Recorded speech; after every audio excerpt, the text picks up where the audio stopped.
on YouTube, or whoever wants to watch, and now you're unmuted. So, good morning, everybody. Morning. Good morning.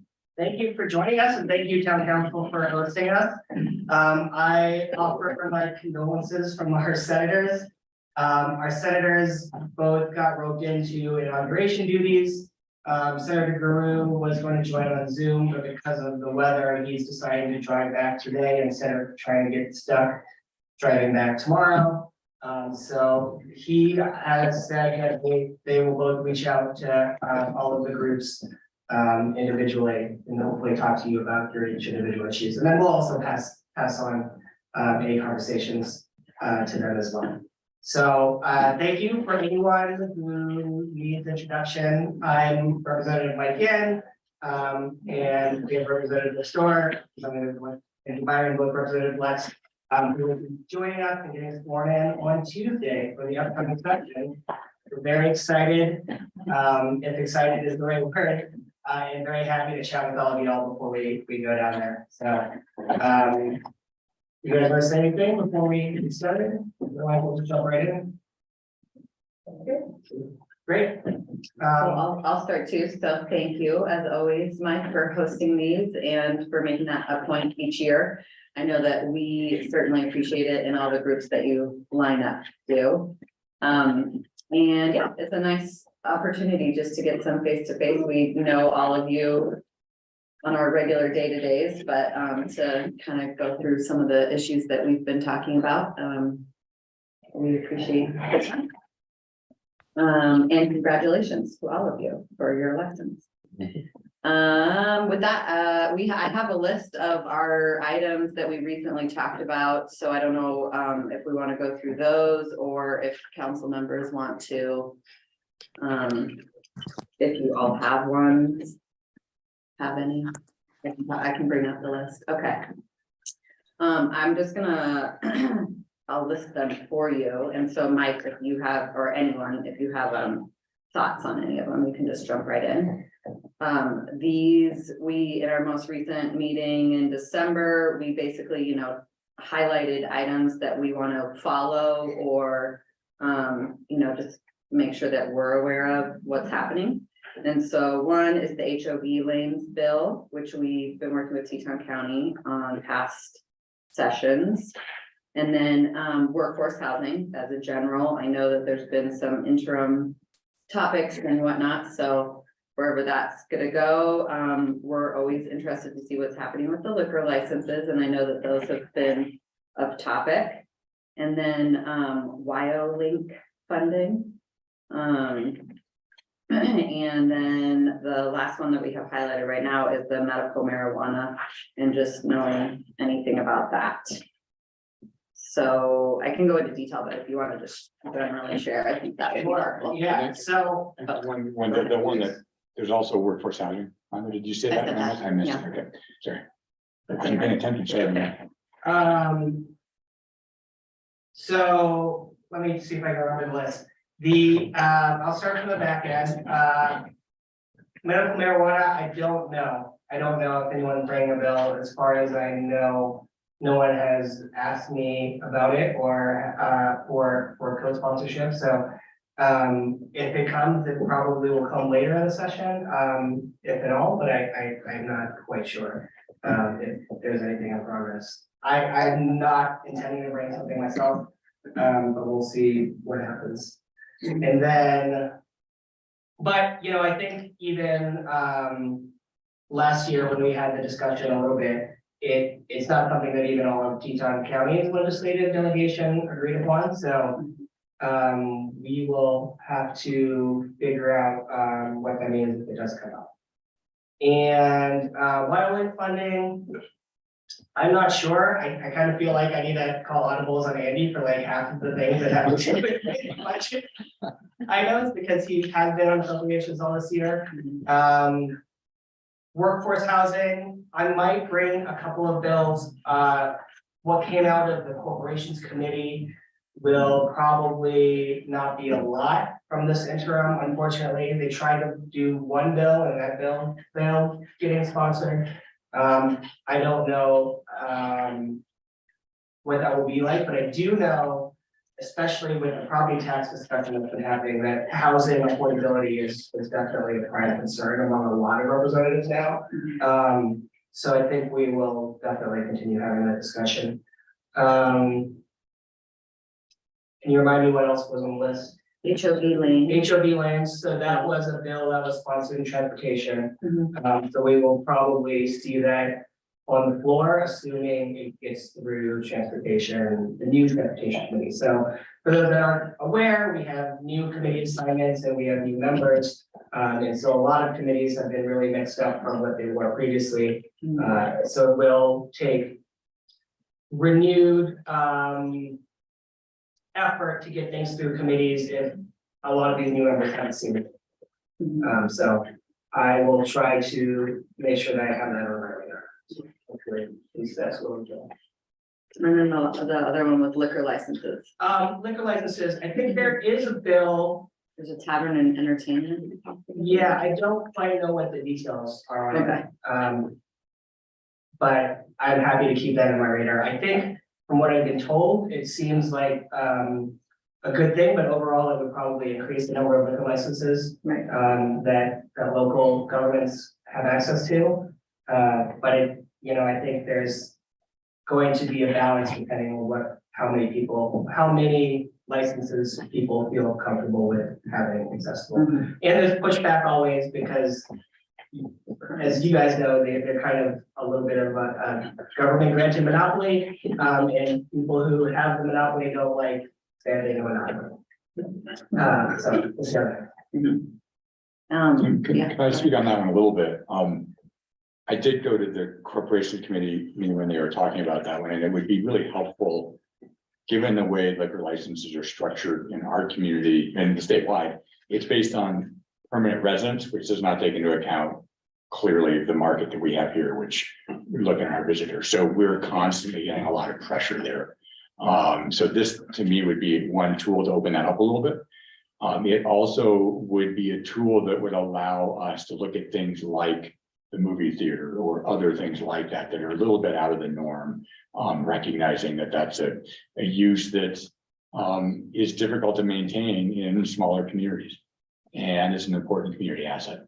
And I would say generally on the liquor licenses, the council has been pretty consistent, and these are just an example of that, where these are really important to WAM to give more local control, more ability to the local jurisdictions to make those decisions, and this has broadened the range of that. And I rely on the local jurisdiction working with our health and human service folks, our law enforcement folks to find those right balances within our each individual community.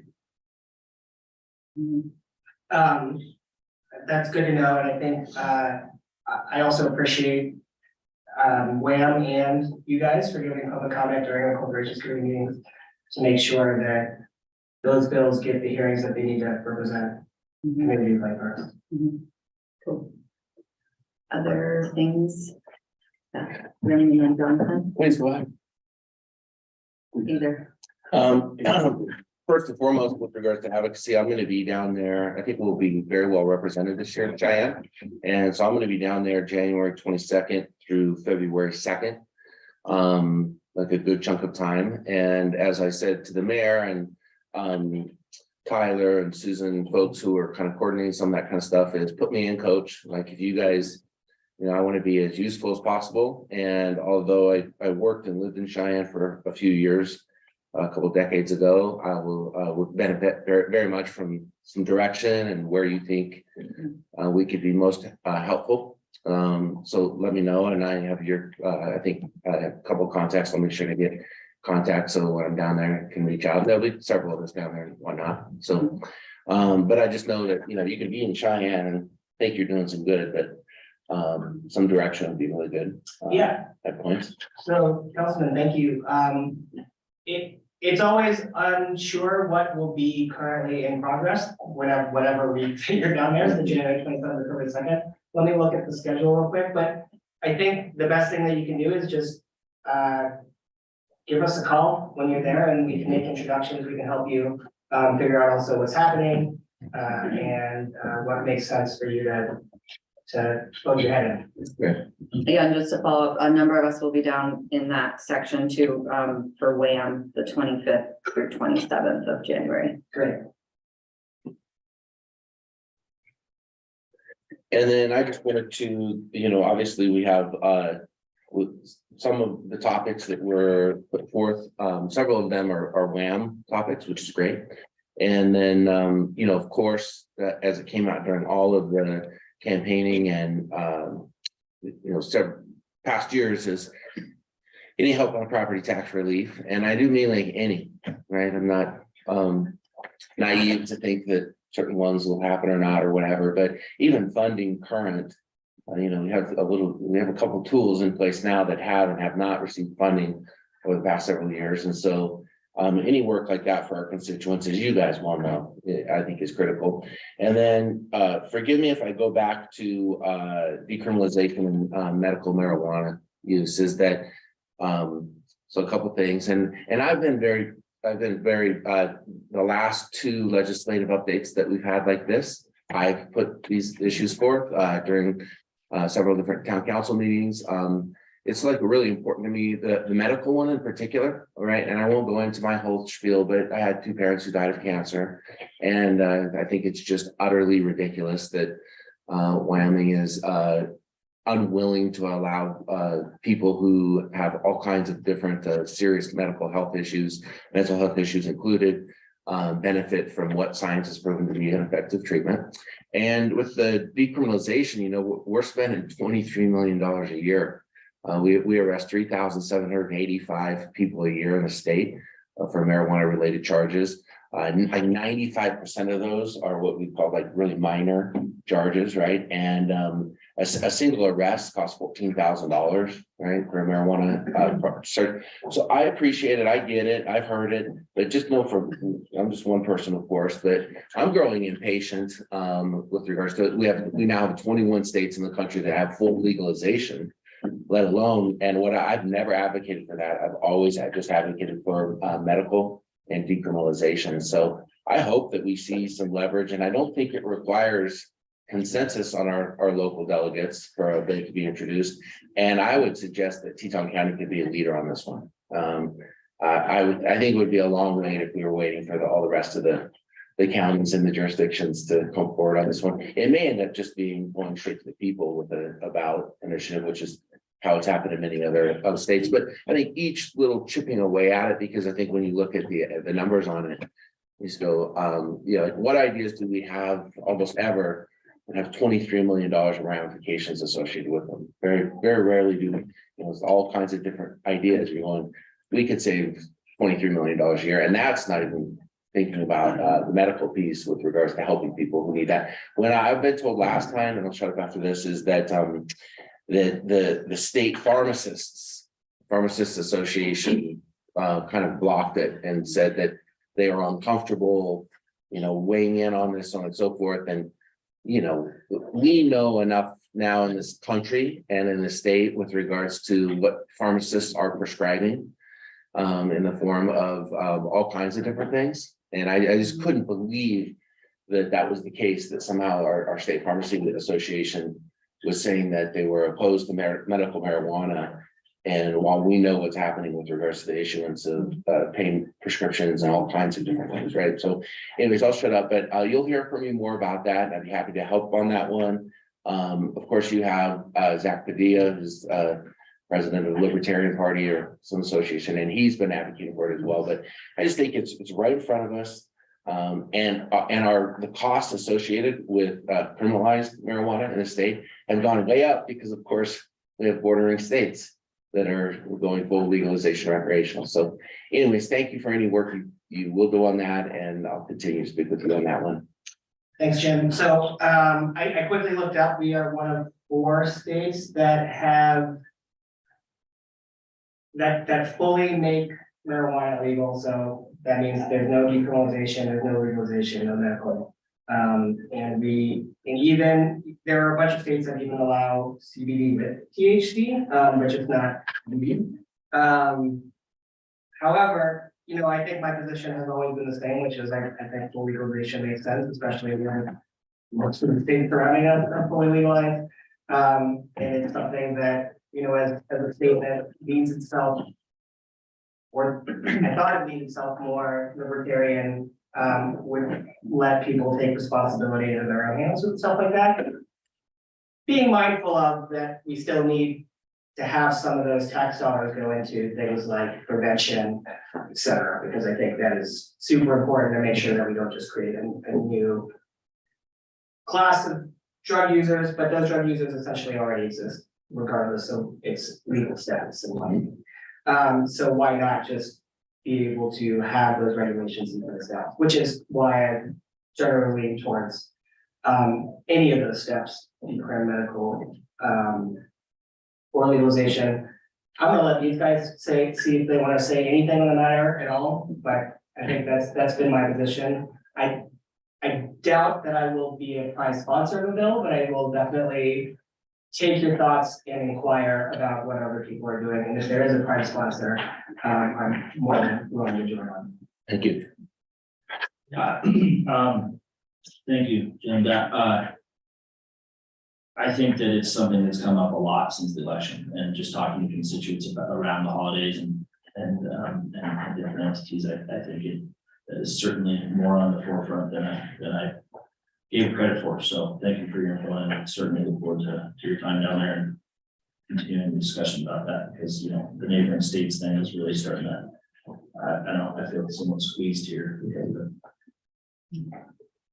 Jim or maybe Andy could answer this, or Mike. I'm just curious what has been, whether you talked to the pharmacists at all about trying to find a solution that they can support, or just where the opposition has been coming from primarily at the legislature. Well, I talked to one legislator last year about it, and of course, what was the term? He was concerned about letting the devil in the door, you know, this kind of stuff, right? And when you talk about marijuana, you know, even 3 to 5 years ago, this would have been a very, oh my God, somebody brought up marijuana. But you know, I think we're all mature people, and especially when we look at decriminalization and medical. I think what's exciting about it, for let's say like Wyoming, I also heard from legislators and some of the pharmacists is that, well, the feds are going to do it anyway, so we'll just wait for the feds to do it, which may very well be the case, right? My comment, like on a year like this, would be to say, for instance, Missouri just legalized, and you know the Colorado bill, the original legalization bill out of Colorado, that bill, a lot of people really celebrate that bill, and I've studied. It's an unbelievable bill, right? It's, you know, like 19,000 pages. It's not just like, hey, it's legal, right? I mean, it is from, you know, seed to the counter. It funds public space, education. You know, it has all these really cool things. And the argument is that each time one of these states legalizes, and of course, we're just talking about decrim and medical, is they get to take a bill that was pretty incredible to begin with, and they get to like improve it every little bit. And the Missouri bill is like being completely celebrated for like this just incredibly thoughtful bill. And so the advantage for a state like Wyoming, my grandma would say, you know, we're so far behind we're in first, which is we think we're in first, is that you just get to copy, and we don't have to start from scratch as far as trying to create a bill on what this might look like. We have 21 other states that have done a full legalization deal with incredible pieces of legislation that we should be able to just take and say, you know, just erase and put Wyoming in there. And, you know, and I know it's not that simple, but those are the only ones I've heard, is like the moral conundrum, the devil in the door. And then, well, they're going to do it anyways. And then I heard from one legislator last year that said, well, if you look at the norm in society, it's basically like it's decriminalized. And well, except for the $23 million of funds we're using to incarcerate people, right? Like, so just a couple comments I heard in response to it. You know, I think one of the biggest pieces of pushback that happened was law enforcement, actually, because they didn't want to have to filter what they were or were not, what was or was not legal or decriminalized. But I don't think that should stop us if that is something that any of our representatives want. if it makes sense to have something, where you have a situation where it's easier if you have the means to acquire illicit substances. And then it really, I mean, that by itself, when you, from my opinion, when you have a doorway into buying marijuana, you can probably open that doorway a little wider if it's illegal to find other substances. When, if we had full legalization, there would be a market that is regulated and protected from other substances. And I certainly didn't want to bring it up to comment the other day or whatever, so thank you for hearing my thoughts and follow up, but I know there's other topics, very important topics. Thanks, John. Jonathan? Yeah, thanks for taking the time, guys. I had a issue specific question and then expectation setting question. And the issue specific question is real estate transfer tax. And I know you're working on it, Mike. What can we do to help you? What can anybody do to help you? Because I think it's so vital. And the expectations is just from your perspectives.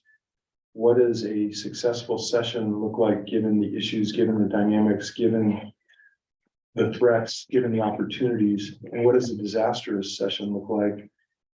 And if you could help me sort of calibrate expectations about, you know, what can we really expect to see happen or not happen, I'd very much appreciate it.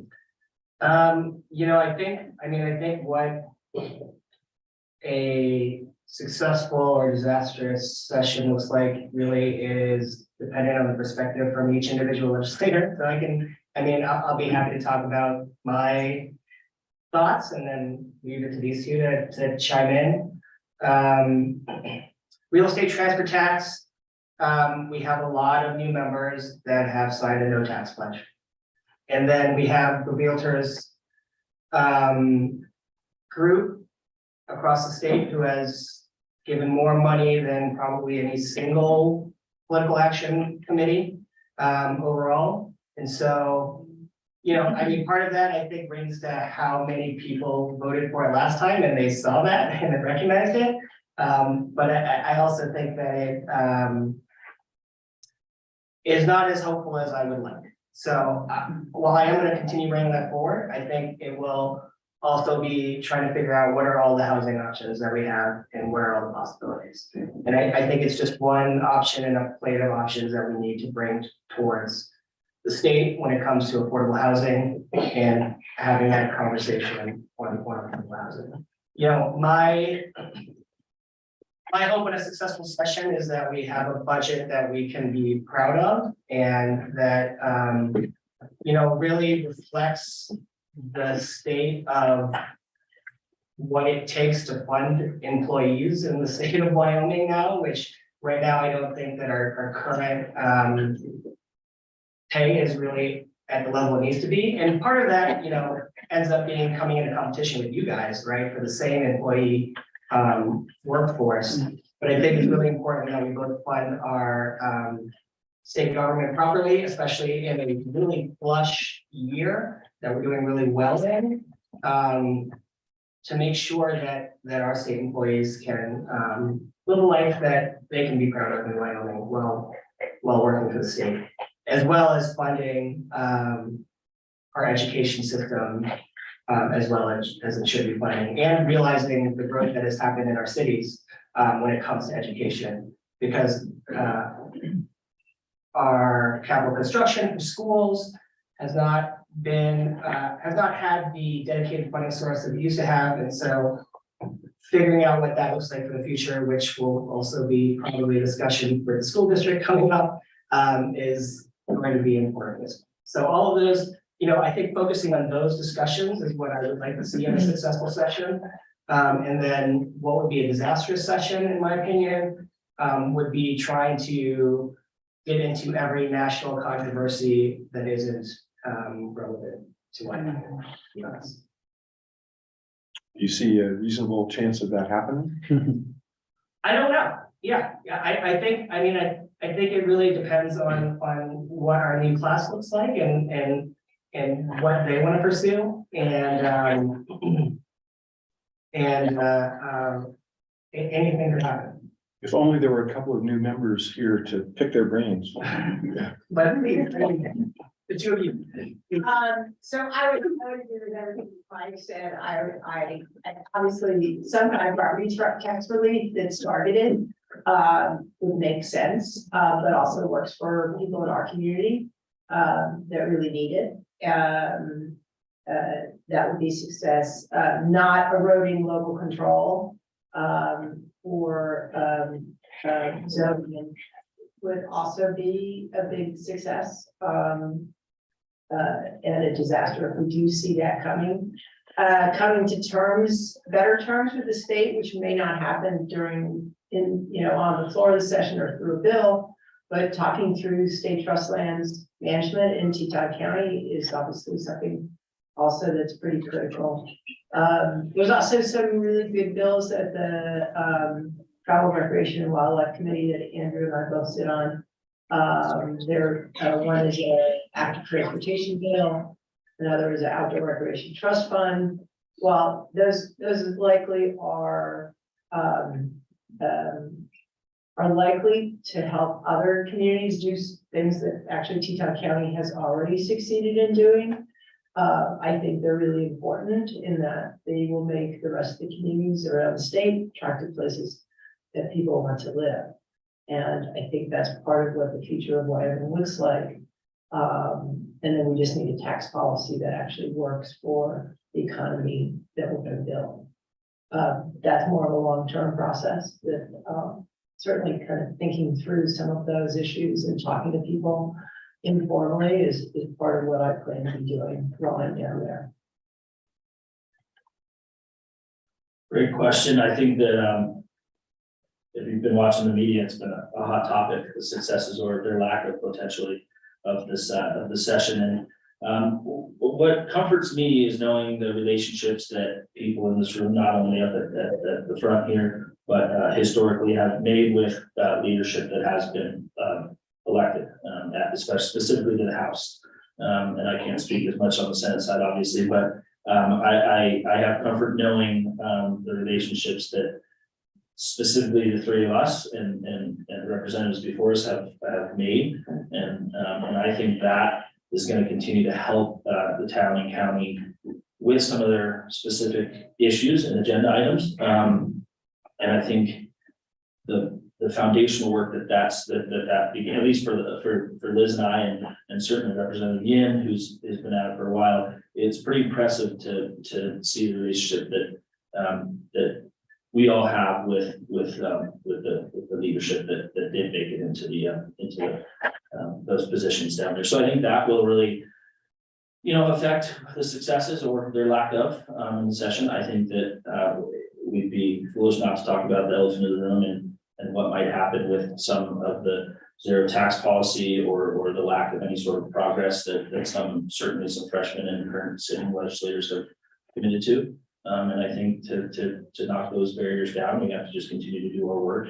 And I think to Jim's point, when you're down there, pointing each other in the right directions, leaning on wonderful people that have been down there, that are in this room and making sure those relationships and those meetings are set up so we can continue to have an influence. And it's great to hear that there's a plan to have a fair amount of attendance down there from this group. Certainly, I think a month ago, I started to wonder how boring and lonely it was going to get, but I love being able to write down the fact that, my friend Jim will be down there for over 10 days and that you guys are coming. That's just awesome.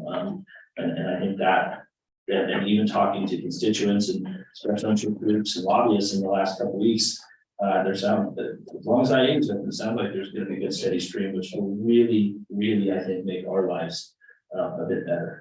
And I would be foolish not to say I'm not fearful of the direction that some of the state has gone and some of the pledges that have been taken and some of the hard stances, and I hope we can work through those. And I do appreciate letting us know that what can you do for help to help us, and I think that especially as someone that heading down there 2 days to just try to drink from the fire hose, I'll take that one and put it in my back pocket. Let me tell you in 10 days. Because it has been, it's in a great way overwhelming, and it's gonna be a very interesting getting the freshman class up to speed. Just watching orientation, and this is gonna be a fast moving situation, and I hope the majority of them can keep up and be successful. I just add also on the real estate transfer tax, Donovan, that conversation needs to start in this community, I think, more than try to have that conversation in Cheyenne at this point in time, for all the reasons these guys just articulated.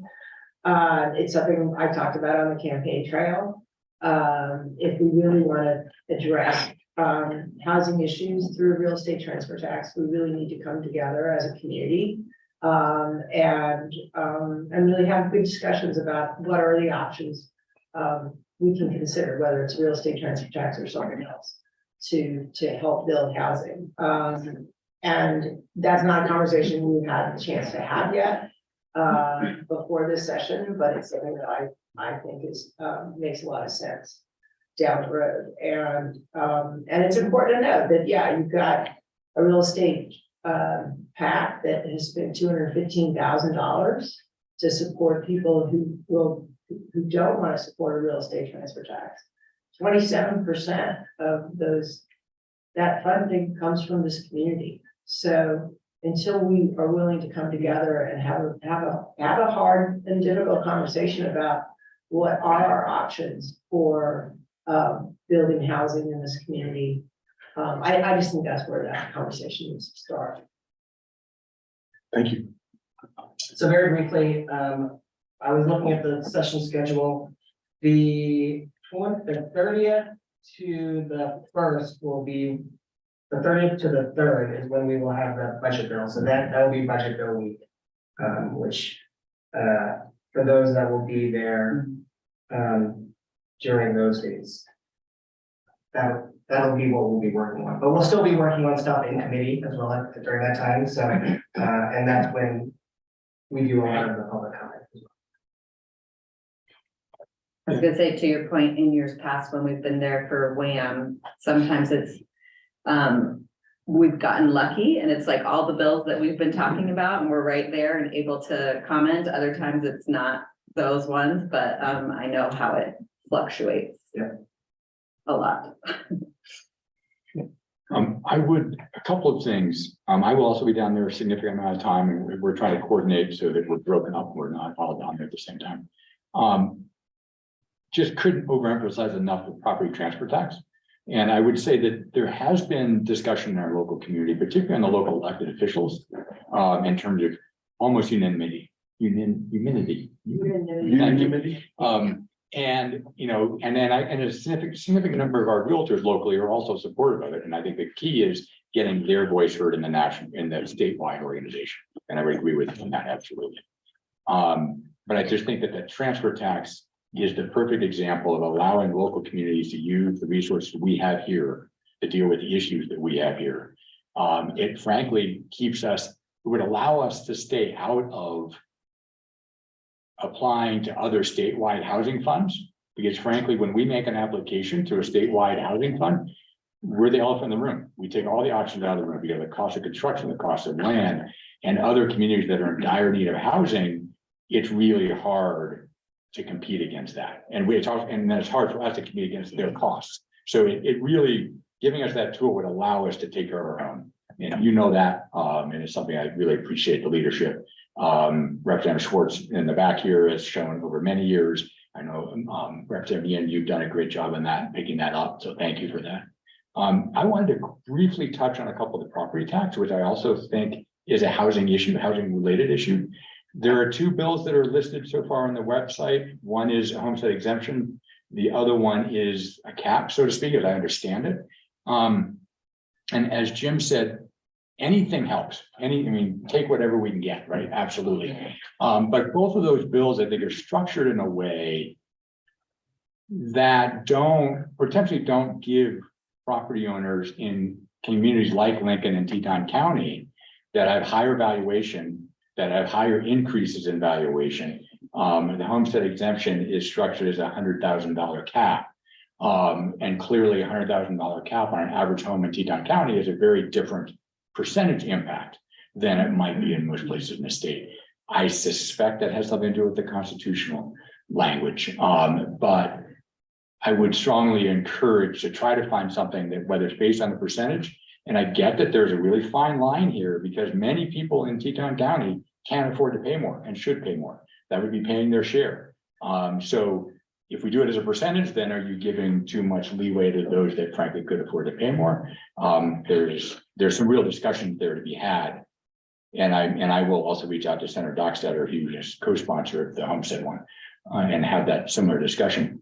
I didn't see any legislation about a constitutional amendment that would free up the flexibility of the legislature to really deal with property taxes in a meaningful way. I think what's been presented right now, I think, is nipping at the edges and trying to dance around that language in the Constitution. Is there anything happening that I missed in the list? So, I'm just gonna excuse myself, sorry, I'll let you answer, but thank you, everyone, and thank you, guys.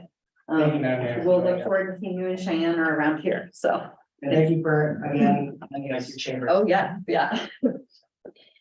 So the two bills, as far as I know, that are listed are the homestead exemption that Speaker-elect Summers is sponsoring, and the residential property taxation amendments, that is the constitutional amendment. That one, okay. But what happened in the revenue committee, so the revenue committee has several bills that it sponsored, but really only a couple of them are currently on the website at the moment. So I think some of the amendments still need some review by LSO before they get approved.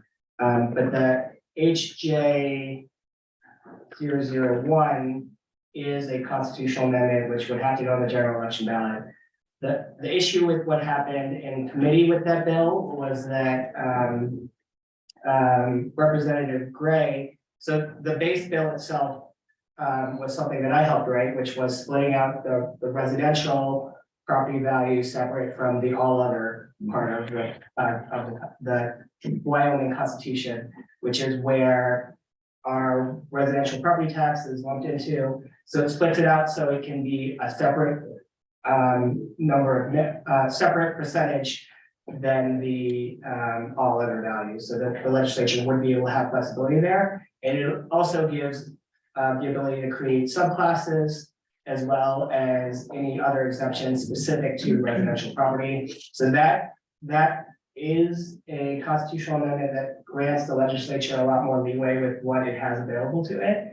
However, at the end of the last meeting, Representative, now Secretary of State Gray, added an amendment to that bill that allows for property tax caps as well in them.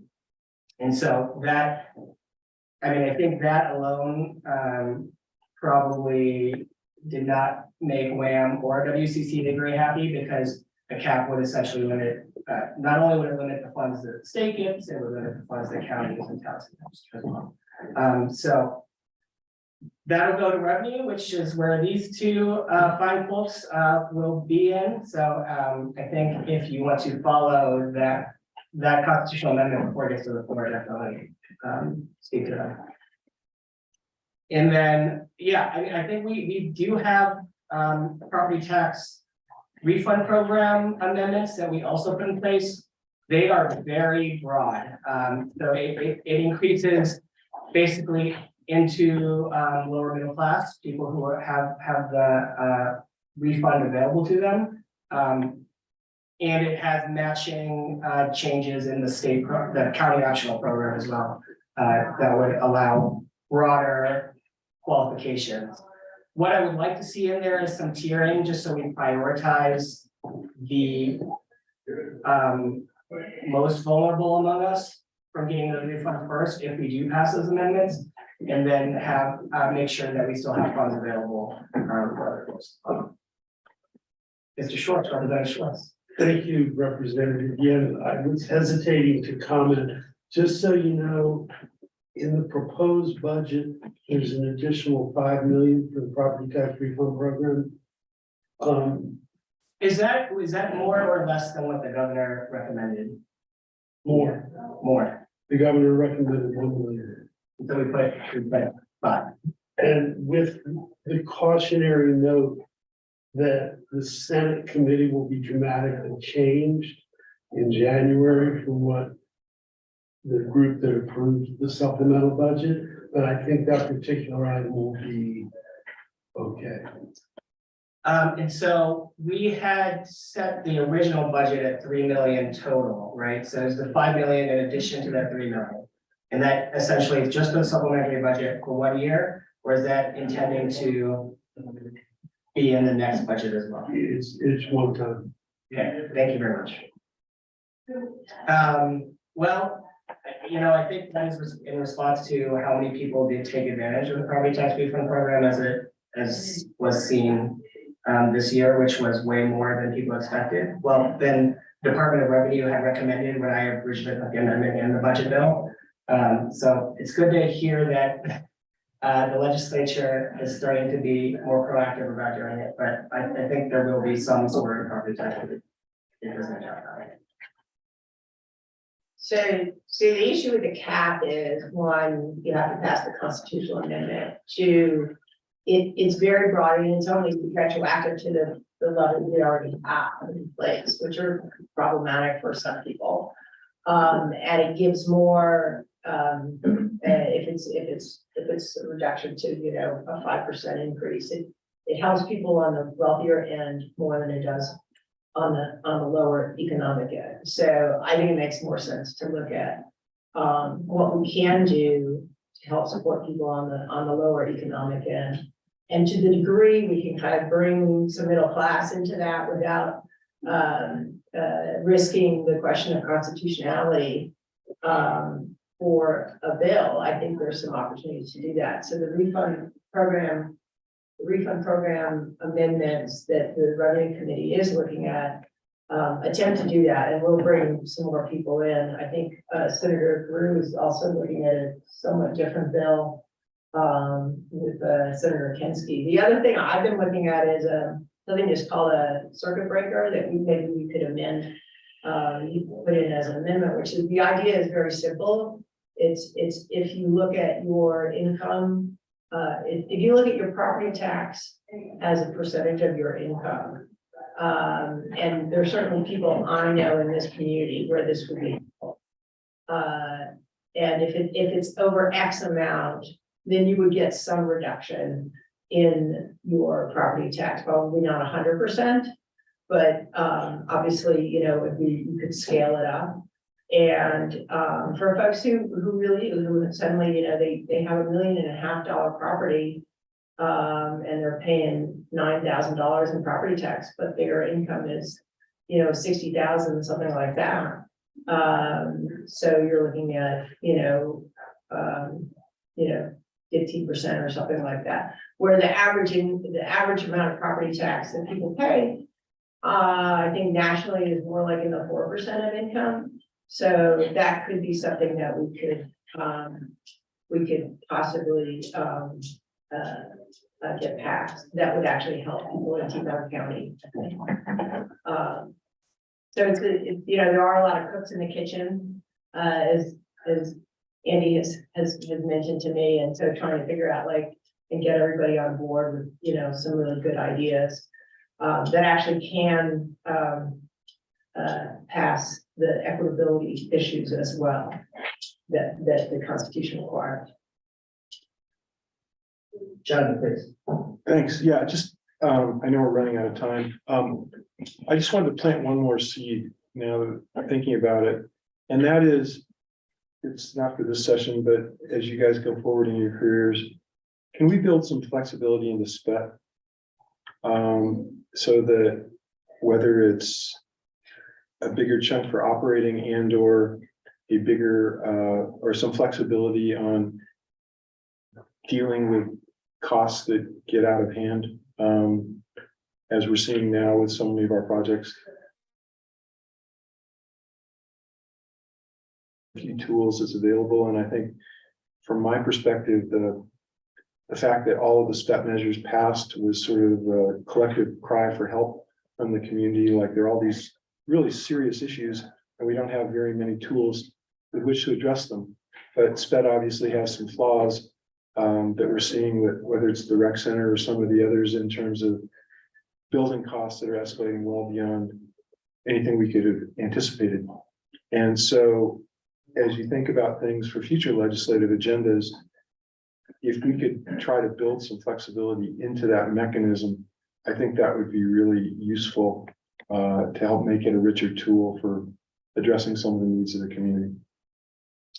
So one bill that I did have at a previous session that I don't think we heard was actually one that provided some more detail on the extra penny, the extra regular general fund penny, and allowing communities to actually put boundaries around it that the community could vote on. So that's slightly different, right? Because it's penny is something that we had never passed before, and some of the opposition that I heard from it when it had been run before was that they weren't sure where it was going to be spent on. And so having something in the statute that allowed putting boundaries around what that extra penny could be spent on, operating wise, was something that I had been interested in seeing whether to discuss. But like I said, these two are on revenue committee now, and I would be more than happy to see if they have any ideas on how we can put more flexibility in local government options, for sure. Is that something that WAM has talked about, to your knowledge? To the best of my knowledge, no. No, so that might be a place to start. Yeah, it's just been something that as these costs have escalated, and I didn't want to miss the opportunity to just plant the seed for hopefully future harvest. I wanted to go back just on the liquor license issue, and I'm just curious whether the being based on the permanent residents and whether that's something that has been discussed or whether there's been a bill in the past, to anyone's knowledge, to provide greater flexibility on that issue, especially for a place like Teton County. There's a wee bit of opposition to that from the liquor monopoly people, to paraphrase Mike's. Right. Which is very Something less. it's surprising when you look at it, right? I mean, go to any town in Wyoming, you're guaranteed to have a few institutions, and a bar is one of them. And so I would personally, I've never understood why the liquor division would be opposed to such, right? Is that it would increase their sales, increase revenues. And it just doesn't, it's round peg, square hole when you look at the number of, is there 10,000 people in Jackson Hole today? Right?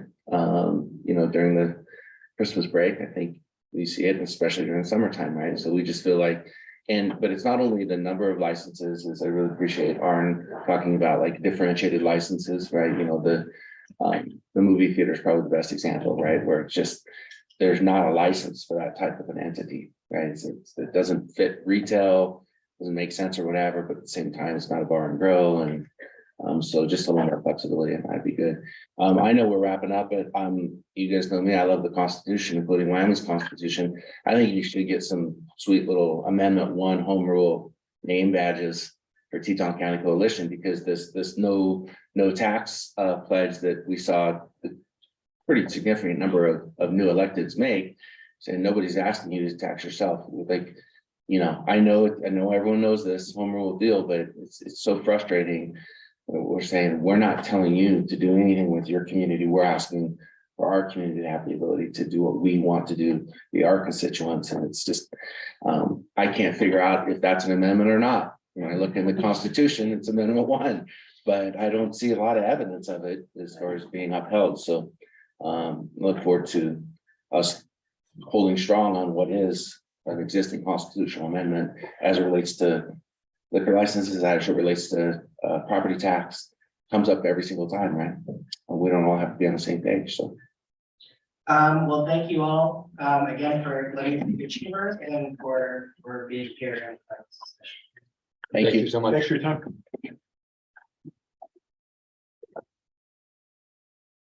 You got it all warmed up.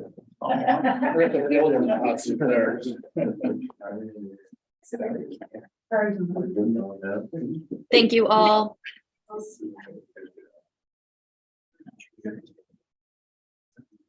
Yeah.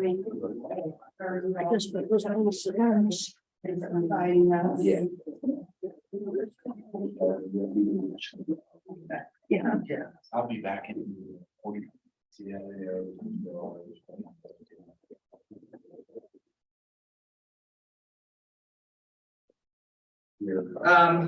Good morning, everybody. Thanks for joining us.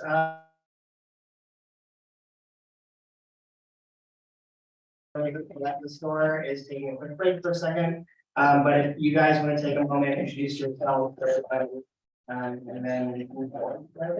Thank you very much. Thanks for inviting us, Gillian Chapman, Superintendent. And I have a number of folks with me today, so I'll have them introduce themselves. So Chairman of the Board. Bill Scarlett, Chair, High School Class of '87. Charlotte Reynolds, Director of Communications and District Services. Janine Bayteski, I will be advocating for Teton County this session after serving for 20 years on the school board. Reed Dornan, I'm the new kid on the block. We appreciate you having us today. I handed to you a number of items that I'll go through, but hopefully you'll find helpful. The first one is our advocacy priorities. And on there is, as Janine Bayteski introduced herself as our advocate, her email as well as her cell phone number, and then my email and my cell phone number. You'll find Janine at all the meetings throughout the session. She is already, I'm sure, packed her car, and will be spending the entire time down there. So Janine will be readily available if you have any questions. And then my cell phone number and my email are also listed. If you're in a session or in a meeting and you have a quick question, texting Janine or I, or both of us at the same time, we will both get back to you. If it's in the evening, I'm always available. So please don't hesitate, or even if you want to call, please call us, let us know what questions you have so that we can provide a quick response. Our advocacy priorities, we outlined them somewhat in priority, but not necessarily. Of course, the number one thing that we have on our minds is health, safety, and security for not only our students, but our staff and our community. And that health and safety and security extend to mental health needs, as well as the security of our facilities. We have a number of things that I've pointed out. One thing for our new representatives, school resource officers are not funded in the state's education model. The Sheriff Carr has actually assigned 2 school resource officers to us. We do pay both the town and the county $65,000 each for a school resource officer. So we have 3 school resource officers for the price of 2, which is really helpful, and it builds a strong community. We're also spending a lot of our time and things that are not funded with the mental health and the wellness of not only our students, but our staff as well. The second part is stable funding. You'll notice that I have ECA and RCA. I realize I should have spelled those out. ECA stands for the external cost adjustment. And all state employees in the last session received an external cost adjustment, with the exception of educators. So the external cost adjustment is something that's really important, and it has not been funded. In Teton County, we're one of the few districts that gets a regional cost adjustment, and that is to reflect the high cost of providing an education in Teton County. I think you'll find some colleagues, when they hear the numbers and they hear the actual cost of what it takes to live in Teton County, they're so outrageous that I think they don't really believe them. And so providing some of the real stories that we face, I think will be helpful as you advocate in the legislature from Teton County. Some other concerns. Can I add a couple of comments on that? Right now, and I think Andy's here to be able to back me up on this, I think the ECA is struggling. The governor's budget, he submitted the $70 million, which came from the Joint Education Committee. Appropriations, I think, is struggling with it. Candidly, appropriations and some of the things, you know, I certainly understand the struggle that they have perhaps with the utilities piece of it, because the number that was put in there, the percentage increase that was put in there was based on a national number. However, the rest of it, we certainly, as Gillian suggested, we certainly need some support for increasing the salaries of our staff. And I think all of the work that has been done by the consultants supports that. There seems to be a reluctance to want to accept that. There seems to be a feeling that because of all of the COVID monies and the different tranches that came forward, that we should have plenty of money to be able to do that. You need to understand that the COVID money was based on Title I numbers. Consequently, what Teton County got was significantly less than most other districts. So that doesn't work for us. In terms of the regional cost adjustment, Albert Summers came forward with Senate File, which is now Senate File 51. He brought forward to the Education Committee, which basically would allow for, instead of the WCLI or the Wyoming cost of living is sampled twice a year. So when we receive our numbers, it's based on the average over a 3-year average or 6 samplings. What this would do would be, it would allow us to take the existing year WCLI instead of having to stretch it out over the period of the 3 years. And when you see hyperinflation like what we've been going through, to have a 3-year average on that is just crazy. Because keep in mind, we put $2.5 million from our reserves into salaries for our staff this year to be able to shore up the regional costs that we're really seeing versus what we receive monies for. Thank you. I'm sorry. No, please, and any of you have something to add, please interrupt me. Janine mentioned Title I, so I want to clarify what that is. We are prone to use some of these acronyms that a lot of times people don't understand what we're talking about. In the second packet, which is stapled on the very back side, and it's landscape, and the very back side in the middle column, it says Teton County School District in 21-22. What this refers to are the Title IX eligibility. So, sorry, Title I eligibility. And Title I eligibility says, and it's next to these little circles. It's kind of in that middle section. Title I eligibility is a federal program that sets a family's income at $49,000, which means that you have to make $49,000 or less in order to qualify for reduced meals. And that equates to $24.17 an hour for a family of 4. So if mom and dad are both employed and the 16-year-old is working at Target, they're well over $24.17 an hour. So they don't qualify for reduced meals, which means our Title I numbers are really significantly lower than they should be. It's a great formula for most of the country, but in Teton County, it does not work. And that impacts not only the amount of COVID funding we received, but also our eligibility for grants and other funding from the federal government or other agencies, because they look at how many students do you have living in poverty. So this number of 49,000 continues to grow in our school district. And right now we have 629 students that do meet this income eligibility of less than 49,000, but that's significantly lower than the number of families that are living in poverty. So our Title I count is more like 11%, which it should be closer to 35, 40%, given our population. Relatives and those kinds of settings. Additionally, we have 45 homeless students, which for the nation's most wealthy county in the country, to have 45 homeless students is truly a crime for our most vulnerable kids. Going back to our first page of our advocacy priorities, the third category that we're really focused on, and you'll hear this comment or this term used frequently, which is the basket of goods.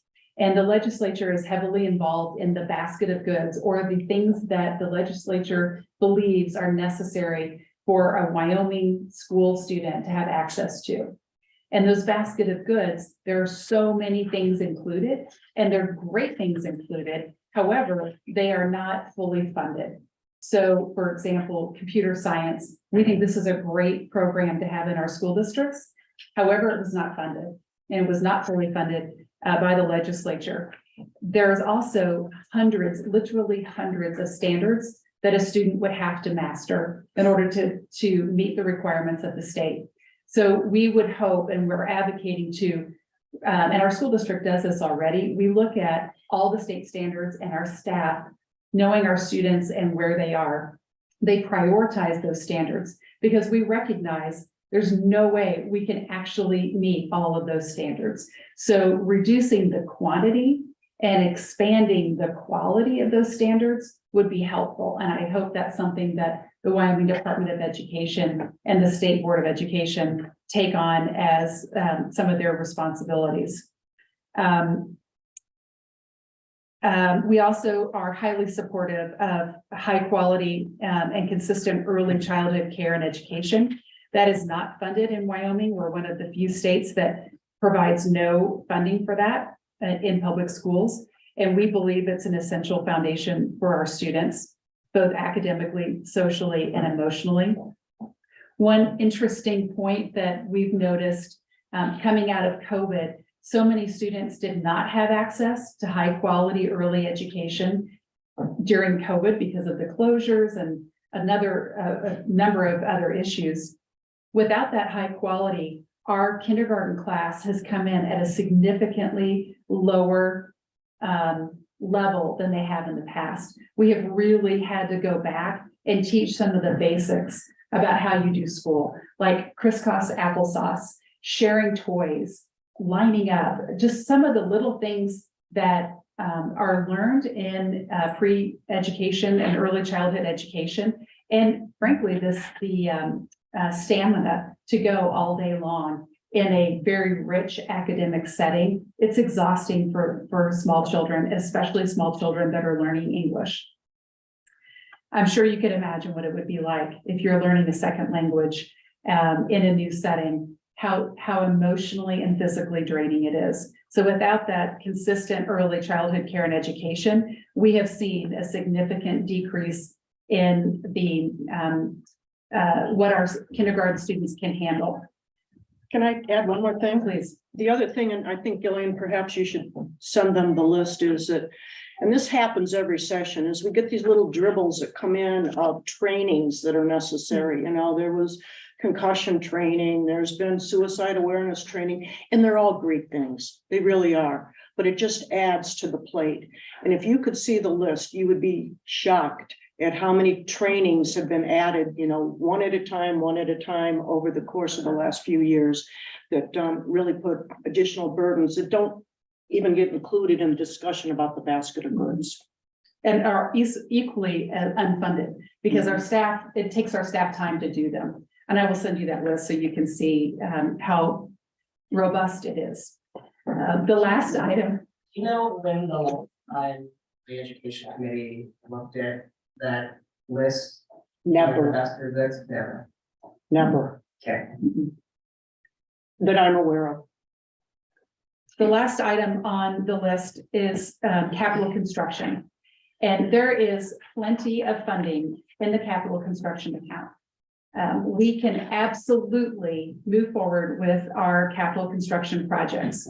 We have 2 requests into the state construction department for school facilities.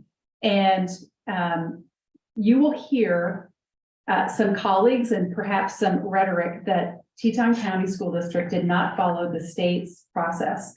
And that is simply not true. And the state process, like many things in bureaucracy, does not recognize some of the challenges that we have in Teton County because, again, they are unique.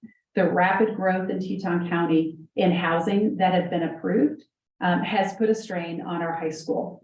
So the third document in your packet it says capital construction needs for Teton County School District. This outlines the process that we have been through. And since 2015, we have been through 2 most cost-effective remedy studies, which looks at how we can best use our existing facilities and done everything we possibly can do. Both of those studies were state funded, and we have fully gone through every single remedy that we possibly can do. So this last document that is included in your packet is an outline of what we've requested, what we have done about it, and how it aligns with the state facilities department. The state facilities department is also, or state construction department, is also woefully behind their mandated responsibilities. So they haven't created a list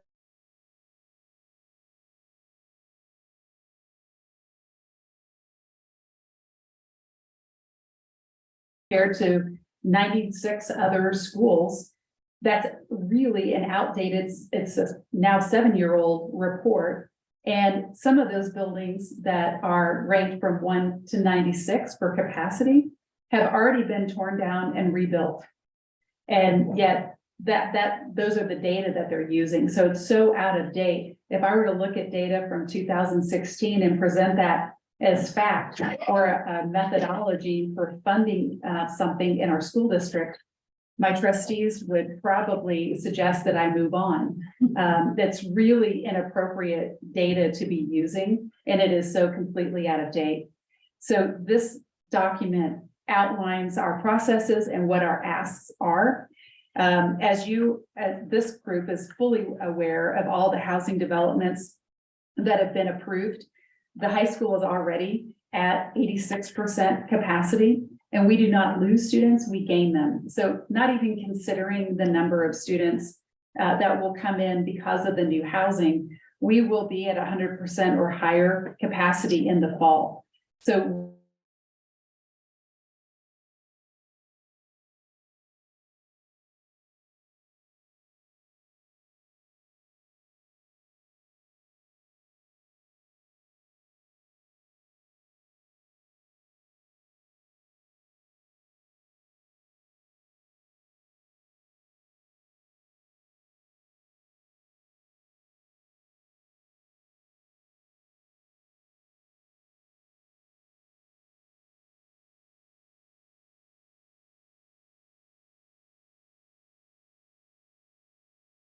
thank you.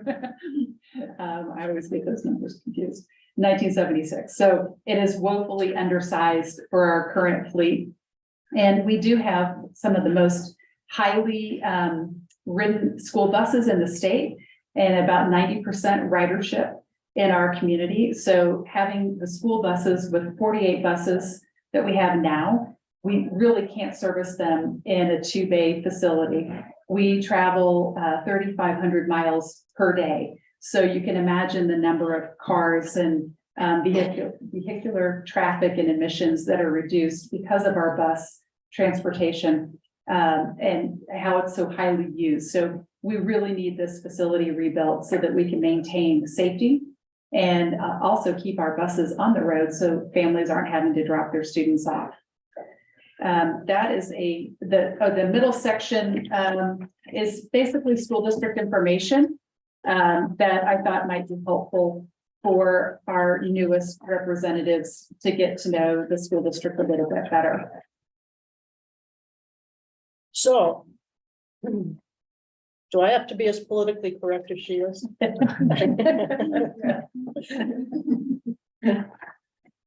My personal perspective is you have an all-new group of folks that work for the state construction department. Some of the previous processes that were in place as we went forward, for example, with Munger Mountain, have been abandoned. The ability to forecast into the future based on building permits and the like has just been walked away from. In the past, that was one of the tools that was used to be able to show, when you should be building, because if we wait until those children are in our schools, it's gonna take us 3 to 4 years before there's a roof over their head to accommodate the increase in capacity. So it's kind of a crazy thing. And I will say that, you know, as Gillian said, we followed the process. What we did was exactly what we were instructed to do by the director of the state construction department. And so to say that we didn't follow the process, and I keep asking the question, well, what did you want us to do that we didn't do? And I get no answers. So, I mean, Senator Dockstader has been very, very helpful. I mean, it was bizarre. He gets up and testifies to the select committee. Of course, Dan was on a pretty tight schedule, so he left the room. The next thing you know, one of the folks from the department gets up and basically blasts everything he had to say, which I found incredible. So allegedly, there may be an amendment coming forward or another bill coming forward to help Teton County and Laramie County School District number 1. I don't know where it is. I don't know. Do you know where it is? It just keeps, you know, it's sort of that rhetoric that's out there that, yeah, we're going to bring forward something to try and, you know, fix the situation. So any assistance that you all can provide would really, really be appreciated, because like I said, 2 factors. Number one, if we wait, keep in mind that the capacity of that school and the crowding of that school is one of the contributing factors to the mental health of the students in that school. And the longer you wait to fix the problem, the more it's going to cost to fix it. I would also add, the students that are in middle school and high school right now are the same children that were educated in the substandard trailers that we had prior to 2015.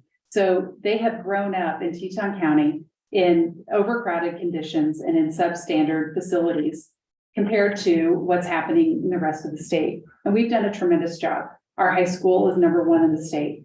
Our students at Coulter Elementary and Munger Mountain Elementary, they have surpassed the growth in other school districts than any other school districts. What's different about the elementary now at Coulter Elementary and at Munger Mountain Elementary, they're finally in a facility that was designed for them that is appropriately sized. So we have the right size class numbers. So you can immediately see the difference from where our elementary students were prior to the building of Munger Mountain and getting rid of those trailers to where our elementary kids now are. I'm really concerned that our students that were educated in those substandard facilities that are currently in middle school and in high school have not had equal access to the basket of goods and to facilities to meet their needs and to the 21st century career and tech ed needs that we have. And as Janine pointed out, we start to see the mental health deteriorate, and coming out of COVID is not the time to have mental health deterioration, but also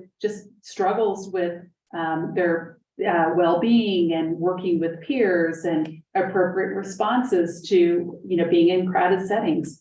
Adding that to the fact that many of our students live in poverty and are sharing beds with other families, a 2-bedroom apartment, a 1-bedroom apartment that's just mattresses on the floor. So they are literally 24/7 in these kinds of conditions, which creates a chaos that makes it really hard to come to school, to be ready to learn, to have your basic fundamental needs met. And so we see that happen where achievement drops, your graduation rate starts to slip a little bit. And we're really proud of our 98% graduation rate in Teton County. It's phenomenal, especially since we have higher number of requirements than the state does. So we don't want to see that slip. And we want to continue to provide the high quality education that our community and our state expects, but it's really difficult to do it in a crowded facility that's not meeting the needs of kids. So there's only so much we can do. And it's the same thing with our staff. If they have trouble finding housing, that stress that they come to work with every single day, having that void of stable and affordable housing, it starts to wear on folks. And we have a pretty high turnover because of that. People just can't continue to press forward and be at their best. So Hopefully our advocacy priorities clearly outlines that. And then the supplemental documents provided, hopefully will give you a pretty good picture of where we are, what our successes and what our challenges are. The other thing that, to circle back on the question Jonathan asked about national issues, I think education is ripe for the picking on this one. And I would suggest that we are probably going to see several bills that try and get to the whole school of choice issue. I think if you reflect back on the decision that was taken and the bill that was passed on charter schools, it has created issues that you're going to see tried to be fixed with bills that are sitting already in the queue for you to listen to. For example, how money flows was not addressed when you have the SLIB board approving charter school applications. That sort of undoes the way money really flows through the system. But I just encourage you to think about the Constitution and what the Constitution prohibits in terms of public funds going to private education entities and how that works, because based on what I know of some of of this incoming freshman class, of course, you all excluded, but I can anticipate that there's going to be several bills that come forward to address school of choice in particular. Thank you. All of you. Do you guys have anything to say? Beautiful. Andrew Byron, class of 2003. We have some representation. all Hey, over the place. we talked about today, I was educated, so that's pretty cool for all of us. Yeah, thank you a ton. Great paper here to get very quickly brought up to speed. I'm a little nervous that some people already have my direct contact info, but I'm also pretty excited about that. So yeah, thank you for your time, and it's great to hear that we will be spending the entire time down there. Another familiar face, which is making our lives a bit better. So yeah, that's all great information. Some pretty mind-blowing numbers there. So thank you for bringing those forward. And I will also, something that came to mind, and I'm not sure if we have time, but post session, I think it might be prudent to get a tour of some of these facilities. It's been a number of years, but not that many years ago, I did go into the bus barn, which was the bus barn when I was at 1985, when I was just being born, and it hasn't changed. And it's I was shocked 3 years ago when I walked in there, and to see a friend and to see what they are accomplishing with that facility is truly a feat. So I think it would be prudent for us, and we can, unfortunately, like I said, with the road conditions and our tight schedule, kind of head down there and be there. But I think on the way, on the tail end, we can organize some sort of half day facilities, and I think that would not only can we advocate when we're down there, but that can just kind of bring the locals, and maybe we should extend this to town and county too, to really get boots on the ground, because that will only reassure you, just communicate this. Thank you. I'd be happy to take you on a tour anytime. We did have the town and county officials and our current or previous elected officials tour with us in the fall, I believe. And then last January as well. But even if you have 30 minutes, I could take you on an amazing tour. You have to eat lunch. You have to eat breakfast. I can do breakfast and lunch as well. Yeah, I'm very familiar with the high school, trust me, I'm middle school. But have you seen the principal's office? I'm just kidding. But we would be more than happy to take you anytime. The bus barn has, as you noted, has not changed. But our number of buses has changed. And we are certainly interested in, for example, an e-bus. We got a great opportunity for an e-bus, but we can't store it inside. And so we had to turn down an e-bus because our infrastructure didn't meet the requirements of the grant. And so those are some of the things that, in order for us to move forward, we just don't have the infrastructure that we need. We've done the best we possibly can with what we've been given. But again, through the state construction department, there is plenty of money there. to meet these needs. And it's a small ask, especially when you look at what our community is putting into not only as a recaptured school district, but what our SPET and our community has done so far. And we have truly done everything we possibly can do to mitigate the crowding. And I'm not sure if you were in one of the trailers or not growing up, but we have done everything we possibly can do. And we just are simply at the end of the trail for us. So we're going to have some relief. And especially when you look at all the housing projects that are coming online. And I just learned about the new hotel housing development that's on South Park Loop Road, and it's directly behind the district office. I was shocked to learn there will be 300 bedrooms in that complex on a 2-acre parcel. So it's a great walking distance to schools. However, that is certainly going to be an issue for us. And that's not even in any of my current counts whatsoever. So we're going to end up with a lot more kids coming out of that as well. If you're looking at 300 bedrooms, looking at a 0.3 rooftop calculation, we'll be adding significantly more students just with that complex to the schools that are right there. And then considering some of the other complexes like Northern South Park, that comes about slowly over time, but that's exactly what's happened to our school district slowly over time as we've had housing developments pop up. That's why we're crowded at the high school. So I appreciate your willingness to come tour, and truly, even you have my cell phone number. If you're out and about and you've got 30 minutes, come by, send me a text. I'd be more than happy to take you on a quick tour. It will not take you 30 minutes, and be happy to do it at any time. I should also add, by the way, while I'm the boots on the ground in Cheyenne, excuse me, Bill and I have very different relationships with some of the folks down there. And so on a daily basis, multiple times a day, I'm on the phone with Bill, asking him to make phone calls and reach out as well. So he's, whereas he's not physically there, he's mentally there. I'm the legislative liaison now. I've replaced, well, can't replace her. I'm now filling Janine's role at the school. And so, but we've worked very well together over the last 6 years. Couple longer term things I'd like to just say to put in the back of your head. First of all, our relationship with Alpine, Wyoming is going to continue to grow. They, I believe, are in desperate need of a school. And I believe Lincoln 2 and Teton 1, Star Valley School District in Jackson's Hole, we need to come together and jointly figure out, with the help of the legislature, how we can, what we can do to Alpine to help those kids.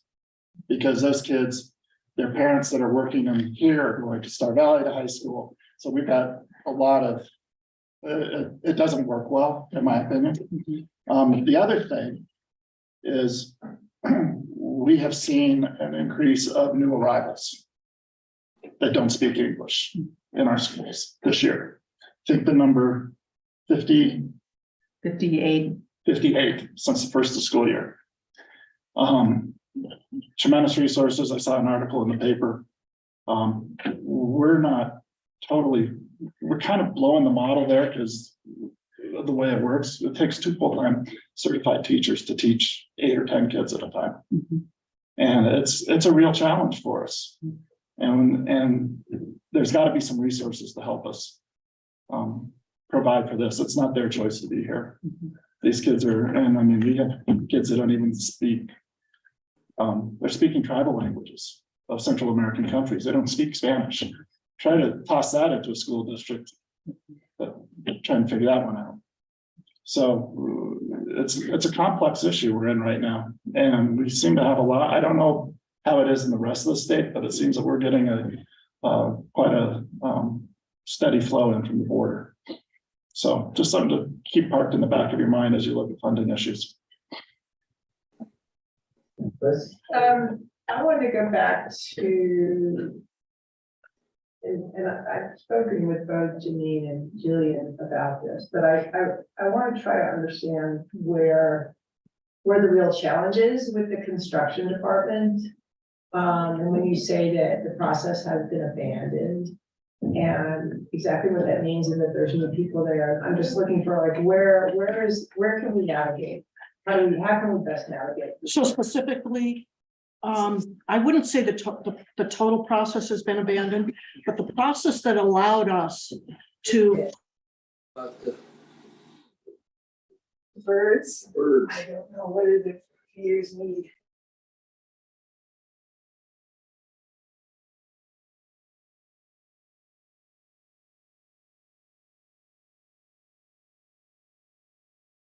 Say that I started on the board the same time the state construction department and the facilities commission was put in place. But if you go back, you know, they used to say, well, it takes 3 points to establish a line, so that's where we go. As we moved forward, we became more sophisticated, and we realized that in order to really do the job right, you've got to be able to forecast into the future, and you've got to be able to look at that construction, which is being put on the ground now, and what that's going to contribute to the population in your school. And under Del McComey as the director, that process was very strong. In fact, that process indeed helped us get Munger Mountain. And at the present time, there seems to be an unwillingness to accept that data to forecast into the future and where we need. I mean, it's very, very difficult, I think, to argue what the growth is going to look like here when you go down by Cuddy's and look at the big building going up. I mean, all over you see these spots where, you know, it's evident, but yet it doesn't seem to be accepted by the department. And I think it's a great question that you ask. I think part of the issue is it's saying that the cost of living here in Teton County, it's so out of bounds with what they realize in their own communities that they think, yeah, there's apartments going up by Cuddy's, but kids aren't going to live there because kids wouldn't live there in their communities. But that's not the case here. Kids do live in apartments, and families are so desperate for stable and affordable housing that they're willing to live in an apartment. And families here are willing to live in a 2-bedroom apartment instead of a home or someplace else because it's a great place to live and it's a wonderful community. And I think that's part of the issue for them. The other component that I think doesn't line up with the state's process is we're one of the few districts that are growing. And we have over what's called a cohort survival rate. And in our school district, we have 100% to 106% cohort survival rate, which basically means year over year, we don't lose students in that same grade level, we actually gain.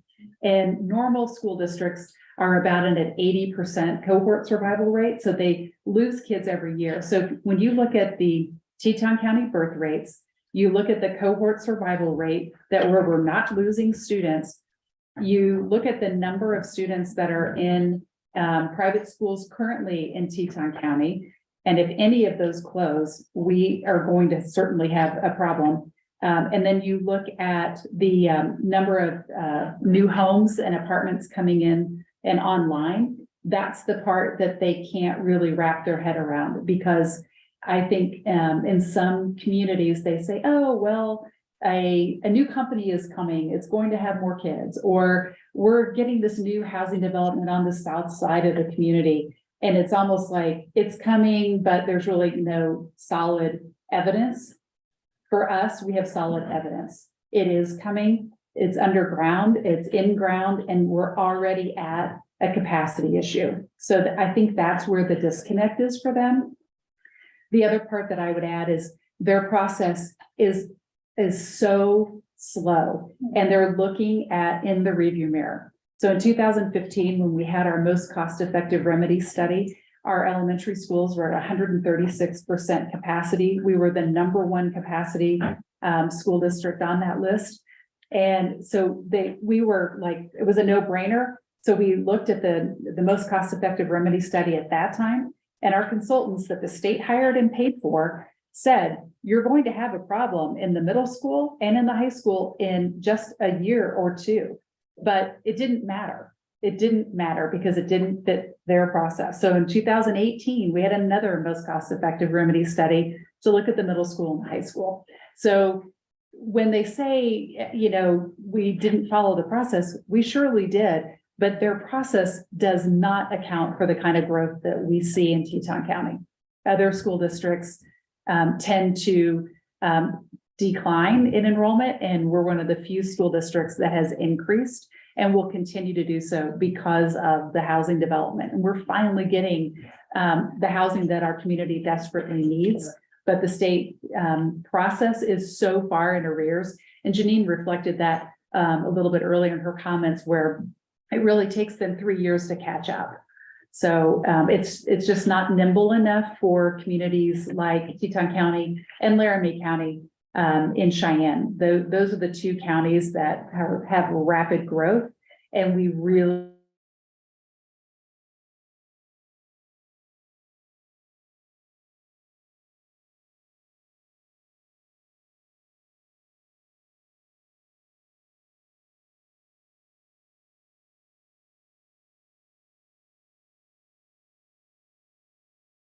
calling me and saying, hey, new superintendent, do you realize you are on number one on our list for a school? They weren't doing that. You could be number one in everything, but they are not calling you and offering assistance. You have to be advocating for your school district. And that's what we've done. So when they say, oh, you haven't followed the process, we absolutely have followed the process. And I wouldn't be doing my job if I weren't advocating on behalf of our community. So if it's rankled some folks, I'm sorry to hear that. However, I would take a look at their process and say, hey, this doesn't work everywhere. And if there are 96 schools that are ranked above us on a 2016 list that have already been torn down, I would be saying to those superintendents, if you have a school, or if you're over capacity, or you have a school that is in bad shape, or whatever the case may be, why aren't you doing something about it? Because they aren't going to call you and offer assistance. You have to be out there advocating for your school district. The interesting thing is, it said, well, if we just jump you up on the list, the other school districts are going to be upset, blah, blah, blah, blah. I will tell you, I sit on a group with superintendents and business managers across the state, and the comments that come out of that group is, boy, I sure as heck hope they don't put us through the same thing they put you through.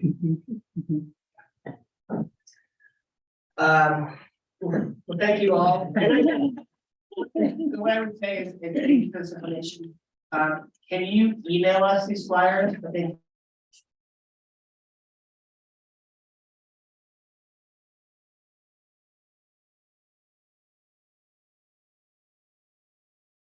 saying we have 45 homeless students, really lets us bring that to the other representatives and just say that we actually have a lot of need in Teton County, and it is important that we ensure that everyone in the state gets an equitable education. So that includes having proper facilities for us to have students. And don't lose sight of the fact that we are the only county that sends residential and commercial tax dollars back to the state. And this next year, I think the official number now that's being touted is $51.4 million. And, as I sat and listened to the Craig report and listened to them talking about the increases in revenue, the unanticipated increases in revenue and stuff, I'm sitting there thinking, when they talked about property tax dollars, yep, that's us. So, that's to me kind of an important thing. I know Andy keeps coaching me that I shouldn't be so forthright with that number, but. Well, just really quick, there's this crazy thing in school finance called the 397 savings. I think it's right, 397 reserves. Teton County growing up was one of the poorest, if not the poorest school district in the state. We were poor. We have no reserves. And I had a legislator last fall say, well, tell me about this Bronc Achievement Center. Well, why don't you just use your pre-97 reserve? We don't have any. You know, we're not Rock Springs, we're not Cheyenne, we don't have those. So we are literally, we could have some pre-97 reserves starting in 2023, it'd be great, because we'd have plenty. I will also let them know that our bus barn existed before our chair of the board graduated from high school. Absolutely. And before you were born.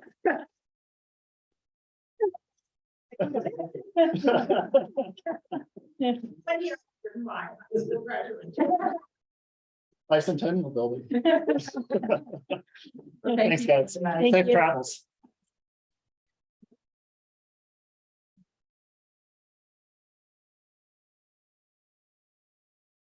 Next we have the human services.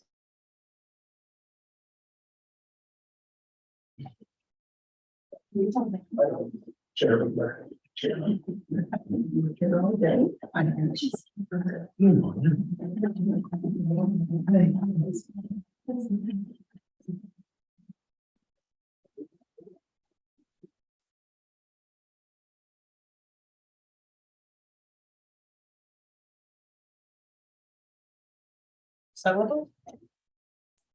have a couple of people on Zoom. I'm going to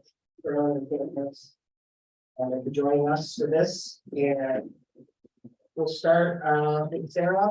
I'll introduce myself for those who don't know. Representative Mike Yin, Representative Mike Store, Representative Byron, joining us. Please say who you are, where you're from, and then we'll go through. We'll jump right in and go through what discussion need this.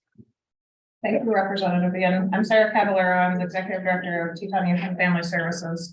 I'll give a little framework and then let everyone introduce themselves and who they're with. Human Service Council started in 1983 as a collaboration between organizations to make sure that we weren't duplicating services and we were being as streamlined as possible as a community. I wasn't creating services that Deidre had. So we've worked together, we've done together doing a lot of different things. We are all funded from a combination of federal, state, and local government funds along with private philanthropy. So I think, and we're all nonprofits. So that's kind of a framework for who we are, and I'll let you introduce yourself. I'm Christy, I'm the program director for Climb Wyoming here in Jackson. Patty Boyd, I'm the director of Children's Learning Center. Happy New Year, and I am Deidre Ashley. I'm the executive director of Jacksonville Community Counseling Center and Kern Seeley Foundation, which in a few weeks will be legally known as Mental Health and Recovery Services of Jackson Hole, since we have merged. So. Chris Moll, Teton Youth and Family Services. I think we have Shannon online. Thanks. It's hard for me to know where to jump in. I'm Shannon Brooks Hamby. I'm the executive director of Community Safety Network. And I know that there's some folks that got stuck traveling that perhaps will follow up with you after they return home. But I know that Laura Salto at least is stuck in the travel of this, so holidays. So how we've done this in the past is we've each kind of gone around and talked to you about bills that we know are coming to before you at the legislature, as well as other community issues that we're seeing as organizations or as a community. I'll kick it off with Teton Youth and Family Services.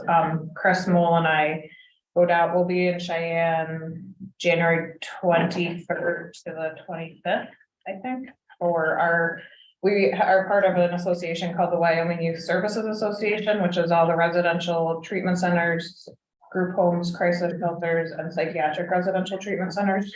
And as a group, we work to look at bills to make sure that they're in the best interest of kids and families, as well as advocate for funding needs for the organization. For Teton Youth and Family Services, we've, as you all know, I'm sure, have launched off the capital campaign cliff of trying to raise $15 million to make our facilities safer. And I frame this as kids that we were serving years ago were kids that they expressed outwardly, meaning they'd throw chairs or break windows, and it was like easy to see what they were going through because they'd express it outwardly. The trend that has happened and been exacerbated by COVID has been that kids have now turned inwardly and are self-harming and are suicidal. I think I looked at our November kids, and 17 of the kids we had in care, 100% of them were suicidal, depressed, self-harming, anxious. So that poses some interesting challenges to us as an organization, because that's a higher need than we've served in the past, and keeping those kids safe means something different than what it has meant for a kid that's throwing chairs. So we elected to work on our facilities. As part of that campaign, we're doing a $10 million private piece, of which we have about $7 million in pledges and funds. And then we're doing a $5 million in public piece, which we did on the spec ballot. That was a voter approved piece, which we had great support for. And then we just went down to Cheyenne to work with the State Lands and Investment Board to access American Rescue Plan funding for Health and Human Service infrastructure funds. In doing that, our request was for $3.1 million, and we received $2 million of the 3.1. I know that there's been discussions of bringing to the legislature more additional funding to fund the remaining pieces of those projects, to fully fund projects like ours. That's something that I'll be working on with a variety of people, and I will definitely need support and help in terms of trying to get the 1.1 million to meet our public goal of funding. Chris is going to talk to you about a couple bills that we have down there, and then we can be quiet and let other people talk. Thank you. Hopefully, the three of you have received invitations to Wyoming Youth Services legislative lunch. I think they went out last week via mail. However, it's January 24th at the noon recess. Please join us for lunch. As far as bills go this year, at the lunch, we will present a more formalized legislative agenda, but a couple things I wanted to draw your attention to is House Bill 9, which is juvenile courts, which really allows for kids to stay in the juvenile court system once they've turned 18. The big benefit to that is services that they're eligible to receive that they might not if they're treated as an adult. Not to step on Deidre's toes, some of the other priorities are Senate File 10, Senate File 26, which are the interstate compacts for psychologists and counselors. In Wyoming, we have a shortage of mental health therapists. This all ties in looking at treatment providers, residential treatment, group homes. I'm sure Deidre can talk more eloquently about the community level. We have a shortage of mental health therapists. Being able to have access to a greater pool, having it be easier for these folks to get licensed in Wyoming would be a huge benefit.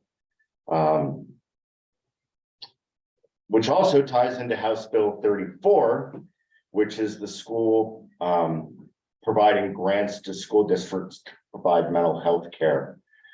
We are very supportive of this bill. However, we also see a pitfall to it in that the school districts will likely be able to pay a much higher wage for mental health therapists than we can as nonprofit treatment providers.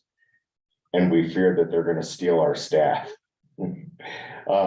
That's something to be aware of. It's difficult to keep pace. Our residential treatment centers have not seen a rate increase in a decade. We know the economy has changed drastically in the last 10 years, and we find it very difficult to keep pace. Thank you. So the Judiciary Committee, I'm no longer on it this year, but I think it will still be okay for that judiciary bill.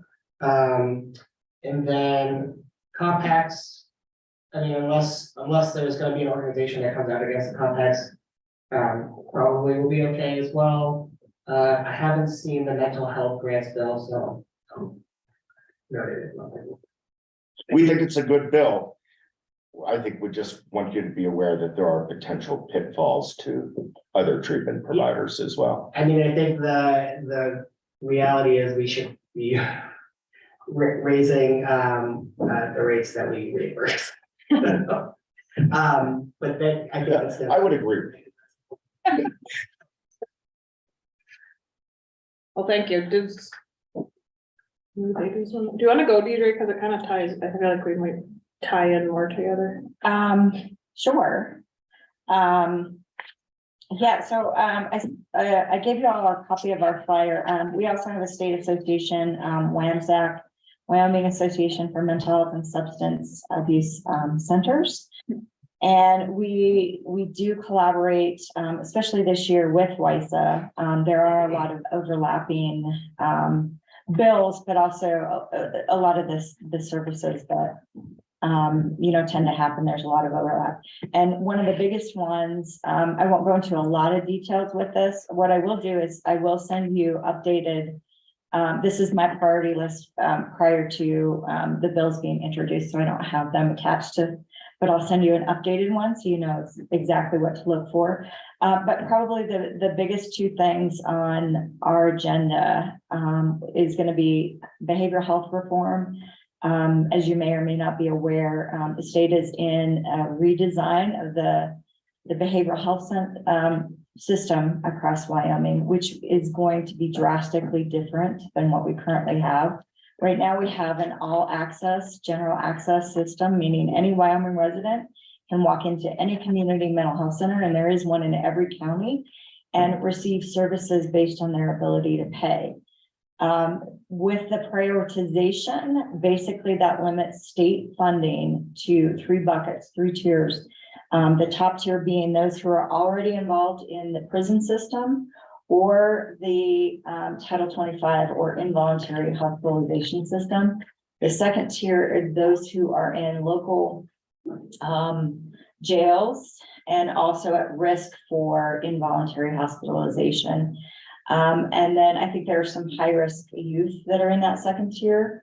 The third tier is more of that general access, high need, but has an income requirement, which is, I think, 150% of poverty, which is really nobody in Teton County will qualify for that.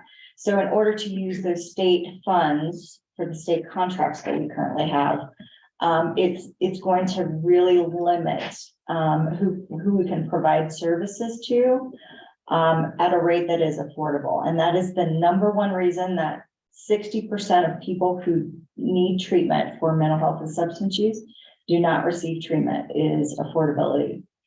So that is our main mission as a community mental health center, as a nonprofit, is to provide those services. And we're able to do that through our state contract, which has done nothing but go down over the last 15 years. Increasing our town and county support, which the town and the county have been absolutely very supportive. We're very, very grateful for the support that they have. A lot of community mental health and substance use centers across the state do not have that level, if any, support from their local governments. And then, of course, our fees, and then our fundraising, which is really the only movement that we have, the only flexibility in there is our fundraising, which has doubled over the last 2 years in order to keep providing those services at an affordable rate. So those are the biggest things that we're looking at, which dovetails into number 2, which is that the funding that comes into the general fund. So the last budget cycle, our budget overall across the state was cut around $15 million. That was replaced with ARPA dollars. It has not been put back into the budget. So we've avoided cuts over the course of the pandemic, luckily, because our demand increased. But those are going to hit us full force in the next budget cycle, unless that money gets put back in. I'm not sure if what the plan is for doing that. We will be having our legislative luncheon next week. You all should have received an invitation. It's either, I can't remember if it's the 9th or the 10th. It's on my itinerary, which is all on my computer. So, but I will be down there starting on Sunday through Wednesday. I'm happy to meet with you. I know lunchtime, especially those first couple days, is going to be a lot of drinking from the fire hose. So I'm more than happy to introduce you to Andy Somerville as our executive director for WAMSEC, and she is extremely knowledgeable and definitely very helpful of walking anyone through any of the bills. The other things that are on here is funding for 988 and services for pregnant women with substance use disorder. Drug court, so there is that sort of momentum to move drug court under judiciary, and we're in support of that. There is the compact, which we are also in favor of for the reasons that Mr. Mull stated so eloquently. And then also, in support of the items that Chris had mentioned for youth services. And then, of course, there's Medicaid expansion, which is always a really sensitive issue. So our stance for WAMSAC is that in general, we are in support of Medicaid expansion. Anything that can help people get the services, the healthcare that they need can be a good thing. But we are very cautious about how that happens. The last time it was proposed, seriously proposed, they proposed taking the match dollars out of mental health and substance use. So in effect, they would have used our dollars for that match that's required, which would not be a good thing for us. But so we're cautious about it, and also in general support it. So yeah, other than that. So I think WAMSAC's lunch is on Wednesday, July.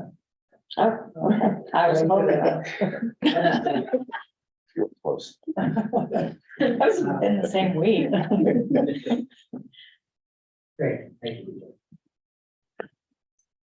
Patty Boyd from the Children's Learning Center, and we are part of the Human Service Council because all of us are related in a way. Sarah alluded to it, that each of our services sort of dovetails into the other. If any one of the organizations falls apart, then it impacts the other organizations, at least at some point along a person's life. So that's how we have all gotten connected, is that we are, our services do relate to one another in that interconnected way as a person ages from what we serve, which is the youngest, to the oldest that are served by the senior center. So I just wanted to clarify that.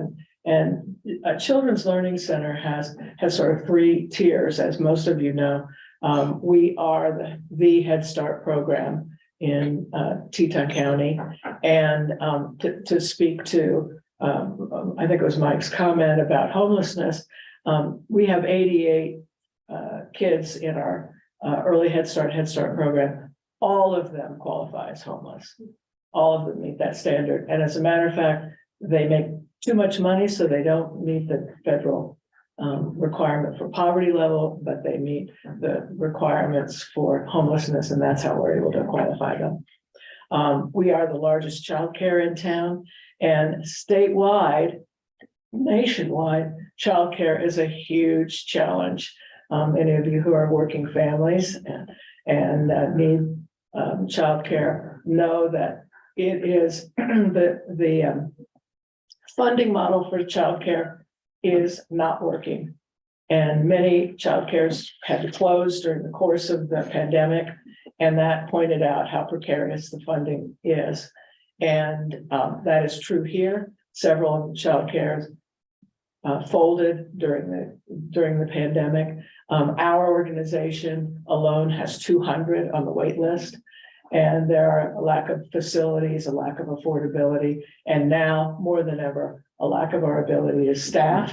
Our biggest competition is the school district, who now needs teachers and therapists, and they have literally poached 3 of our special ed therapists, and around the state that is true, and many of our teachers as well, because they can offer more money and a pathway to become a teacher.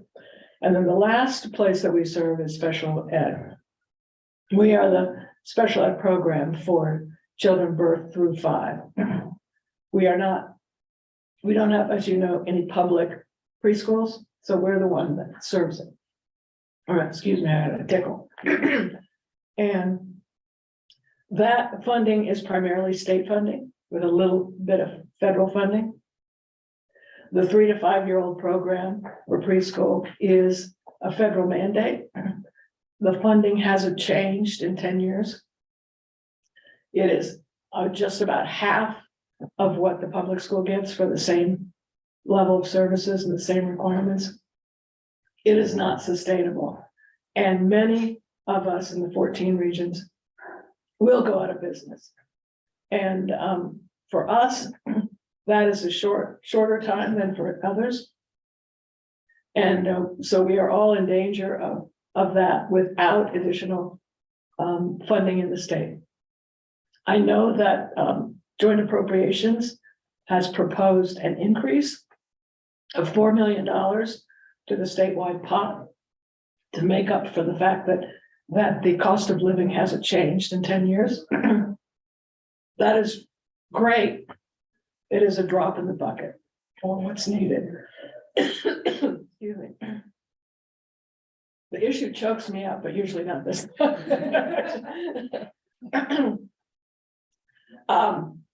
And we have, as a group of people, the 14 regions really worked hard to come together to talk to our elected officials about that funding. We make up about 20% of our budget through fundraising. Many of us do. That's not a sustainable model. Nonprofits are the ones that run and manage the social services in our state. And none of us are going to be able to keep pace with salaries or keep pace with the cost of living. And we will be in danger of not being able to provide the services. Thank you. No bills are on the docket that I know, just the joint appropriations. So Patty, I am probably gonna draft a couple of bills and have a conversation with you. It's not ready for me to talk about here, but I will give you some childcare bills. Great. Great. Awesome. Yeah, thank you. I want to thank you guys for your support statewide, and I think Patty stole what I was going to say, but just echoing that, like, we can't run our program. We do career training for single moms without all of these nonprofits. We have moms with kids at Red Top and in counseling, and moms who work and have their kids at childcare learning center. So yeah, just to support all of them. And I think our biggest needs, what we see again, is affordable housing for participants and a living wage. Of course, so we're kind of looking with our model here in Jackson, we're statewide, but here specifically doing like part-time training so that moms can still work part-time, and then also maybe incentivizing more the training so they can still succeed with have their basic needs met and that sort of thing.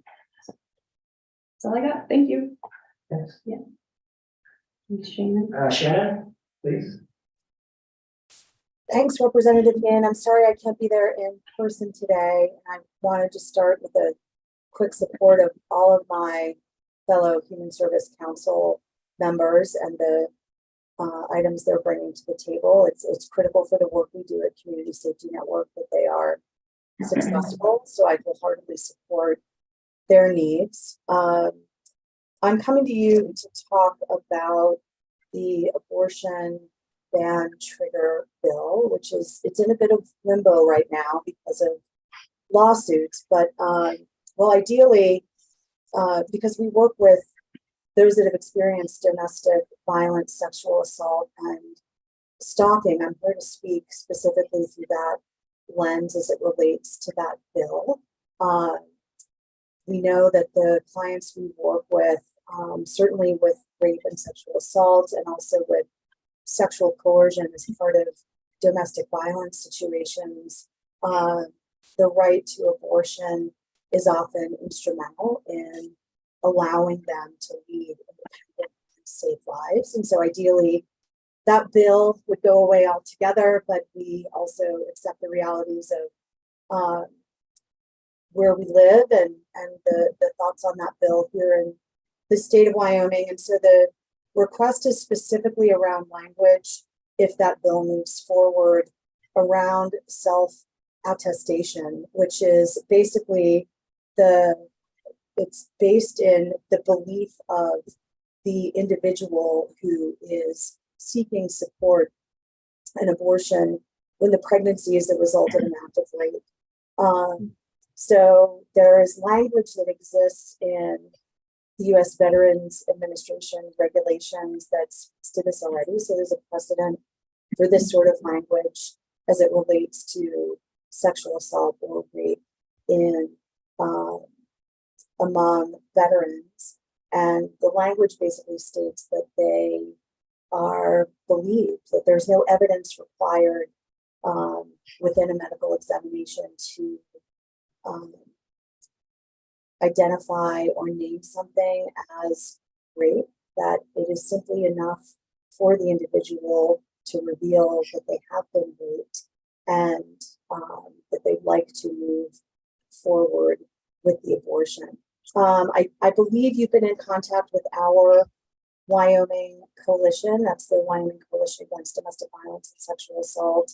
I'll be down in Cheyenne at the beginning of February. We do have a lunch planned between the 1st and the 3rd, and I imagine we'll be talking more about this issue then. But the idea that an individual can self-attest that they were raped is really important language in the bill as it moves forward, and we would love your support to ensure that that isn't. Shannon, thanks. As the person who tried to amend that language in the House, the rape and incest exception language, I know it's highly problematic overall, right? Because especially the liability falls on the doctor on whether or not they are a criminal or not. So I would love some more language and clarity there. I mean, theoretically, my hope is that the Supreme Court just overturns it, but I don't quite know what will happen. But if you can send me that language from the federal statute, I think that would be greatly appreciated. Absolutely. I do expect all kinds of bills, including abortion-related bills. I'm probably going to bring one that repeals the trigger ban altogether, but the likelihood of that even being sent to committee is probably low. But I do want to figure out if there is language that we need in there that I have it on hand. Yeah, you're ready for it, because as many of you know, things move very fast in the legislature. Thank you, Representative. As I ask for your support, please let us know how we can support you as well. I just wanted to highlight who's missing, so you know who's also at the table is 122, community entry services, Senior Center. senior center, and Teton Literacy. So they are also will likely follow up with you. Thank you. Thank you. Representative? Well, thank you all, and I really look forward to seeing those of you that will be in Cheyenne when you guys come down. Please let us know. It is frankly one of the best things when we get folks from Jackson. I'm sure.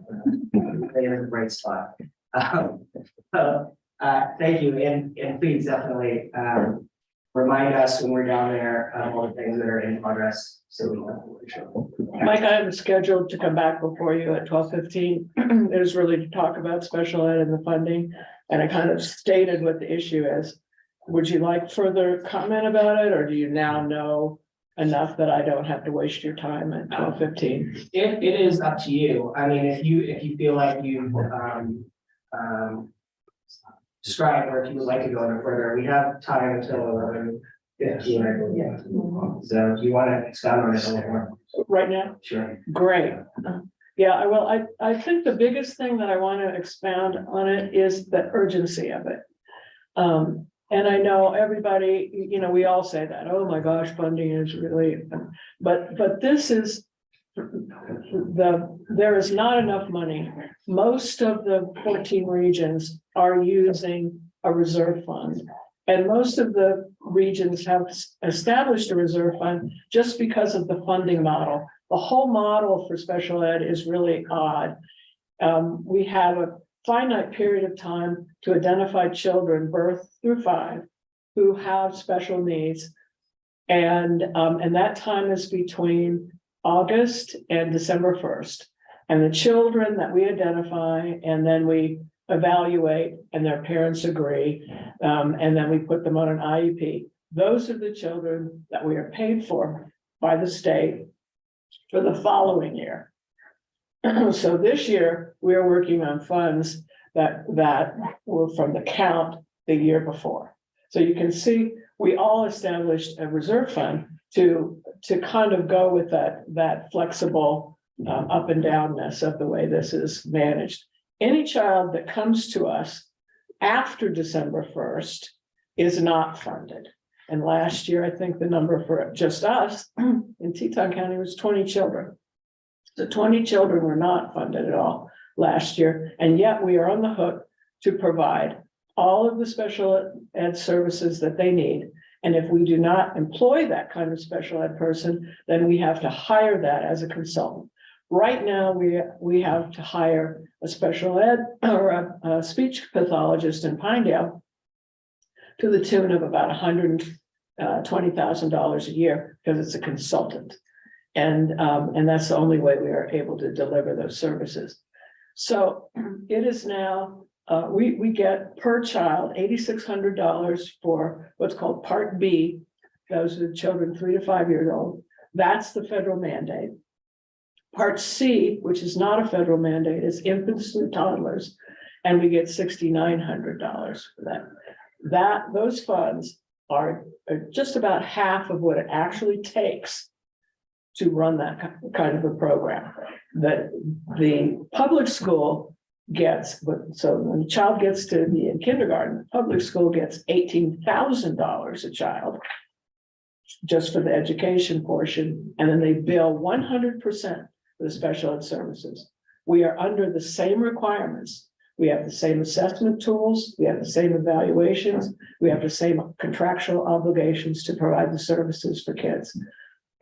The funding is just way too little. So all of us in the 14 regions have been spending down whatever small reserve funds that we have.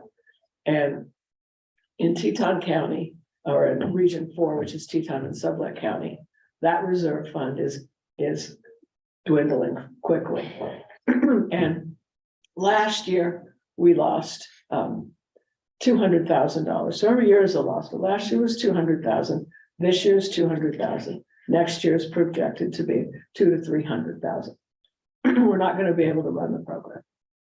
That means that there won't be services for children who have any kind of special needs. And scientists and doctors agree that when a child has early intervention services before the age of 5, the chances of them reaching their full potential in every way is much, much higher. And without those services, the statistics of children that drop out of school, that never reach their full potential, that don't make it, that get into drugs, alcohol that end up in all these other services, that statistic is very high. It costs the state of Wyoming about, I think it's now up to about $11. For every dollar that you spend early, in early education, before the age of 6, saves $11 in future mitigations and all the other parade of horribles that happen to children who don't reach their potentials. And that is all funded through various programs that are funded by the state and the feds. So it is a critical situation. If one of us in the region goes down and is unable to provide the services, the state of Wyoming is out of federal compliance with delivering those services in the state. So it's really critical that all 14 of us are able to do that. We've been doing this for 50 years. And for 50 years, we have touched the lives and changed the lives of thousands of children. And so the idea that after 50 years, we would have to say to our community, I'm sorry, we don't have the funds anymore to run special ed programs, and that would happen all across the state, seems to me to be a travesty. And so I know that bills in the past have come forward that have asked for additional funding. And they have, for one reason or other, not been funded. I know there's been great requests going on to the state. But it seems to me that this is a way to impact a lot of lives. The state of Wyoming, because we're so sparsely populated to begin with, the number of children we touch is in the thousands or in the hundreds, not the thousands and thousands. I mean, our collective groups serve about 4,000 kids a year.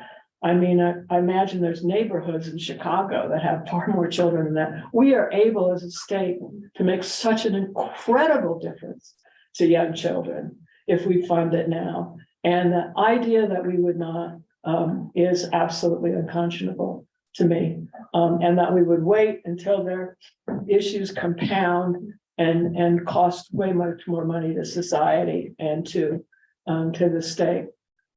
So I just appeal to you. We do have a $4 million increase that's been put on the joint appropriations. That will get us from $8,600 to maybe $9,000 or something, I think. I don't know what the number is. The real number to get us to $12,000 per child, which is still below the $18,000 that the public's going to get, is about $11 million statewide. That's a big nugget, and that has we didn't know that we had much shot with that, but it is critical for, I think, those of us who believe that the children are truly the future of our communities. So, Patty, do you know where in the budget that is, or would you be able to send it to me? Or maybe I can get it over the show. well, what I saw is it was line 55. And it's a, I forget the acronym, but it's an E, is it an EEOC? It's a ECA adjustment? yeah. So it's all. The governor had approved $1.9 million increase. And the joint appropriation has added money, and so it's now up to 4 million. Great.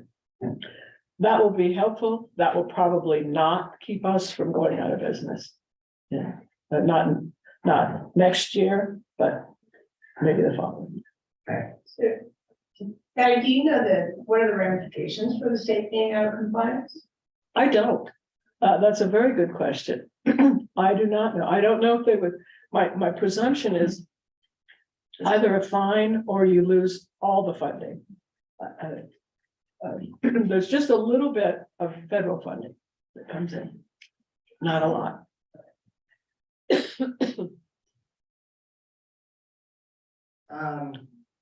Okay, I wrote it down. I'm gonna look it up in the budget, and I'll probably follow up with you anyways, but I'm gonna give you a call sometime. Okay. Next time. Thank you guys for joining us. Thanks for your time. Thank you. Thank you. Appreciate it. See you, chat. Yeah. Let's take a 2 to 3 minute break, for anyone who will be back in, and, yeah.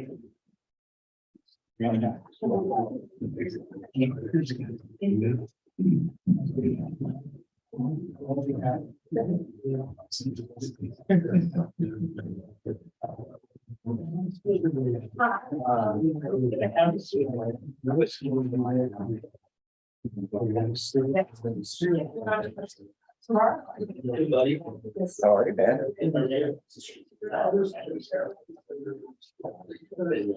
So.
Yeah. It was really good.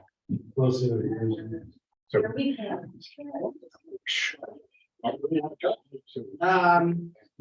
Thanks for joining us. I think Catherine is on the line, but please, so I'm Mike Yin, for anyone who doesn't know. We have Representative-elect Liz Store and Representative-elect Byron.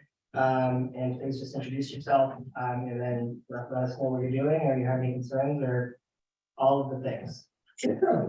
Thanks. Sounds good. Well, first, thank you very much, representatives and representative-elects. It's great to continue this tradition. My name is Eric Dombrowski. I am the chair for the Jacksonville Travel and Tourism Joint Powers Board. We have Catherine, our current executive director, online, and actually one of our board members, Mike Tracy, sitting behind me for a little moral support. With her, we just do a nice little overview.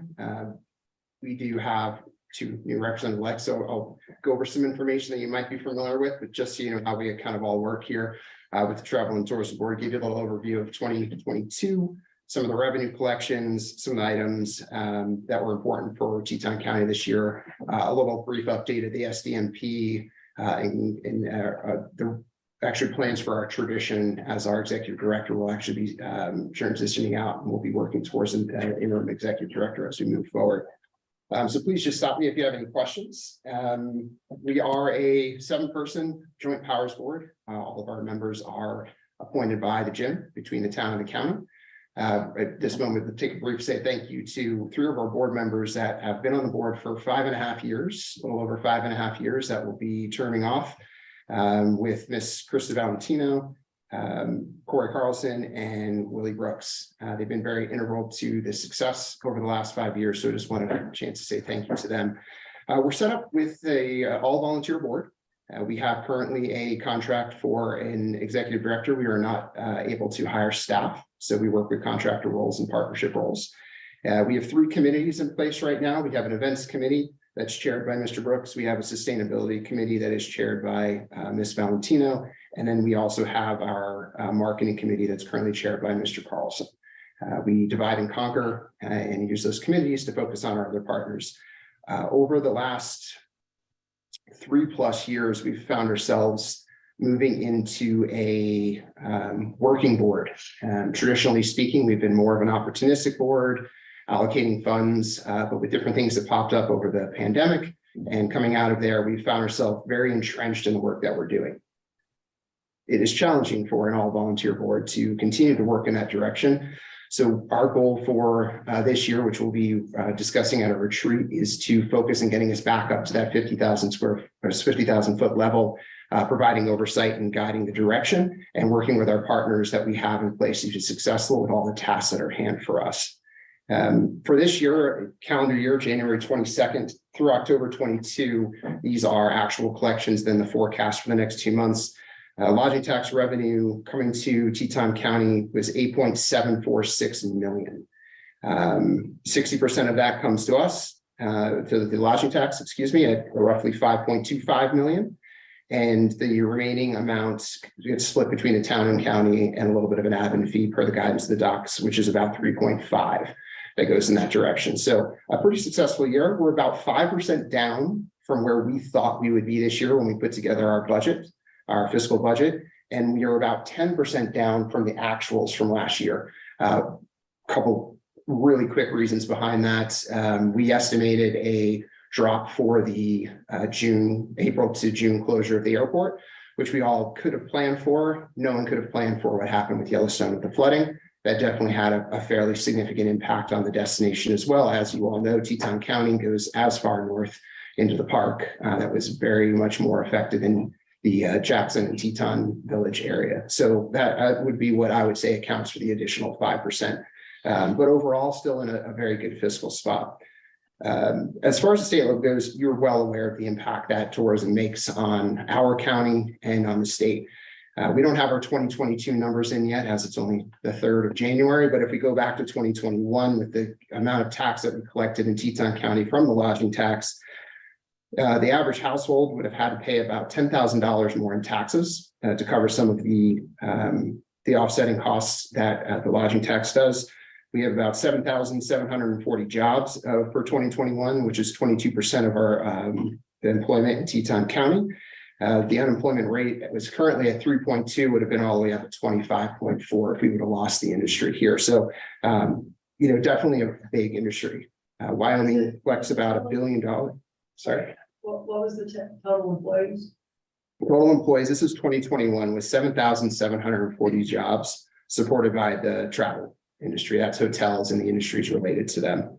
And if you look at the state as of 2021 from the Wyoming Office of Tourism, it's 43,880 jobs in Wyoming, 30,000 of them directly from the travel industry and 13,000 that are supporting industries for the travel industry.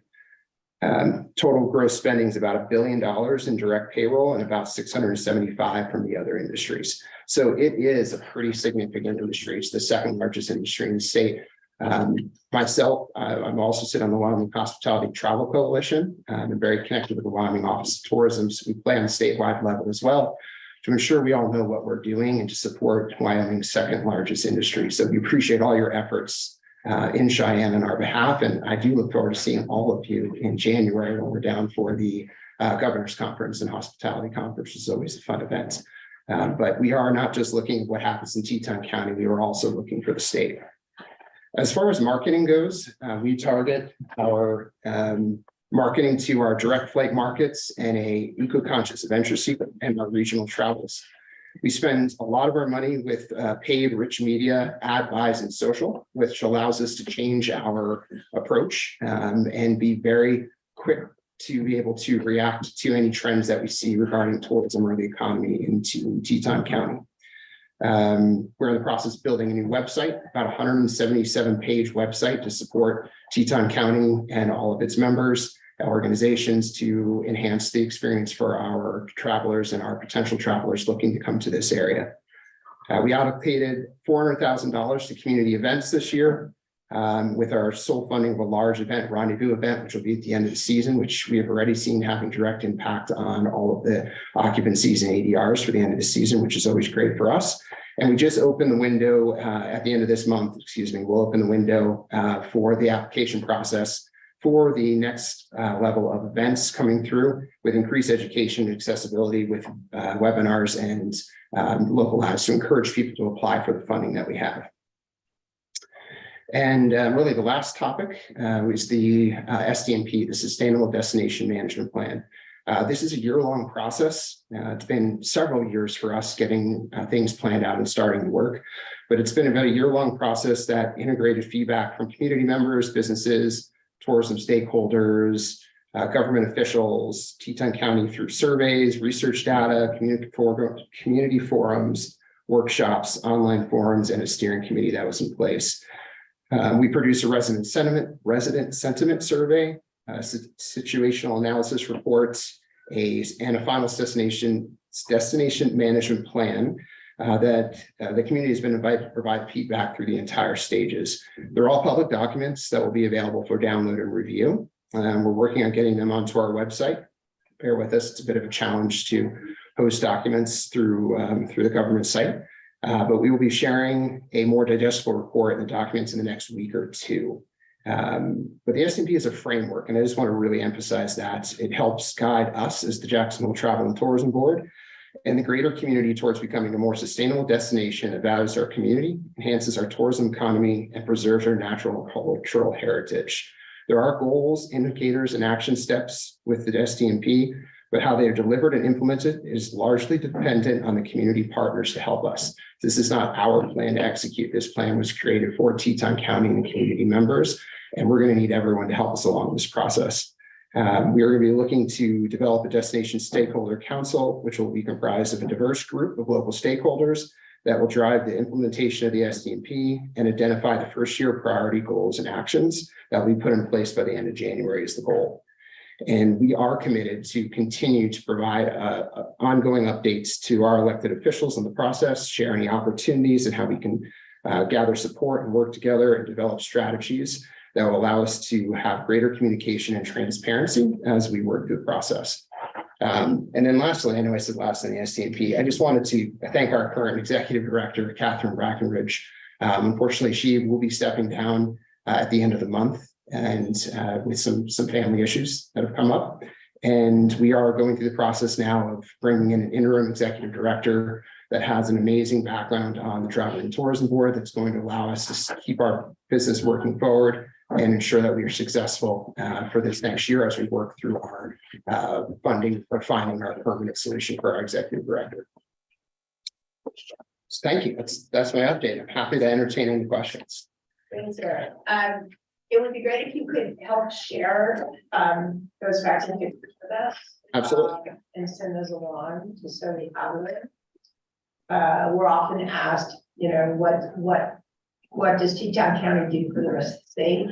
So certainly looking at the lodging tax and sales tax numbers for Teton County that helps support the rest of the state would be helpful.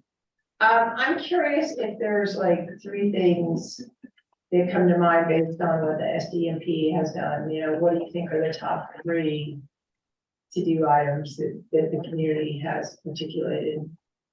Yeah, that's an excellent question. Are you representative yet or still representative? Okay, close. Okay, representative. One, two, that's two. Tuesday, I thought it was soon. 7 minutes now. I think it's an excellent question. You know, when you get a chance to see the plan, there's going to be really, I'm going to call Mike, if you want to help me answer some. What do you think the top 3 are? Because I think it depends on what community member you ask. And that's why the plan was designed, was to provide a framework that would allow different community members and organizations to be able to hop onto some of the challenges that we have uncovered that would allow us to be successful. So, you know, what would you say would be the top 3? I'm gonna give you the top 1. Because it's kind of both the short term and the medium term goal that almost every stakeholder agreed was critical.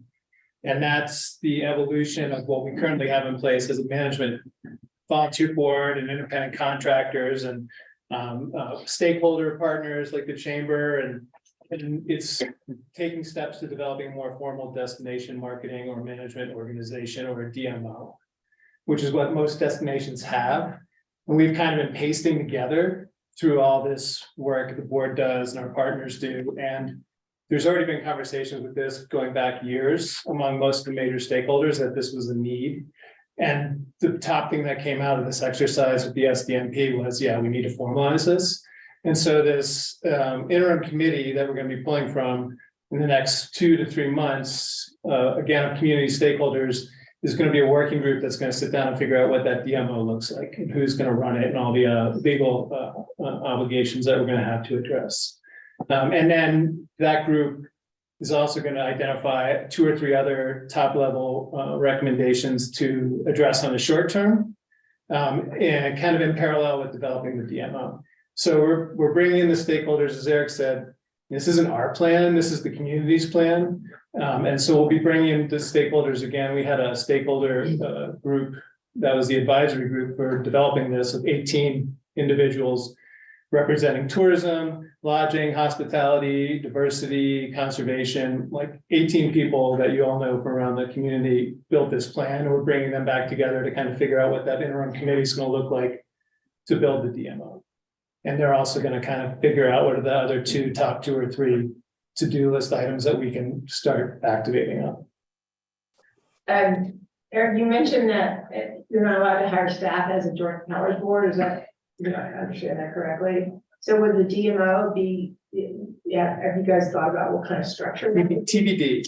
Yeah, we have. It's a great point. Teton County does not allow us to hire staff in the way our joint powers agreement is set up. So the structures that we were looking at range from a private entity to a public entity to a hybrid of both, working with our attorney Gingrey and the town and county, obviously, to determine what is the best structure and the most effective way for us to move forward. So there are several models that we're working through, and that's really a focus for us, is to determine which will fit within our county the most effectively.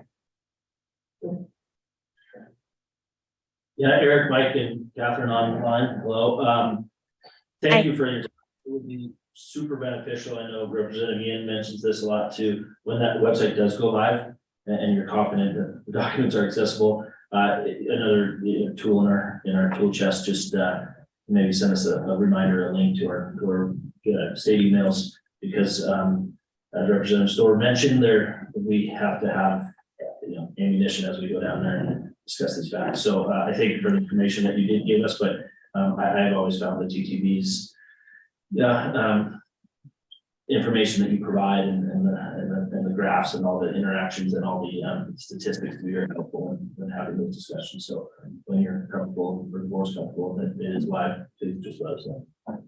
Yeah, even if we can't get it up on the website, we'll still get it to you for sure. Yeah, so our annual report will also be ready to go by hopefully the end of January, so we can send that your way in addition to some of the figures that we covered today, for sure. Awesome, thank you. Well, thank you guys very much. I don't really have anything extra to add. You're welcome to stay. But it's very much appreciated, presenting to us and letting us know everything that's going on with the TTV. Because it's also important for us to be able to know what our community is doing and we can check it as well. Well, we appreciate the support and let us know how we can help on your end. If questions pop up, you don't know the answer to, we're happy to provide whatever you need to help showcase what we're doing here in Teton County regarding the Travel Tourism Board and our SDMP plan. So, thank you. Thanks. Bye. I just would like to also say thank you, especially to our representatives and our electeds and our chair, Mr. Dombrowski, and treasurer Mike Geraci. And I too am available for questions and concerns surrounding transition, as well as the SDMP. We will be coming out with, very accessible communication materials that will help educate our general public about shared responsibility and how the plan will affect businesses and visitors, and sort of identify the primary goals and functions of all this as we try to come to a better governance structure that is really effective. As the biggest collector in the space in the state, it's exciting to be able to take the lead with a project like this, and I appreciate the opportunity. Great, thank you, Kevin. So we are running early, which is great. Our lunch has arrived and we have plenty of sandwiches and wraps, I think, for everybody. We can wait until after the chamber, or if the chamber folks are happy, we can try to dig in early, or if the chamber wants to start 5 minutes early, we can move on now. I think since we all started early, why don't you take a break, get something to eat, and we're happy to reconvene when you're finished, right? Okay, well, let's grab snacks.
I'm muting, please join us.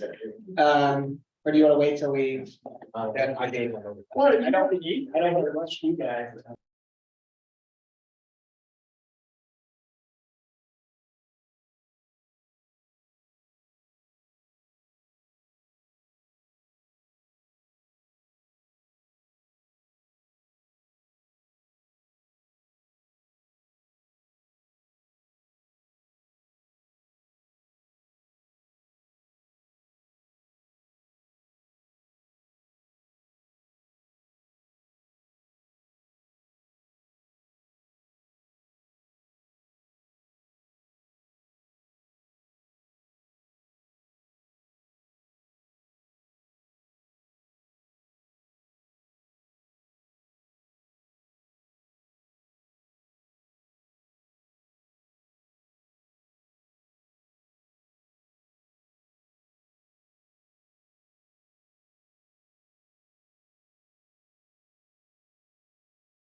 Thanks, Rick, for being flexible with us. For those that don't know, Representative-elect Lestor, Representative-elect Andrew Byron. Rick, please introduce yourself and let us know all the things that you need to know. Rick Howe, President and CEO of the Jackson Hole Chamber of Commerce. I've also brought along with me our communications manager, Andrew, who started with us about 6 months ago.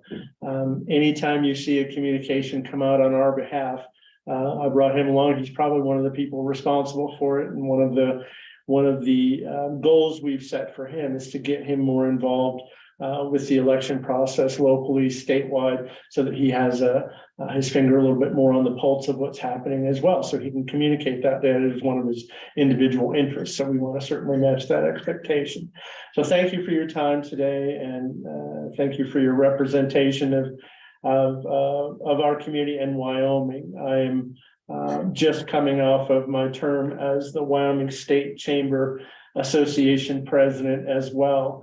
And somebody made a comment towards the end of the fall, and they said Wyoming is probably the largest small city in the nation. When you think about that, that's a pretty great statement. I think though our highways are so much distance in between, we have the ability to work so close together, and it's folks like you that make that happen. So we appreciate that, and thanks for the time today. A little bit more about the Jackson Hole Chamber of Commerce. So I have been with the Jackson Hole Chamber of Commerce going on 13 years. I just took this position about 2.5 months ago. We just finished our final hire for our leadership positions. So we've hired 5 people in the past 2 months, and the last person started today, our director of communications and events, who's taking some orientation information at the moment, but we're looking forward to this coming year and subsequent years and building stronger foundations. I've heard it from a couple of the other folks here today. Is for us, it's about a community effort to collaboratively work better together. And through this SPMP process, there was a lot of conversation initially, and I can tell you from a person that moved here in 1982, we were in some of those conversations 40 years ago. Some similar, what are we going to do collectively together to make this a better place? So we as an organization who represent at the moment about 923 members of all sectors throughout the county and surrounding counties as well, represent business interests and things that will help our environment be more friendly from a year-round economic standpoint for the business interests of the people who support our community. When I took this role, one of my platforms was that I feel like small business drives just about everything. Small businesses represent about 96% of all businesses in the country and hire about 60% of all people in our community. That's probably very similar. So for us to help small businesses work through the daily needs that they have to open up their doors, operate businesses, but also to work with folks like yourself, whether it be legislative issues that do affect folks on a daily basis or things coming up that we need to be part of or get feedback for you. A lot of my meetings I've had with elected officials have been along these very similar lines that, we have the ability to survey members, to get feedback, to get information out. If there's an action needed on your behalf, reach out to us where you're trying to figure out, what the pulse of maybe the business community is. There's probably no better resource. Andrew has the ability through some of our new website platforms to reach out immediately and try to get instant feedback if necessary, or if there's more time needed. I think for us, some of the legislative issues on the table right now are, as we look through them, are SF3, SF12, SF13, and HJ1 that we've been able to take a look at so far. While none of those are in the final stages at the moment, those are the things that we see could have impact one way or the other that we'll be certainly keeping track of. So I think I did communicate with a couple of you individually, but certainly rick@jacksonholechamber.com. I'll email you all my phone number after this as well. It's 307-413-9602. Text me, email me anytime you need anything, or if I can assist in any way or organization can assist. We're 75, now 77 actually, year organization that has focused on community excellence as one of our primary targets and pillars. Yeah, and community and economy we believe can't be talked about in two separate fashions. You can't do one without the other. You don't have one without the other. So for us, keeping those foundations strong at all levels are what's most important to us. We have a board of directors of 17. We have a total of 9 different committees that focus on different initiatives throughout the valley, whether it's housing, transportation, legislative action. We're there, we meet at least once a month. Sometimes we meet more than that. We also have ad hoc committees, which meet as needed. Some of those can focus on areas specific in our county, or they can focus on areas specific in the town. Again, we're set up for that to be able to help move things forward in a positive manner. So with that, I wanted you to finish your lunch, so I figured I had enough to talk about. So thank you. What's How can we build again? It's SF3, SF12, SF13, and HJ1. We are also a member, as we talked about, from a statewide constituency. We're a member of a program called the Wyoming Business and Industry Federation. Not sure if you're familiar with that. It's relatively new. About 2 years ago, the Cheyenne Chamber of Commerce, which, as you know, has a pretty large PAC, came to the state association and talked about getting a collaborative effort together so that legislative officials weren't just hearing from one side of the state. Because typically, if you hear from one side of the state, that's the answer from the legislative. Well, what does the rest of the state feel like? So through their help, we put together, it's called the Wyoming Legislative Business and Industry Federation. And what we will do is meet once a month as the legislative session is ongoing and talk about issues that may have direct impact and the questions that we will then send out to the legislative branch. We will then send some of those questions and support as a federation, meaning when that comes from you, and you'll hear some more about this coming up. We just actually launched the live updates, which I just sent before we came here today to our staff. Which we have live updates where we can see what action has been taken on bills, the bills that have the ability to impact us one way or the other. Then when we send our support or concerns to some of the state officials, you'll know which members of the state are on that. So right now we have Sheridan, Casper, Laramie, Cheyenne, Rock Springs, Gillette, Jackson Hole, and Evanston are part of that federation. That's pretty strong representation of the state. We're trying to get more people on that as well. Again, that hopefully simplifies a little bit more to you, that when you're able to say, well, all we're hearing is from this side of the state, because all of our names will be on that sheet that's sent, that we've actually vetted that pretty well at a table level, just sitting like we are today, and said, here's why we support it, here's the concerns we may have, or hopefully many times we can say great job and we appreciate this as well. So Rick, thank you. So the 3, 12, and 13 are all the liquor license. Correct, yes. And then HJ1 is the property tax. Correct. How is this new group going to differentiate itself from the Wyoming Business Alliance? And we're working with them right now as well. I know we've been talking to Chris Brown and some other members statewide to what we wanted to do as a chamber of commerce entity, I guess is the best way to put this. So it's the chambers of commerce working together and speaking together. I think as with any effort, when you start out, first of all, if you go back 3 years ago, we had to do it separate. So 23 chambers of commerce had to do everything separately. Now we can actually speak pretty much with one voice. There will be times where communities will have to, and Andrew and I were speaking about this morning, just because the state federation supports it doesn't necessarily mean that Jackson Hole will support it. As a board member, I'll take that support as a board member, but in my own community, I will be able to say, but our community is not able to support it because A, B, and C. And that's when I would reach out to our local electeds and say, here's why. But again, that doesn't then alienate us from the rest of the state, because people will have already understood that because we've sat at the table and talked about it.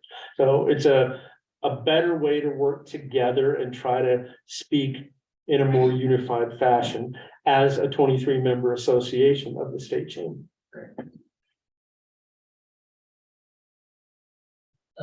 Great. So I don't know if you look at committee assignments, I'll be on corporations now. And these two will be on travel, recreation, and wildlife. So please definitely reach out to us for anything that comes up with any of those committees. But I think, I think having you guys here is really great, and congratulations on your new position, and I look forward to working with you both in the future. Thank you very much. Appreciate it. And Happy New Year. Happy New Year. Anything else from us? Well, I'm just curious about, yeah, I mean, the business alliance, I feel like is always fairly minerals focused, right? And this feels very different, just in the description. And really kind of presenting Main Street businesses. I'm just curious, you said you've been involved with the statewide work for a while, Rick, and just where is the agreement across the state among your peers about what you'd like to see the state move forward with or invest in, or I'm just curious where there's common ground. Yes, well, and you're kind of stating, it's, what we all realize is that sitting at a table representing different corners of the state, we're not always going to agree 100% on everything. What we like to do is take those common themes, if you will, and work stronger to improve those. I know when you talk about the Wyoming travel industry, a number of the communities that you may not have thought would be supportive of some of the funding that went towards the park rebuilds and the grants that were allowing access for travel trail improvements and things like that did get on board because of those efforts.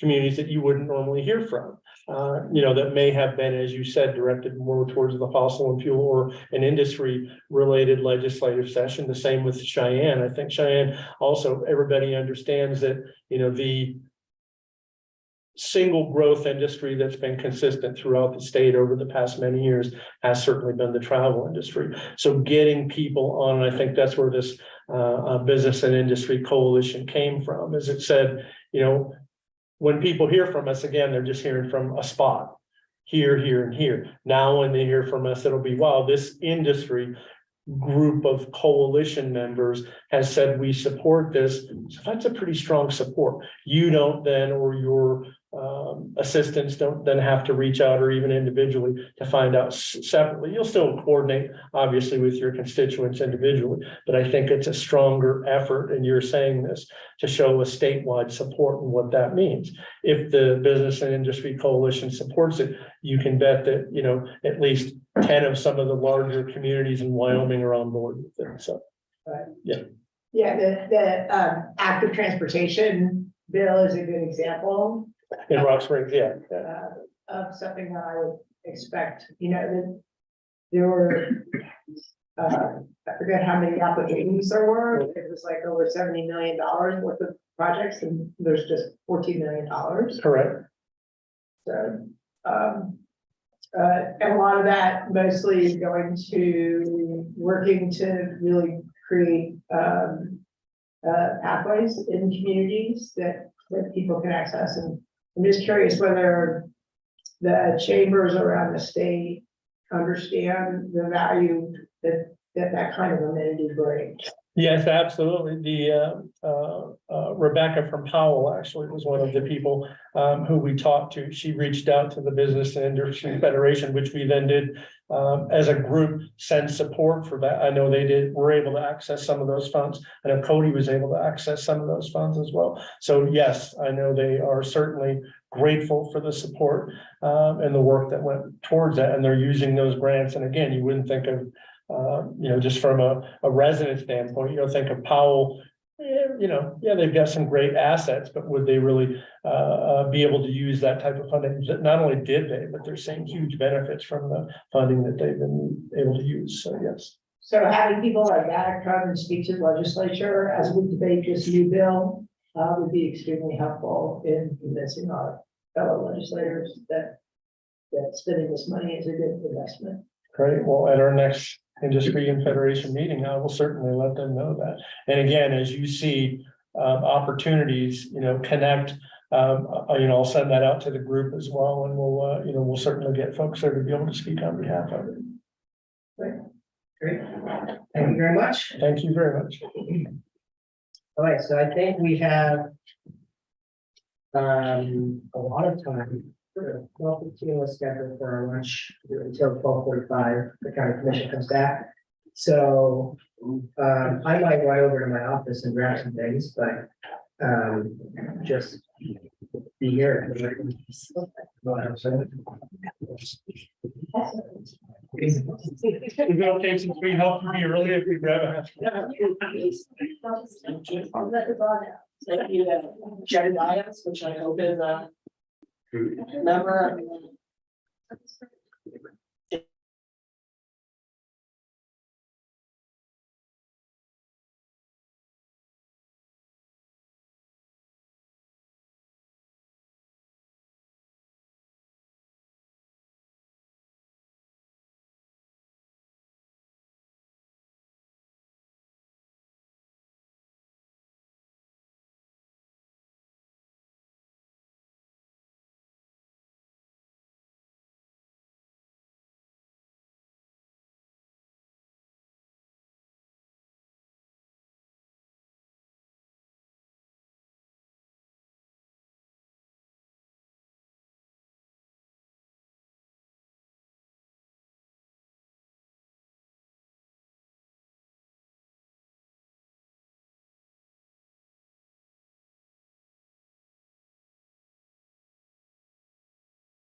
Okay, we're.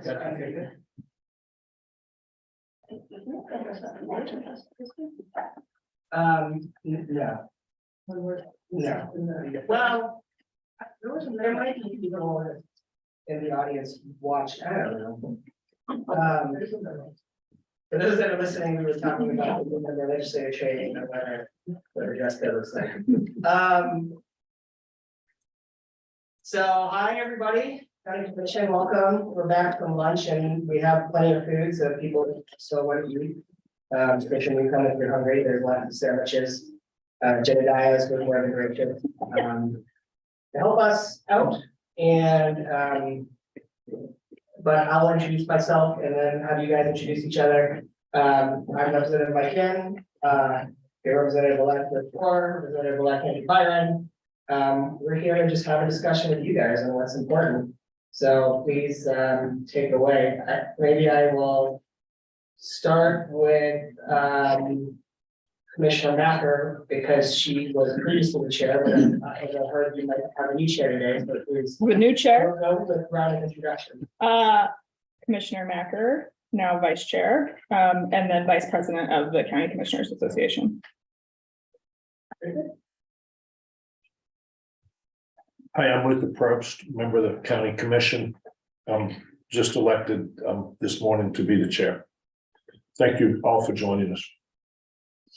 Excuse me, and I'm Mark Newcomb, kind of just general commissioner. Yeah. We can give you a title. Great. And Commissioner Gardner is on also. Yeah, we have Commissioner Gardner on Zoom. You want to say anything? Wes Gardner, or Commissioner Gardner, got COVID and trying to survive the day. Thanks for having us. Thanks for being here, Commissioner. Paul, I'm sorry that you have COVID. I hopefully you get better soon. Please, take it away. I guess the thing I would start with at a very high level is certainly direct distribution for local governments, which has generally not been a huge portion of Teton County's budget, but is certainly really relevant for some of the smaller counties. So on their behalf, always advocating for the importance of direct distribution.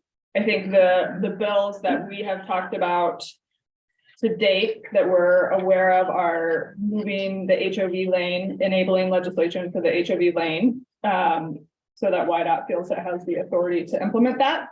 And then as a pilot project. And then the bills that we understand are not currently moving forward, but any other bills that may come up related to state trust lands and activities on state trust lands. And without any, certainly cognizant of wanting to retain local control as appropriate, recognizing the intent and purpose of those lands.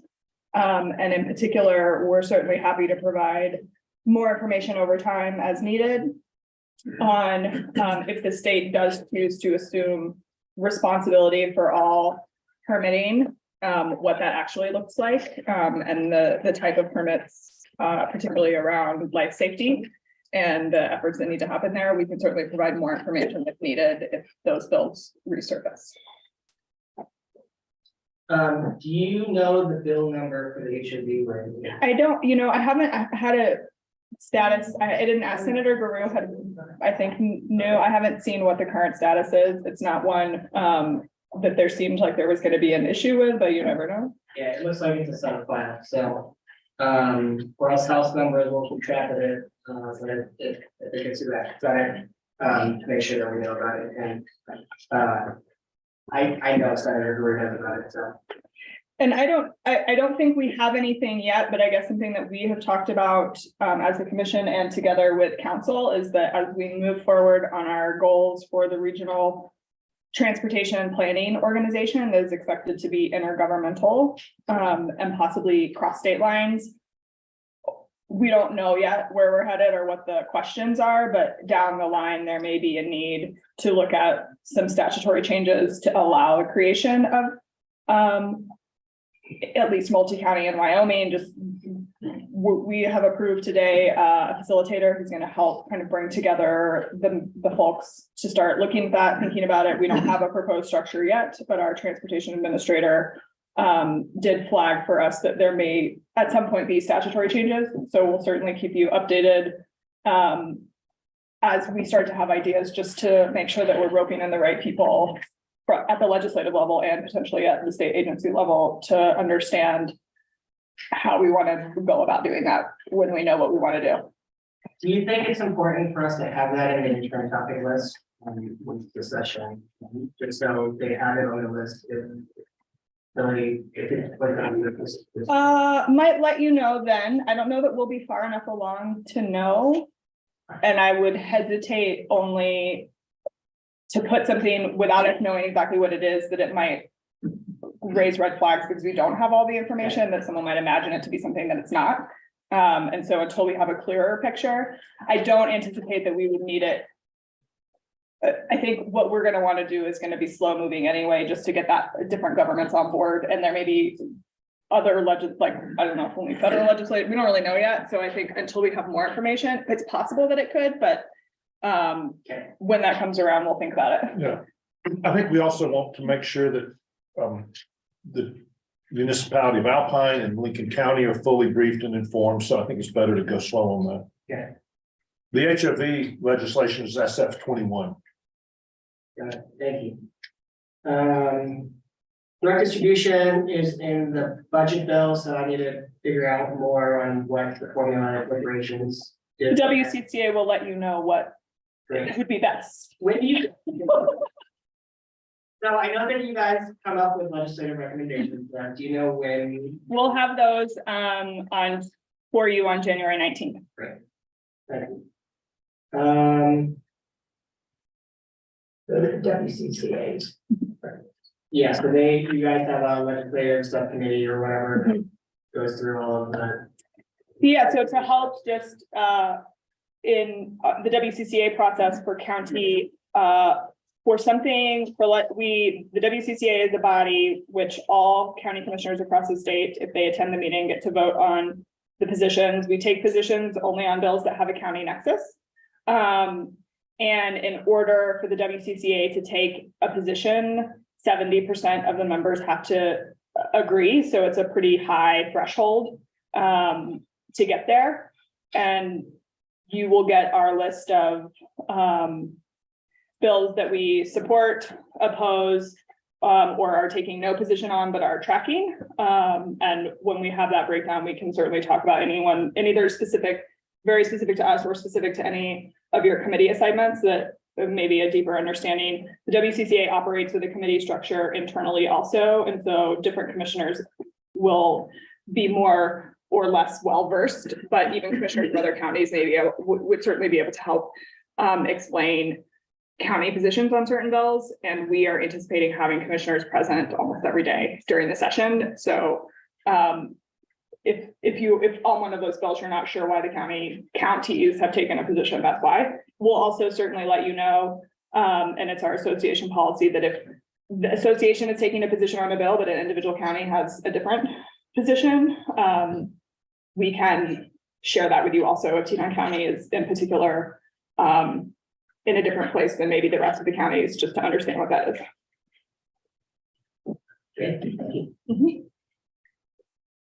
I just have questions about the direct distribution. I don't know how that process works. This is maybe a question for Representative Schwartz as well.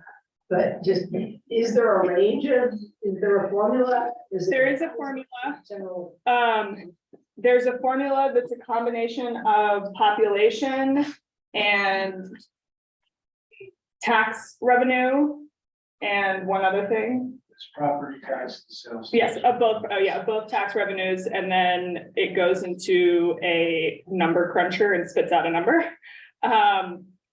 For Teton County, the number, we're certainly utilize it in our general fund, but it is not at the premium that it is in other counties that don't have access to the other revenue numbers that we have. And I think the focus historically has been on trying to ensure that some of the smaller counties, they get referred to as hardship counties, are equalized, and so different formulas. I don't know that there's talk of a new formula maybe, but. Sure, and Yeah, so the original formula was the Madden formula, and that one, it was hardship counties and small municipalities. And then 4 years ago, Senator Bebout changed it to, I won't say anymore. But it didn't significantly change the methodology. It was just redirected a little bit more to smaller communities. And I think the WCCA, at least historically, has, I think, been generally okay with the new formula. It's whatever that amount is. So whether it's 105 million that gets into the pot to then be distributed, and that number has shrunk over time at times. I don't know how long my memory is foggy, but I think we're often looking at that total number. And sometimes it's proposed to look at different formulas based on other criteria. So besides those three. I'm sorry, and I don't need to talk. So the 105 million got to be the constant. There was a prehistory that goes back to when the sales tax got taken off food. So it all kind of started back then. And then 105 million became the standard. And then I believe in the last budget, we added another 25 million to the total, which looks at it, but what did it make?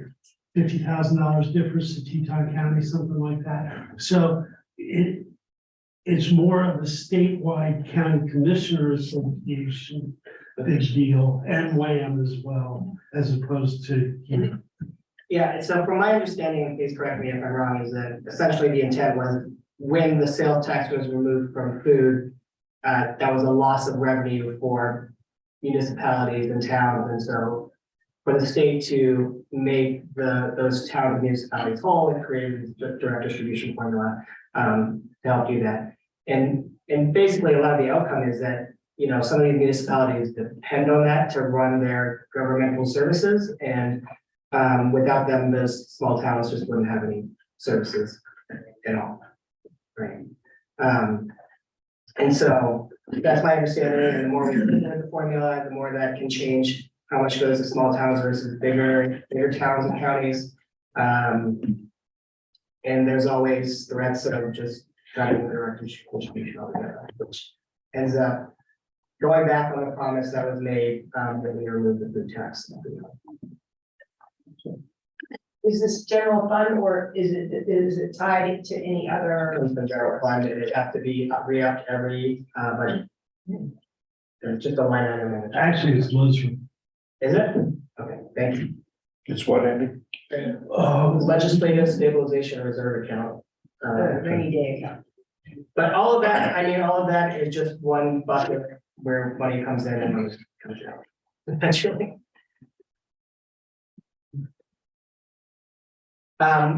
Great. Are there other priorities? We're also certainly watching WildLink funding, everyone's favorite thing. But that has been something, WildLink, so it's the statewide emergency interconnected situation. It's a situation. It's a situation. I mean, it feels like we're on the cusp of something great there, or is the funding still somewhat questionable? I'm not sure. Was it something in the budget or is it a separate bill? God, I can't find my notes on Wyoming. My recollection is the governor requested, and I think we approved additional funding for Wyoming to basically support the local government contribution to it. But I don't have it in my notes. And so from my understanding, WildLink is a service that allows emergency responders. I think the governor asked for it in corporations. To access their own communications. All on the same system, so that there's no switching channels, switching radios, depending on what part of the county you're in or which county you're in. But I think there's just like a single contractor, right, Motorola, that does. Historically. So it's been, there's always been some opposition on whether it really makes sense to continue funding it, but I think it doesn't have, it's generally. But again, we have almost half the members in the House, so, I don't know what happens. But, Well, almost half. yeah, 27 out of 62, I believe, are being elected. So I was trying to remember.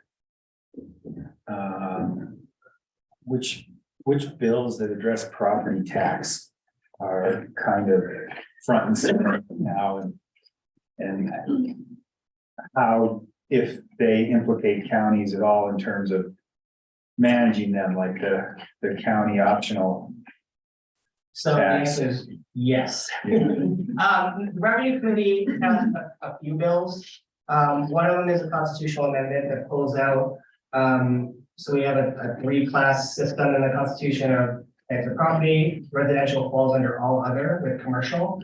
And so there's an amendment that pulls the residential out to a separate one. It also allows subclassing residential, so you can have different percentages for residential, primary, secondary, et cetera, or other homestead exception type bills. We also have Representative Summers is bringing a homestead exemption bill himself that exempts the first 100,000, which isn't going to end up being a lot for a lot of properties in Teton County, but it will be something. And Can that one move forward without the constitutional amendment? so we do have space for exemptions, but it is kind of vague. So the constitutional amendment makes it very specific for residential exemptions. However, there is still room in it for exemptions of some sort. And I think this is what that bill is falling under. And then Revenue Committee also has one that is sponsored for, and sorry, in that constitutional amendment, it also has language for allowing property tax cap bills, so like a California style bill, that was amended at the very last meeting, at the very last item of that meeting. So that's a single clause somewhere in that amendment. And I think that's unlikely to get WCCA support on that particular permit. And property tax refund program amendments. There's a bill that broadens the qualifications for it significantly. Both the income and asset qualifications for the property tax refund program. And it does it for both the state program and the county program. I don't know, my guess is that will be amended a little bit more in committee, but we'll see what happens, because the fiscal note on that is probably going to be very large, which is probably why it hasn't been listed on the website. Mike, is there any discussion in the committee or elsewhere around authorizing a circuit breaker legislation, as well as the discussion on property, the cap and the homestead exemption? In Revenue Committee in the interim, I don't think we had a conversation with circuit breakers. Okay. But I know earlier this morning, Representative Lexor mentioned that she was interested in visiting something like that. And we also have other members, I think this has been in a lot of members' minds, property tax. What I would like to do is also wrap that into a conversation about affordable housing as a whole across the state. So hopefully we'll be able to continue considering that. There will be almost certainly some sort of property tax refund or property tax relief that passes through the session. What do you mean by circuit breaker? The circuit breaker is, it just looks at your property tax as a percentage of your income.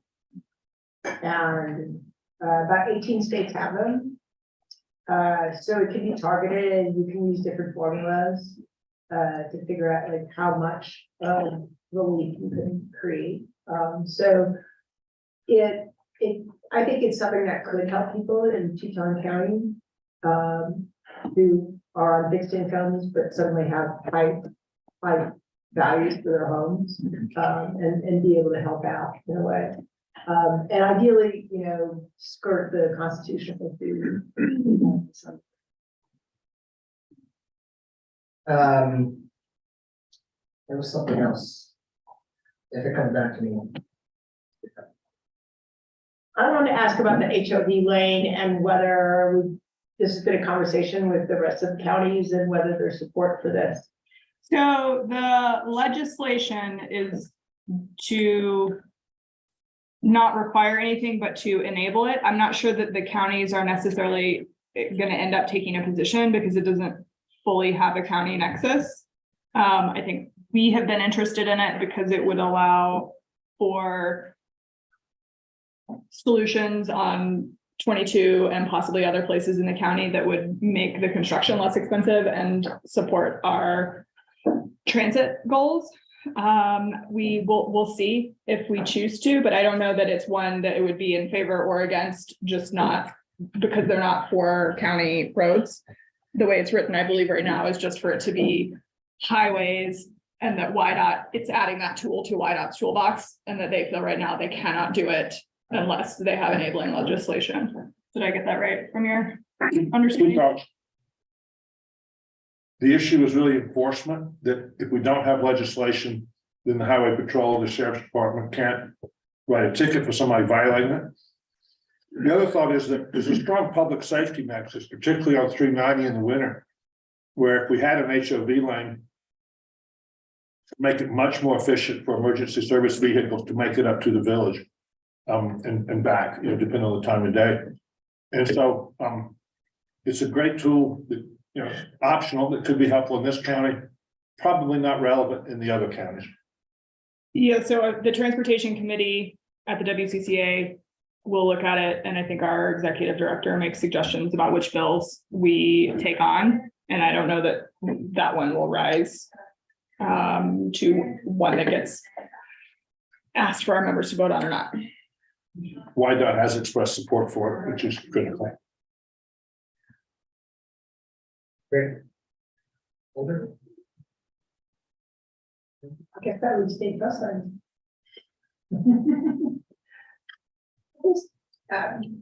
Especially here, I get to hear from one of the commissioners often. I am curious to hear from you guys, Mark and Elliot, exactly what, in your mind, where are the issues that you're seeing with the development on 299 and where the safety issues are, or just the permitting process and where the challenges are if we're going to put the state in charge of this kind of permitting. And I just like to understand your thoughts on that better. Sorry, I'll go first. I think my primary frustration is simply that they're not temporary uses. And that's really an affront to us to pretend like those are just to skirt whatever regulation might apply otherwise. If they call them some other kind of use and we could sit down and have a substantive discussion about them, it very well could be that we could have ironed something out, and maybe that would have entailed guarantees about the long-term use of the other half of the parcel or things like that. But the uses themselves are not ideal based on certainly my interpretation of our goals as a community, but the real affront was just blatantly calling them something other than what they are. I think the things I would add are, broadly speaking, if the position of the state is that the state is an absentee landowner, which is we're going to give a permit and then it's up to the permit holder to determine what happens next, then there needs to be more explicit upfront direction from the state. And I would say if I was the landowner, that I would want to know that my permit holder was obtaining appropriate, or my lessee was obtaining the appropriate permits, because you would eventually imagine that you as landowner would also be liable for certain functions. So I think there's an opportunity, knowing that there will be uses on state trust lands, to be more upfront about what permits are required, and that onus could be put onto applicants in the future. Like they could submit a list of the permits they think they need to apply for via local bodies, federal bodies, hard to say without having a specific use, but they could submit with their application, I'll be applying for building permits or septic permits or whatever from this agency so that the state, the Office of State Lands would know so that that information could be shared. And I think at a very high level, the county, our county, all counties would appreciate proactive information sharing around uses, what's happening, where we are, that they are going to work with the state DEQ to obtain a permit instead of that being unknown. Because in this example, we just didn't know if they had permits or not. We didn't know anything until we started looking for it or noticed that activity was occurring. And so more management perhaps from the Office of State Lands, particularly if lands across the state are going to be used more and invested in more.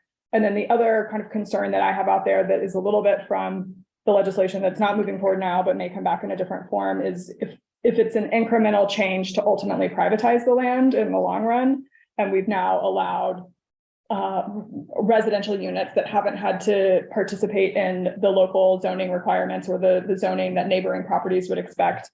And then it's no longer really a governmental use. And so which regulations apply when it's a governmental use and which when it is on its way to being a private use. So would you like to see more structure around the process of permitting essentially? I think an easy for me to say because I'm not the one doing it, but I think a pretty quick and easy thing to implement for any future lands that are leased would be to require the applicants to list, based off of the use they're proposing, require them to list the permits they think they need to go and obtain. And then everyone would have the chance to look at it. And we could say, oh, you're missing this one. Or maybe no one is saying that, but we at least see up front, and people that are applying are put on notice that they do have to obtain some. There are some permits that they have to follow. They don't just have an open slate to go do something, but it would make the question of who's responsible for deciding which permits they have to get and from whom, it sort of seems to be hanging out there still. So something I'm thinking of bringing back is the built-in revenue, but slim it down to only deal with enabling affordable housing on as an enabling legislation, or possibly conservation permits. My big thing is whether it opens a can of worms, but I do think that we might see a state land bill regardless. So maybe it just makes sense to bring something anyways that I would like to see in there. So, I think having language like that is useful to know on what in the process that we've been unhappy with as a community to understand what changes need to be made. And I think especially with, if you are thinking about residential uses, that counties, we have the most developed land development regulations, but the counties have put a lot of effort into their zoning rules. Other counties have comprehensive plans and they take them seriously, and their communities worked hard on them. And I think there are examples of other types of activities in other counties that communities are pushing back on that isn't reflective of what they as a community have decided they want land use in their county to look like.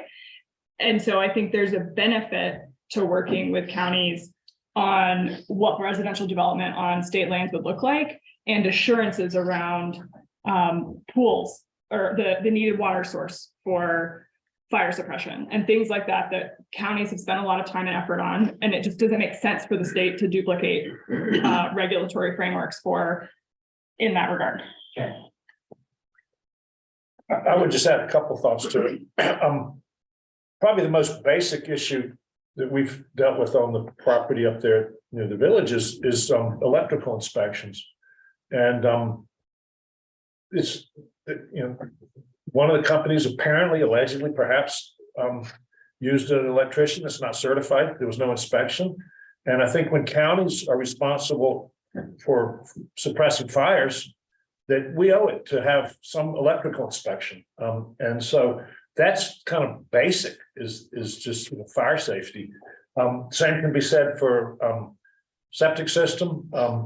There's some allegations that are in court from that private nonprofit group that the septic tank violates the Clean Water Act. And so some of these are just basic public health issues that are falling through the crack. On the finances, I think Steve Dewar, when he was running, had an interesting idea about having some kind of an arrangement where counties have the opportunity to match bids. Because I think everybody I've talked to is clear, we want to see schools generate revenue from these lands. We think we can do it in a way that's more compatible with Teton County's values than a glamping outfit on plyboard.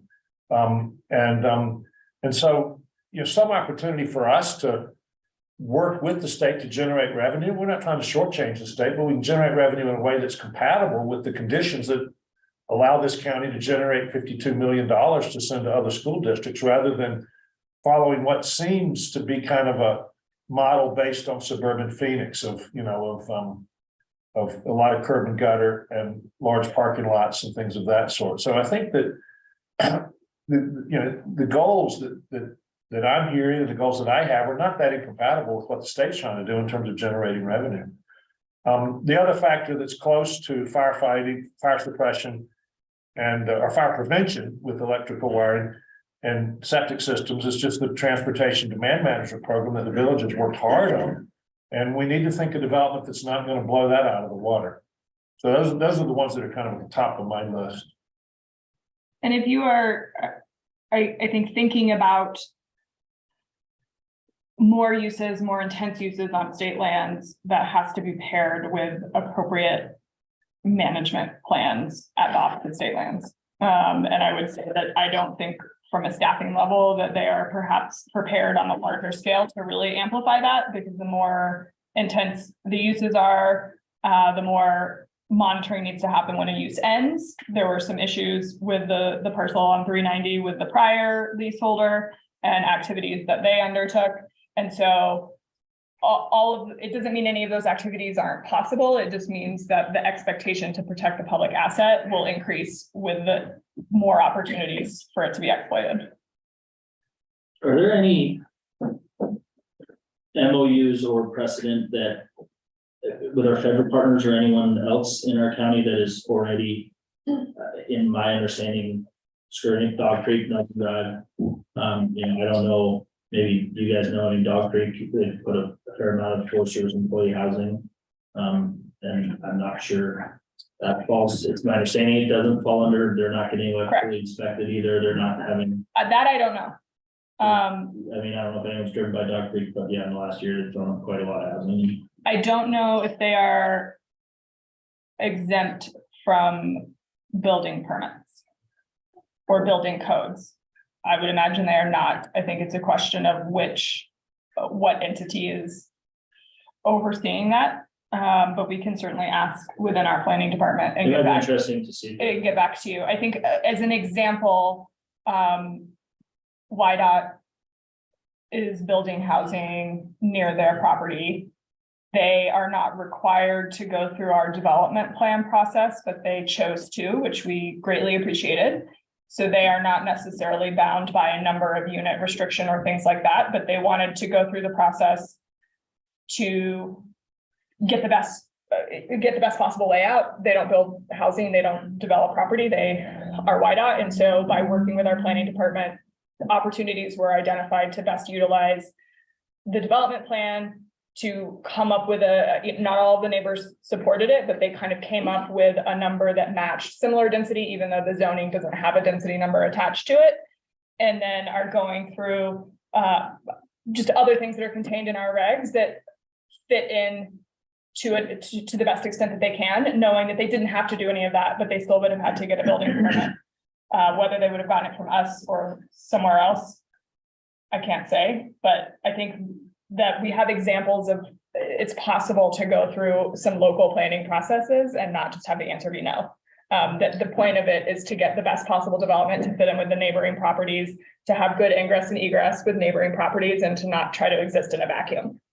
When you say why not to benefit an agency partner, what came with working with the county's development regs? Yeah, for the housing project that they're planning behind the big garage. And yet, I can't speak for YDOT, but in the end, the planning staff, planning commission, board of county commissioners made some suggestions and they were happy with them. I think it actually improves the quality of life for the people who are going to move in terms of screening and things of that sort. So, yeah, that was a completely collaborative process, and then no indication that they were grudging or that they felt like we were overbearing. I think it was that we made things better for the neighbors as well as for the people that are going to move into that development. I certainly appreciate that, the leaning on the first responder safety, because it is very concerning, and not only just electrical inspections, but construction. Liabilities that you expect us to show up and we don't know what's going on across that border. So I think that's certainly interesting. I'll do a little more digging too, to figure out these other entities that exist around the county that just have always seemed to fly under the radar and are in similar situations. And I hope that they, like YDOT, do participate in some sort of. And I know that in terms of housing and other agencies that are pursuing building housing on their property, that our housing department has worked very collaboratively just to help have ideas, understand what type of projects, understand how to successfully execute affordable employee housing, and that continues to be true, and that it doesn't, there doesn't need to be a perception that the answer is just no, or that it's difficult. It's just, we should consider everything before we put a shovel in the ground so that we don't have to do it twice. I guess I like your discussion that started around a possible bill or amendments to the bill that was proposed that failed. What do you think is the core intent of the sponsors of that legislation, and how can we kind of find a way to address his interest while we're also considering what counties are concerned about vis-a-vis this discussion? I think that, I'm not sure who I would say is the sponsor of that, because it went to revenue committee to be sponsored by the committee, and it just failed the committee.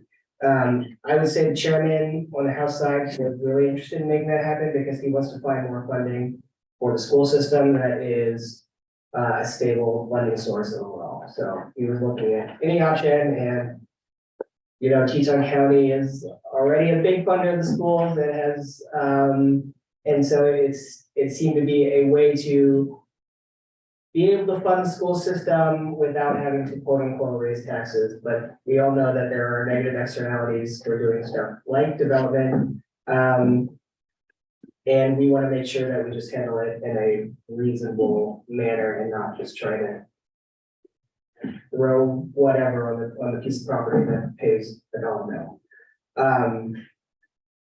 I think ultimately the goal should be what works where a community and the state can come together and agree on something for a piece of property, and figuring out how to make a process that involves everyone, so it doesn't become something being stuffed down someone else's. I would say that we have heard generally that the idea is to collaborate with counties and to consult with counties and to have robust dialogue with counties.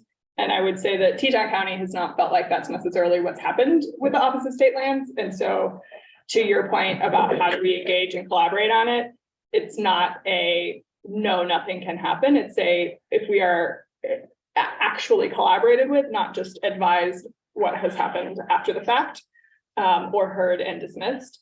And so I think there is something in the process, if we zoom out of this particular parcel and just think about all of them, of really establishing what the legislature's expectation is for that collaborative process and what it looks like. I know when the legislation happened previously, when counties were supposed to be consulted, that there was a different idea of what we all thought that meant. And so a better definition of what that means might just get the right people at the table sooner and create something that everyone can live with that doesn't need to be like this. And that at the end of the day, the applicant or the person who is being given the lease is not also stuck in a quandary of knowing what they're supposed to do too. I do want to mention that, I think it was on the Wild File, there was a bill being considered in revenue. There wasn't an actual bill yet, but the idea was being considered in revenue for a tribal government came to us with a proposal to be able to establish a casino on state lands. And my biggest concern there was just ensuring that if that ever does happen, that it's a community that actually wants it, right? And not run renegade stuff down, because I don't think, I think that will become a huge issue itself. So, I think there may still be a bill that comes to that, but I think no matter what, that won't happen without some community collaboration. And I think that will hopefully be an example of, if you work with a community, you can figure out a way to yes on something that isn't necessarily just forcing it down communities. And I would add on the community side that you also don't want to pick a site that would create global consternation about the development in an important wildlife habitat or within the boundaries of a national park. Just hypothetically. I would also want to put in a plug for HB 48, the active transportation and recreation bill that could really help this county with continued development of our pathways and sidewalks and alternative transportation systems. Apparently that's moving at TRW, and it seems like it would be really helpful to Teton County. So these two folks will be on TRW, and hopefully that bill will get assigned to them, to their committee, and I look forward to seeing it on the floor. But I think those types of things are ones that we should have done 10 years ago. But I'm glad that we're hopefully having it on the table now. Back to the state lands. I understand from the assessor that the commercial uses transition the property from a government use to a commercial use. And so she is going to tax it as such. And I don't know to what extent the revenue committee has talked about the implications for the bottom line revenue to the Office of State Lands. So from my understanding, we had this bill that we did with the Department of Revenue and the Internal Revenue Committee about the governmental exceptions, set of exemptions in our statutes, which is quite a list of things that the government considers governmental purpose to fall under that constitutional language of governmental purposes are exempt.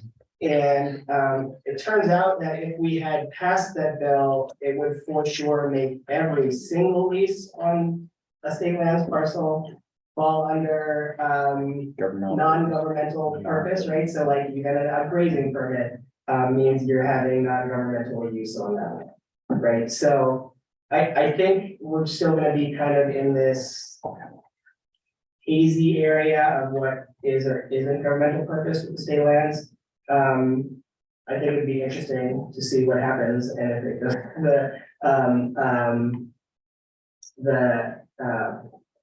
chief of the phone, Jay Mockler's board. The State Board of Equalization. But I don't know that this year we're gonna have anything that clarifies what is or isn't governmental.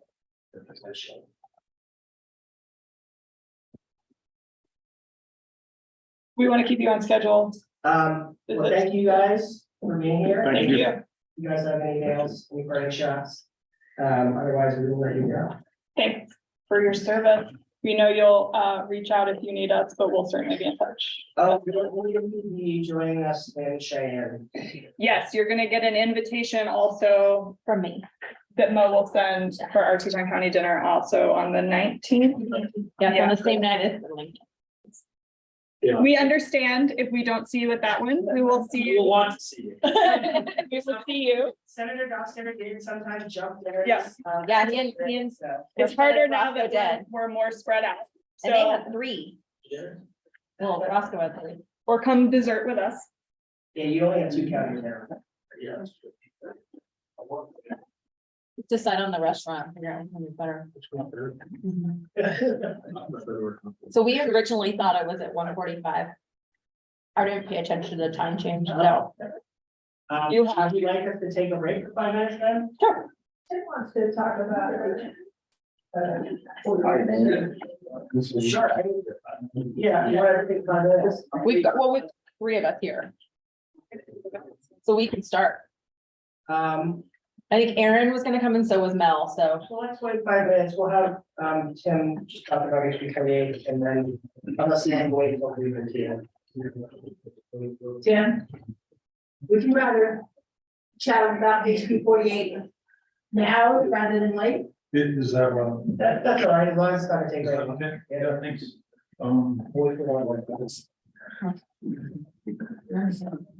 Well, I'm Tim Young, I live in Wilson and I work for Wyoming Rapids. And I wanted to just mention the active transportation and recreation bill. It's I just heard that it's on for January 12th. Chair Newsom mentioned that, so that is coming up pretty soon there. And it the bill will fund substantial improvements for communities, and it's something that could benefit Jackson Hole, but also Andrew down at Alpine especially is ripe for this type of investment. It's geared to do the things that we're missing that are falling through the cracks with normal highway transportation. Funding typically goes to interstates and big major projects, and some of our community main streets are not getting the investment they've needed. Alpine's a good example, and I'm not sure how far your district goes down, but virtually every community in Wyoming, we did a little survey at the end of last year, and we found 40 communities around the state filled out the survey and talked about the things that they could use, whether it's a pathway that connects neighborhoods to school or walkable Main Street, or facilities that they felt could improve their quality of life, keep people in town, be an encouragement to new businesses coming, looking for a place to looking for communities that have adequate resources for their employees to live and thrive.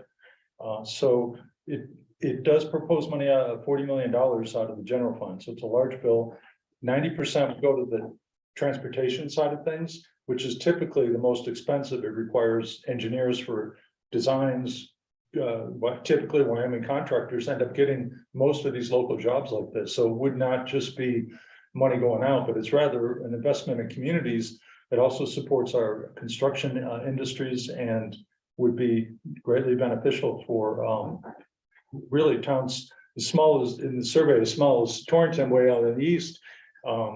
Cheyenne and Casper have significant needs. Shared in the Northwest, Cody, Chair Newsom's hometown there, and here in our western part and the southwestern part. So we'll try to get some information put together for you all there, but in particular, I think it's first at TRW, so hopefully it can pass that, and then we'll look to everyone, Representative Yin and your colleagues for support on the House, hopefully. Tim, did you guys have, I know Wyoming Pathways had a recommendation to the legislature quite a while ago that did like a whole full report that maybe the legislature helped fund it at some point. Yes. Would you be able to get a copy of that to these folks? Yeah, absolutely, absolutely. Yeah, it was a legislative TRW, actually, Bill worked through that and created a governor's task force. I served on it, and it produced a very complete report that does a great job of documenting why we should do it, what the benefits would yield. Because I remember that being pretty comprehensive, so. Thank you. I'll be sure to email it to all of you, and happy to answer questions. Yeah, and thank you. I will say that, Representative Store and I have already met about this, and we have another meeting tomorrow with TRW. So this meeting has hit the ground running, to say the least. So both supporters of Pathways certainly, especially in my district, and they look differently. But yeah, I mean, I think it's a wonderful opportunity to certainly get the momentum going, and wonderful. Bring up a great point that it's not merely putting in the pathways, but it's also creating a lot of industry jobs and supporting the state as well. So thanks for thanks for contributing. Thank you. Great. Thanks, Sam. Okay, yeah, Joanna, hopefully your other folks will. Oh, man, they're. Yeah, I see, came in. Yeah. You guys are having a free session, chat tomorrow, okay, Yeah. that's great. Come up with me. I don't, come on, I don't know. It'd be loud. Me? Oh, wow. I don't like those. You have your committee, 5 out of 9 of your members. Use. Oh, maybe that's why. You're out of chats. I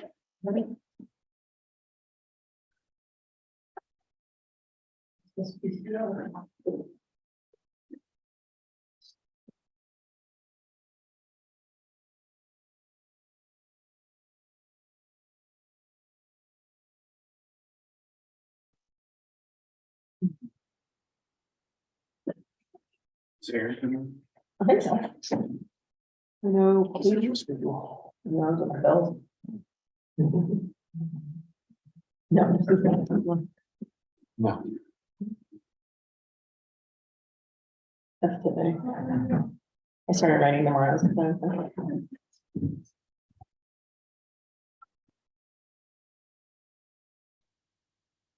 Do you know? Mouse. Yeah, the few bells. A few things of importance. Would you like us to start, just so we at least get through you guys and then. I'm sure Mel will, I know Mel was planning on coming over.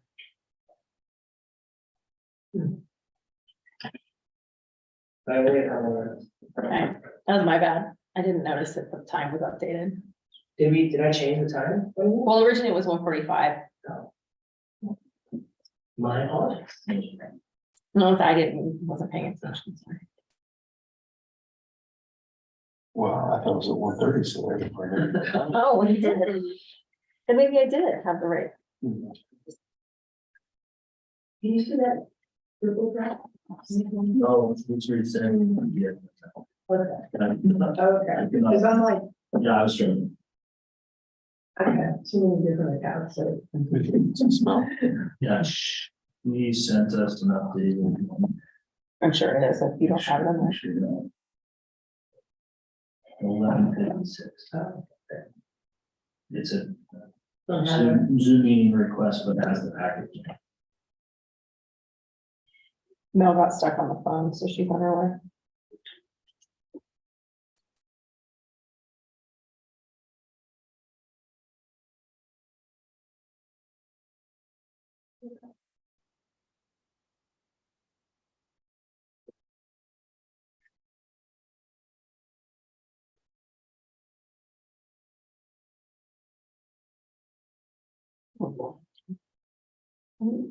I think we can go ahead and start. Great, so I'll introduce myself again and I'm Representative Mike Yin, we have Representative-elect Store, Representative-elect Byron, our senators, were going to join us and then ended up not. So they got roped into inauguration festivities and then, they were gonna Zoom and then weather got the best of them and they're traveling right now. Through the city. But they send their condolences and they'll reach out individually to folks, as the day goes by, and, please just introduce yourself and then, let us know what is interesting or what's worth discussing, in one discussion. I can start. I'm going to be pretty quick. Ann Sutton, Clerk of District Court. The bill that I wanted to bring to your attention is House Bill 14. It once again addresses filing fees in district court. It's going to be very helpful. We have some disparity in the different filing fees that people pay to open a case, which creates problems with consistency across the state and interpretation, and also will create some issues as we all roll onto the long-awaited electronic filing. Teton County will roll on into it in March. So basically, it brings all district court case filing fees up to a total of $160. Some of them are at $120. It's a $40 difference. Difference to the county will be $30 for part of the fee. It's not significant enough to make a huge budget increase, but it's important revenue for us. And it's also just important to have consistent access and fees for those who decide to open cases across the state. And I can forward you information by email. with a few talking points that I think might be most relevant, and you can be in touch as you have questions.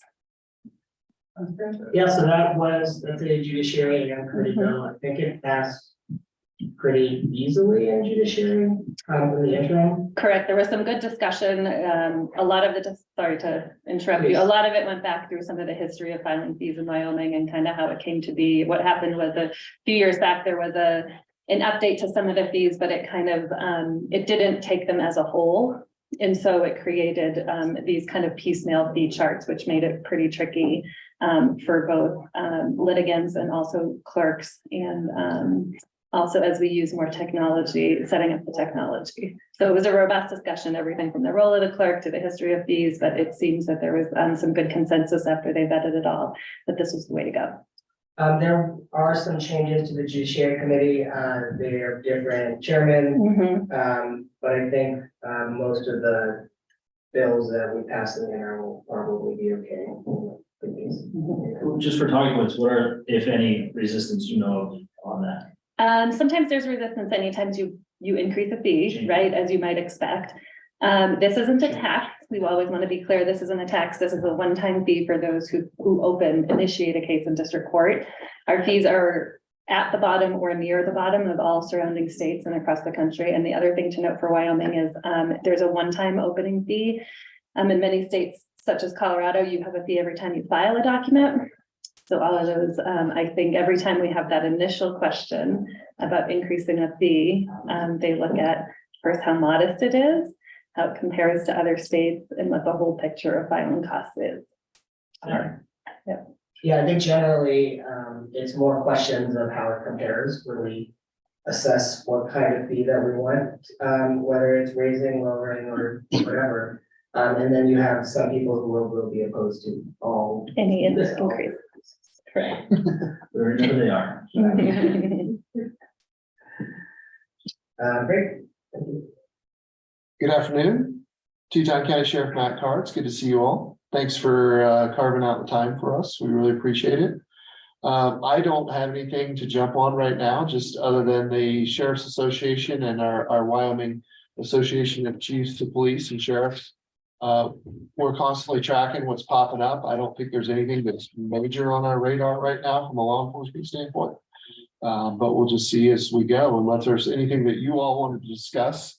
I just appreciate the time, and we know how to get a hold of you if we come up with something that we want to really push or share some talking points with you. We'll be certain to reach out. So thank you. So something the commissioner brought up was the HOV enabling legislation. Do you have any opinion or thoughts on it? I've worked with Commissioner Probst on that a little bit. I do support that. I think that's something that I've actually written a letter of support in. Glad to share that with you all. It'll be interesting to see how it tracks through Wyoming and where we go with it. I think, the bigger picture for Wyoming, or for us in Teton County, is obviously our traffic flow and the concerns there, and where YDOT fits in and how YDOT's going to look at. I know there's a study coming up again on 22, just to see how that tracks. I think the HOV is a good conversation to be having. Certainly, my support of that too is if we do develop some sort of rules around and we develop an HOV, how that can be utilized by emergency services in times of need. So, yeah. Great. Some members of the town council brought up the issue of medical marijuana and past efforts and indicated that law enforcement was not supportive. And I'm just curious whether you guys have had that conversation within the association and whether there is room for movement there on marijuana decriminalization. Well, I think for sure I would say that the overwhelming majority within the association would not be wanting to have that conversation at all. There's no support there.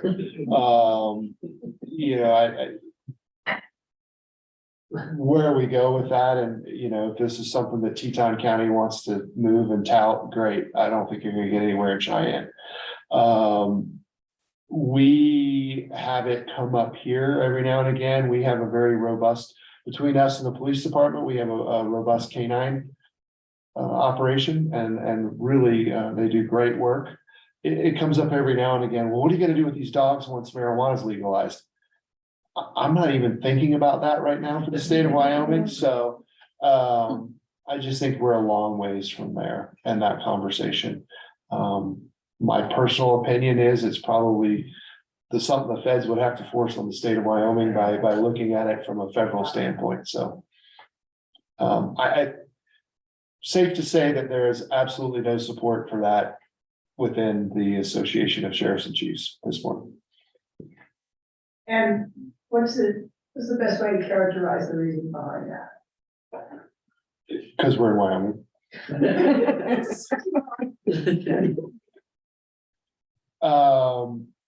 I just don't think there's any sort of openness within that association to have any sort of support for that at all. Thoughts, question? Anything else to share? Great, thank you, Sharon. Claire, Murphy. Hi, I'm Maureen Murphy, Teton County Clerk. Thank you all for being here. Thank you for having us today. Also, I'm going to reiterate what Matt says. You know, we do know how to get a hold of you.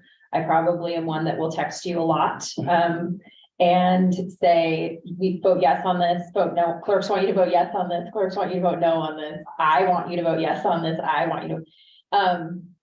Our association has kind of taken a stance to work with legislators that want to bring bills about elections to the forefront to make sure that we can administer them. When we do that, it helps us in the process of being able to come out. We don't support a lot of legislation or oppose a lot of legislation unless we can't administer it. So it has been in the last few years, or a couple years, the associations point to do that. So a lot of the bills that you will see come from individuals, we possibly have worked with them to see if they work. We are following quite a few bills right now. The Secretary of State's office before the switch, it's before the change of hands, brought quite a few bills to try to protect different things that are happening within our within both the clerks and the Secretary of State's office right now. And so those will be in front of you, specifically a lot of things on what documents are public record, what aren't, specifying them. We were all inundated with public records requests for election information this year. So those were all in front of them. The federal certification of the election equipment. There's a municipal nonpartisan bill. There's an election ballot order bill, but I don't know how far that will go because that was brought by the minority parties. And since there are no more minority parties in the meaning the libertarian and the non-major parties. There's a bill on vacancies in elected office that'll be an interesting one. That's for the state level. A couple liquor licenses bills that we're following. There is one bill, I believe Senator Boner is going to bring it, that involves a few things. I believe there are certain members of the legislature that want to completely get rid of the voting period before the election day. So like being able to absentee vote. Right now it's 45 days. It's similar to the UOCAVA, our federal regulations that allow for people overseas to vote for 45 days. In the bill, they want to decrease that, I believe. I'm not sure the exact number of days. The association has weighed in on that. I probably don't agree with the association on that. So you might hear me, because I would like to keep the 45-day open basement voting. So that'll be there. And I'm sure there are going to be a lot of more individual bills that will come forward.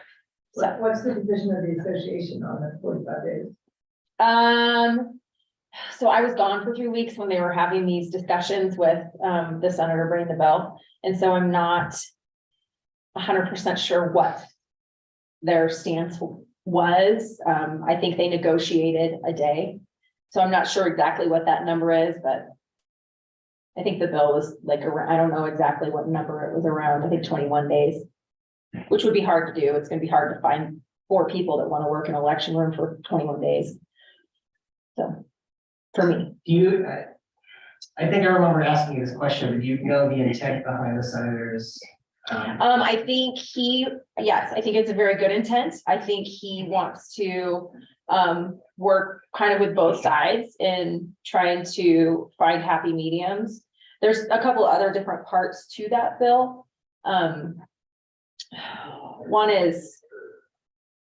One's a grant for us for the clerks. There's like money that is set aside for the Clerks Association to bring in experts. As you may know, currently there is not an employee in the elections division for the Secretary of State's office. So our Wild Ridge database that we use throughout the state by statute that it needs to live in the Secretary of State's office. We don't actually have an expert on that anymore. So our thoughts were like bringing in somebody who possibly was very integral in bringing it in and having them still train us, or having one of the clerks train. It's definitely going to be quite a transition for all of us. I'm slightly concerned because the Secretary of State oversees our campaign finance website that we do reporting on. So for local county stuff, you guys handle that, but for the statewide stuff, there's no one who makes sure that that system will stay operating, I guess, until it has somebody. Slightly worried about it. I called on Friday with a question and it was very difficult to get an answer. It was just that. And Jennifer was still there on Friday. I'm not sure. Her last day was Friday. There wasn't anyone from the election division there that could answer my question. But we did figure it out. So, I mean, that'll definitely be something that we will have to have discussions in the legislature, for sure. Yeah. And I am on corporations now, which Yeah. I know you. Really excited. So we will be the one that will handle any election changes, sure. Thank you. So sorry. Hi, everyone. Thanks for having us. Welcome new representatives. That's so exciting. Well, I'm going to talk about your bill first, Representative Yin. I am wondering, obviously pulling out residential to be his own class. No, I mean, I don't think anybody has an issue with that. I do have a question on whether or not the intent is to keep up with market value. And let's say, you know, your taxes are going from 10,000 to 15,000, and then you're only going to get, you know, the cap amount in there. Is that the intent, or is the intent to say everyone's going to have a 3% or 5 or 10 or whatever each year? Is it going to work off of the market value still? So my intent with splitting that number out, well, twofold. One, so we could have subclasses under it, so we could have things like in legislation wanted primary and second homeowner residential classes, right? Which is not something that we could do now. We have different rates for them. As well as just having different rates for residential versus commercial. The cap language is not language that I am in favor of or want. Okay. And so it'll be interesting to see how that plays out, both in the committee and on the floor. Okay. I think the intent of Representative Gray, who was now Secretary of State Gray at the time, was to have that language so he has more, or other folks who are in favor of those caps have more leeway if that passes through the legislature and is adopted by the constituents of the state, to pass cap legislation in the future. Because even though he said that he didn't think that there were constitutional issues with having cap legislation, so somewhat disagreed with that position, and so he put that language as an amendment into the Constitution. Okay. Okay. And then with the House Bill 54 homestead exemption, increasing it to 100 grand, that's great. That's something at least, or I guess not increasing it, just giving it a number to begin with. I think that's great. As I'm reading it, I don't see that it would allow for an LLC or a trust, but I don't know the legality of whether those entities are considered a person or not. So I did have a question about that. So, I think that might go to the revenue committee, which is going to be a bunch of new folks, Including those two, yes.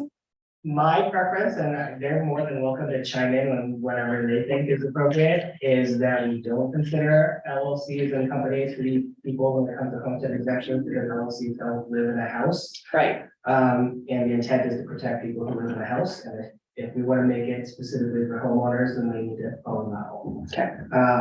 And not necessarily through an LLC. And frankly, the folks that do own it through an LLC, I know there are exceptions of like families owning it and having their grandparents live in it, et cetera, but I think a majority of those folks are really the folks that need to be targeted with property tax.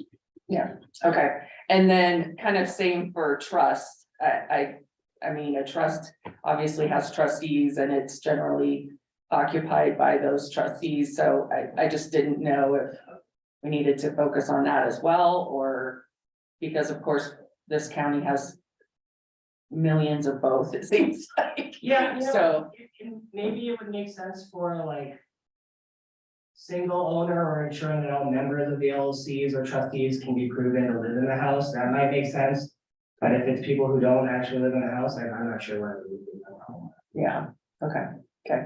I think that would be one of my questions that I would also testify in committee, that I would be concerned about that, just that the language is strong enough to exclude those LLCs. And I think that's something that's important for these folks to keep in mind when it comes to. Yeah, for sure. Okay.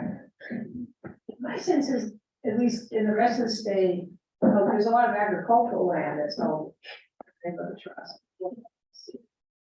Probably here as well. And I've only skimmed Albertsville, so, but there was a lot of language about. The agricultural. Yeah, which I'm not sure what he was getting at there. Yeah. I think it's just the intent to, to further help ag, but the way we value an ag parcel is because we're splitting out the home. And so I guess if they can be eligible to still receive that exemption, that's the purpose there. That's what I was thinking. Yeah. But if it's held, but if it's held in the name of an LLC or a trust. Right, then that could be a different story. That would be challenging. Yeah. So, let's see, what else?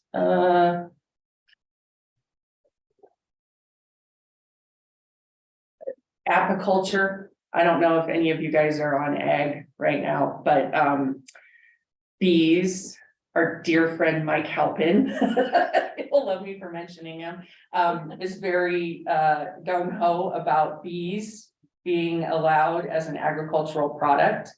I had a good discussion with him the other day, because if you have an ag parcel, you have to be producing something. You have to produce a crop or an animal. What is the bee going to produce? Is it the honey? Because there's no metrics. There's no metrics in place to say your hive has to produce 14 gallons of honey to qualify as an agricultural product. So he and I had a good discussion about that, but it does worry me that we're only looking at the definition being added and not planning for the rest of it. So this is 530. 30, yes. Agriculture. Yeah. Generally, doesn't that have a number attached, a financial number attached? Yeah, so we go through based on the soil studies on the state. Yep, we use the soil type, we use, and again, it's a whole different thing because, AUMs, animals, that's easy. You have to have this many cows, crop, you have to have this many tons, but what are we using as the product for the bees? So you can't just put a hive on your property and get an ag exemption. That's not right, but I think there needs to be some more diving into that. So just more concrete language about what qualifies. Yeah, and why are we adding it to the language when we have no metric to deal with it? I at least haven't seen anything else Just to prevent someone from just claiming that they are performing agriculture. Yeah, Without anything to measure to say that it's actually happening. yeah, yeah, no qualifications. What else? The discussion of recent over exemptions related to horses.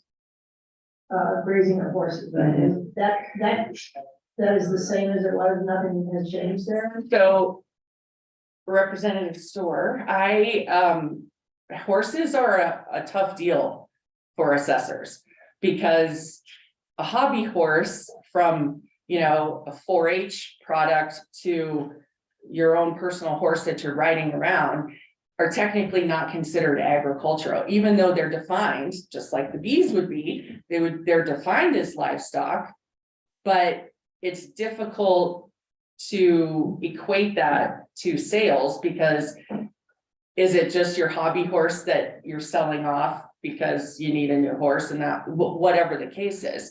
So horses, we don't have AUM numbers for horses. We go by cow-calf pair. So it's a difficult fight. The grazing of the horses is probably one of the most difficult issues for us.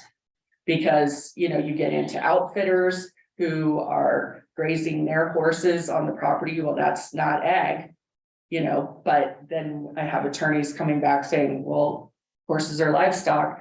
So that's, I would really support and hope that something could be more finite with the horse situation. It's tough. So, I mean, traditionally, you don't get the exemption or the classification unless you're a breeding operation. But that's also kind of difficult to regulate. So, and whether you're just having a couple horses, is that breeding, yeah, et cetera. So, that would be great language to look at. I just got a bill this morning from Jeremiah Ryman, I always say his name right. Taking the tax deferral program out of the hands of the county. And putting it in the hands of the department. To try to, and it's taking out quite a bit of the qualification portions. I think they're trying to make it more broad. So if you can't pay it, you can't pay it, regardless of the issue. I'm not sure how that'll all work out, but I don't see any opposition coming up to that with my association. I'm the only county that has the deferral program. So but I think other counties are looking into it as an option. But they know that it's not a popular program. And when we talk about tax relief, I'm, you know, Representative Yin has heard it a lot.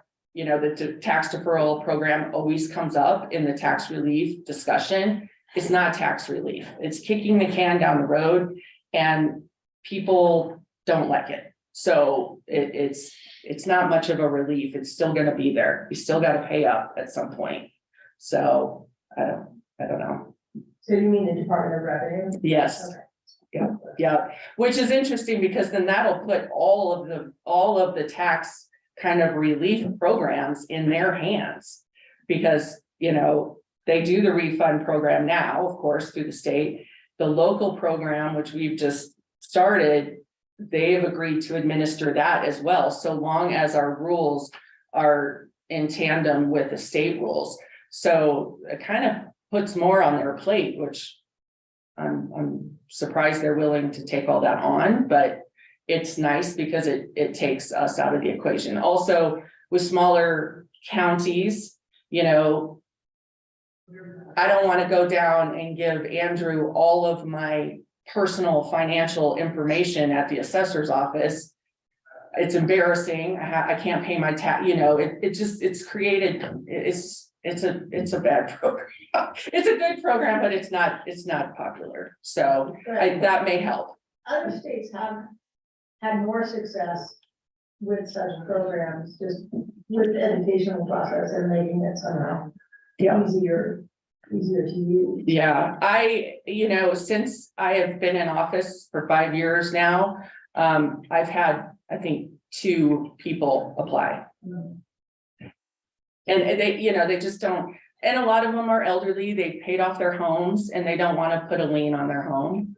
And I can't blame them there, but This essentially does put a lien on that. it still would, yes, you would be indebted to the state of Wyoming. So the current program, the county optional program. Is that something that the county funds to pay the deferred taxes essentially, so the state? The state is made whole, yes. So if that was administered on a state level, then would the state then pay the county for county property tax bills? I guess, not really, it shouldn't really be a question for you, but maybe a question for whatever the bill shows up. Sure. Yeah, I think their portion is just mainly the approval process. And then I don't know if they would hand it back off to the county to say, cut your checks.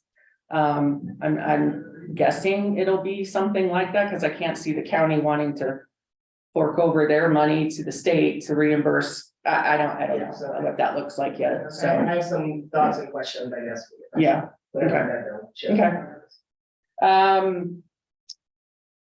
I think the other hot topic with assessors, and it's been this way for 2 years now, is the independent power producer bill.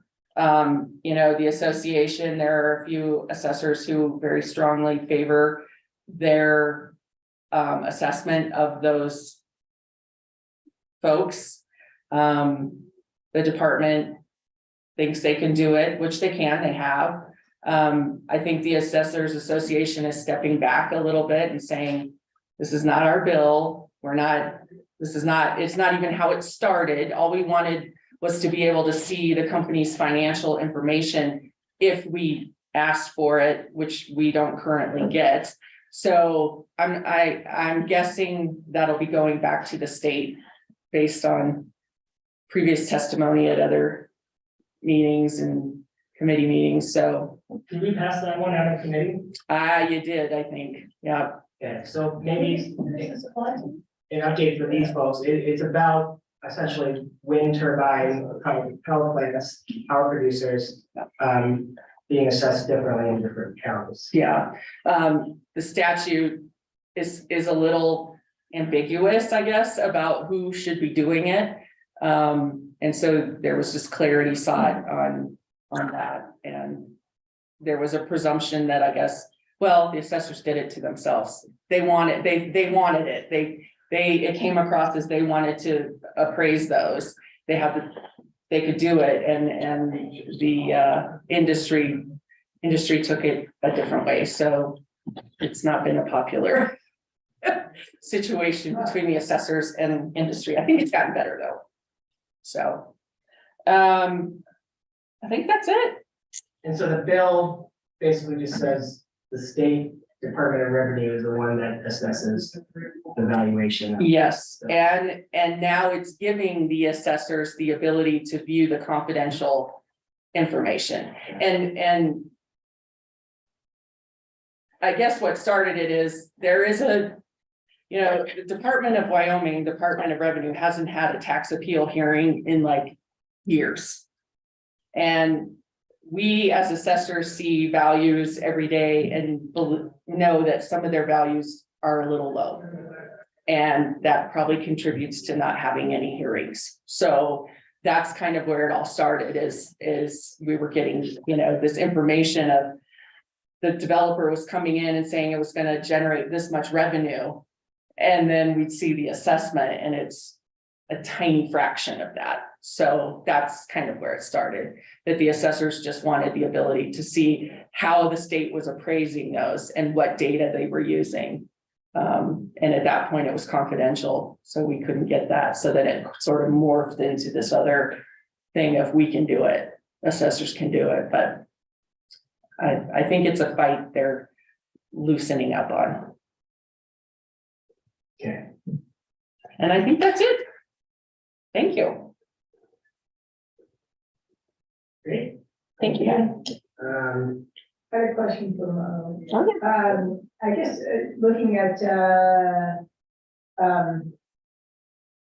the information, the voting information that's available publicly, and the question about Secretary of State's office stopped making people who voted absentee available.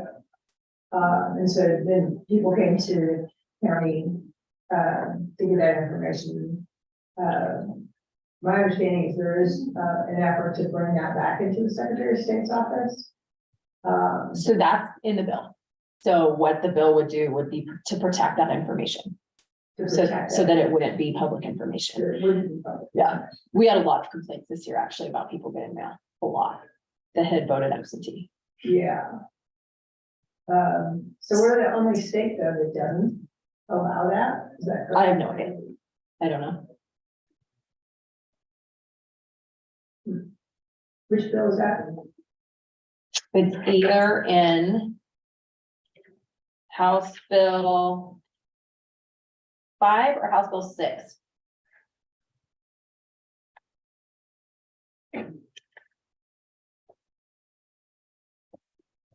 All right. Okay. Great, thank you, and, Thank you. Please let how many of you are there, 7? The other 3 know that if they have anything that they want to talk to us about, please reach out as well, and you guys have a number, so. go ahead. We might see you in Cheyenne. Yeah, Yeah. we'll see you in Cheyenne. See you in a couple weeks. Thank you. Oh, also Revenue Committee members, I appreciate your favorable vote on the property tax relief changes with like changing the median income and changing the, like, the assets. There's some good changes to that, and that would be helpful, I think, for Yeah, our so residents. I spoke out about that in both the town council and the other commission workers. Cool, brought in the days that we were qualified. Great, thank you. Hey, all right. Good luck this session, minority floor leader. Thank you.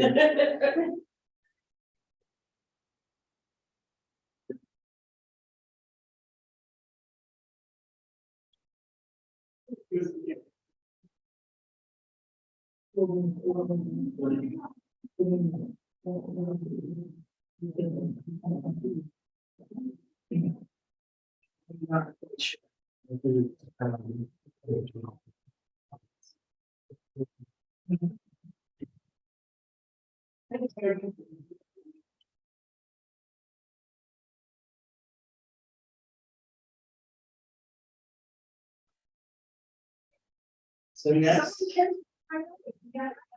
is sanctioned possible, but Jen Simon is one line, but I don't know. I believe Jen is doing. Hey Jen, can you hear me? I can. I believe they're right out in the hallway. They're just chatting with the folks outside. Yeah, but we need insurance.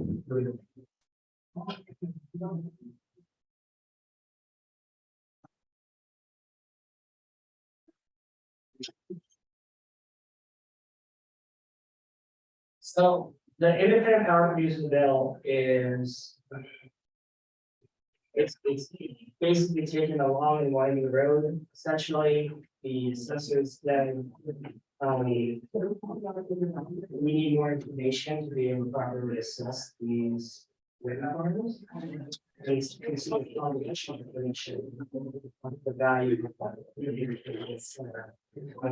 And part of the revenue is the best. That's something that I think the. I've seen you. The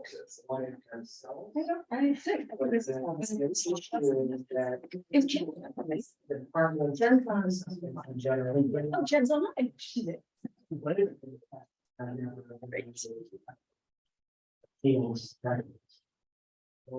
So this is now council and meet every other Monday at 6 o'clock. In this room. Short shifts. Once we have a part.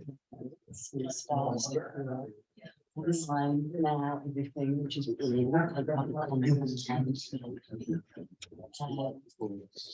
Oh, God. January. Yeah. All the time. Thanks, John. Love it. But they have workshops. And meeting workshops, which are generally Tuesday mornings, and then once a month we have some. Hello. Hi. So we're on Zoom and YouTube and, but welcome. And I think, Anna, you're gonna be here every year forever, which is great. Yeah, just. Who haven't I been with? For those that don't know, I'm Representative Mike Yin, we have Representative-elect the store and Representative-elect Andrew Byron. Please just go ahead, everybody introduce themselves. And then we'll just go into conversation. Let us know what you're thinking about. You bet. Well, shall I start? And we do have a couple of people online. I'm Anna Olson with St. John's Health Foundation. Lovely to see you all today. Thank you. And I'm Jeff Solis, and I'm the new Chief Executive Officer at St. John's Health. This is my first day, actually. Thank you. Good way to start. I'm John Crane, COO and CFO at St. John's. Good to see you guys again. Hi, I'm Karen Connolly. I lead communications for St. John's Health. We have Jen Simon on Zoom. Thanks, Karen. I'm Jen Simon. I know all of you. Thank you so much for organizing this, Representative Yin and Representatives-elect Byron and Storer. You've had a long day so far. Thanks so much. Great, thank you. So please go ahead. Let's know what you're thinking, or we can just talk about whatever.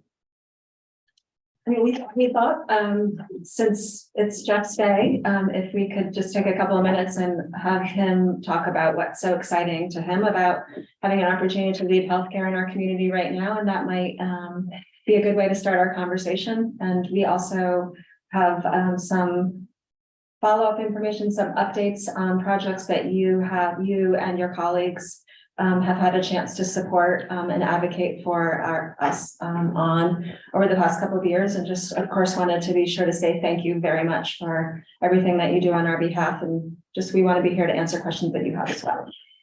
Great, thank you. All right. Well, again, my name is Jeff Solis, and this is my first day in Jackson at St. John's.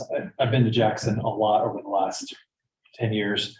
I'm actually coming from Eastern Idaho Regional Medical Center, which for those that are familiar, that definitely is the region's tertiary referral center. And I've had the unique privilege of having time to observe St. John's over this last 10 years and see the care that patients receive here in this community, whether they're visitors or residents, that have the unfortunate circumstance that might come upon them where they have to go to Idaho Falls to receive more tertiary services. But I can say that my own experience has been tremendous with the team at St. John's.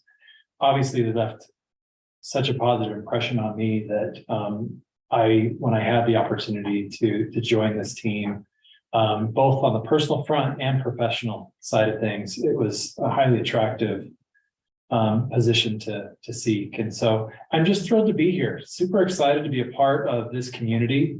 And I know that St. John's Health is necessary for a community like Jackson to thrive. Healthcare is essential.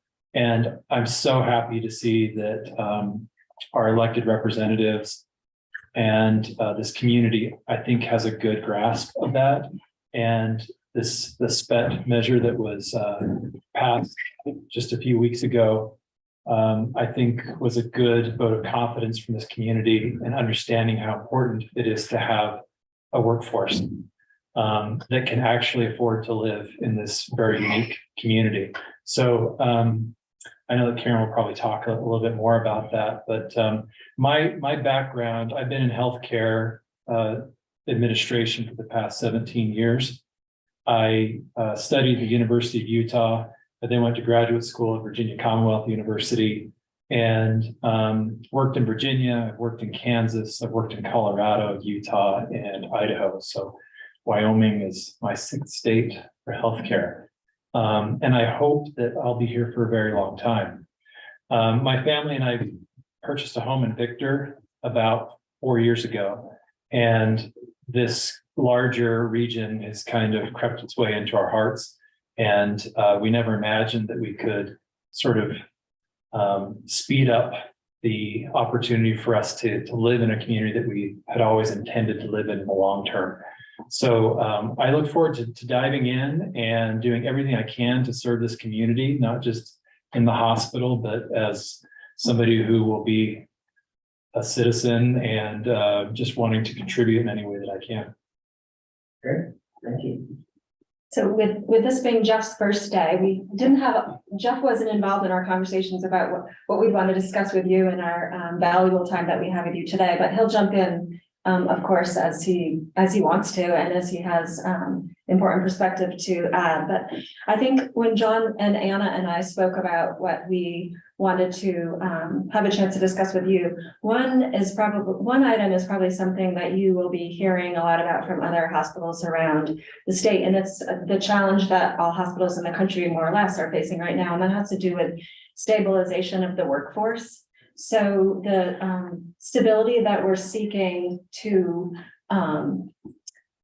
cut off the exodus from this really stressful field right now that's exacerbated by the pandemic and other more recent environmental issues is something that's really affecting us deeply here at home right now. So John can jump in to provide more detail on this, but I view this issue as having a couple of key components. And one is making sure that we provide a compensation system and a work environment that is a place that people will choose. And there are a lot of obstacles to being able to live and practice medicine or work in healthcare in Teton County right now. But it's really imperative that we can continue to be able to attract the highest quality nurses, the highest quality technologists, and other leadership roles as we move forward. So that the desirable workplace, including compensation, is one, and then the other, I think you've been hearing from us about too, or those that are newer will be able to be hearing more from us about, and that has to do with stable housing for our workforce. So I think that having a chance to just get us all thinking on the same page around that, those stabilization of workforce issues is one of our goals today. And then the other is, I think we just want you to know and want our community to know that despite the challenges that we're facing, making sure that community members and patients of ours from the region, the surrounding counties, continue to have access and expanded access even to some of the most important health specialists that they need right now, continues to be on our agenda, despite the challenges that we have with housing and other challenges we may have. So like quick examples are that we are recently have been able to bring a full-time pulmonologist to the community and to our team. And we're also, for the first time, hoping to have a full-time on-site oncologist. So those specialists, as you can imagine, because of the nature of the care that they provide, they're not just seeing patients from our county, but really, we hope and we think providing care that's really needed in our neighboring communities as well. And John, I don't know if you want to add, as our numbers guy, I think the numbers around, I think, mental health were particularly moving to me. Yeah, and the big thing we want to do too is thank our representatives and senators in Cheyenne for the dollars that were awarded to us during the whole pandemic. I mean, our staff, one of the biggest areas where those dollars came into good use was keeping us open in all service lines. We had roughly 96 positions that were open during the whole pandemic episode, and we were able to bring in contract staff. Roughly 36 to 40 contract staff, and the money that we received from those grants allowed us to be able to fund that, because that came at a huge cost to the organization. And another thing we were able to do is keep tele services up and running. We were already pretty robust in the tele space for a small hospital, but we kept that running, and we were able to offer cardiology, ear, nose, and throat, respiratory therapy, and mental health services to this community and some of the needy surrounding communities all throughout the pandemic, and really had no days where we were down in those essential services. So we were also able to use those dollars to help boost our mental health services program. We were seeing around 700 or so visits a year before the pandemic, and now we're seeing up to like 3,000 visits a year. And that's a combination of in-office as well as televisits to this community and the surrounding community. So another really big help to St. John's as well for that. Great. Well, thank you very much, appreciated. And Again, welcome to Jackson. I'm interested in what your thoughts, so. I know Idaho just expanded Medicaid in 2020 and I think started taking enrollees either this year or last year. Do you know what that process has been like in Idaho? And whether the hospital association or for the other folks, whether the Byron Hospital Association will continue to advocate for it in Cheyenne?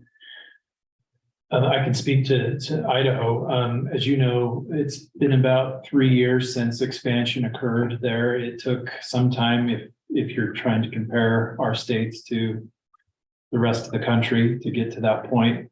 The reality is that people don't always recognize how many factions of our population don't have adequate access to healthcare. And so by expanding Medicaid, you're making an investment, in my mind, on the front end of giving people greater access so they're not delaying care. And ultimately, because of EMTALA, federal legislation, ending up in an emergency department that could likely translate into much more expensive care in ICU or in a progressive care unit. All of it could have been avoided if they just had adequate access to a primary care physician. And I guess what I've seen on the Idaho side of things is much less abuse of the emergency department. And obviously the hospital world is what I know. And so that's what I see as a hospital administrator. Now, clearly the health exchange where you can go out and buy health insurance where you have the money to do so also fills another gap for certain families and individuals.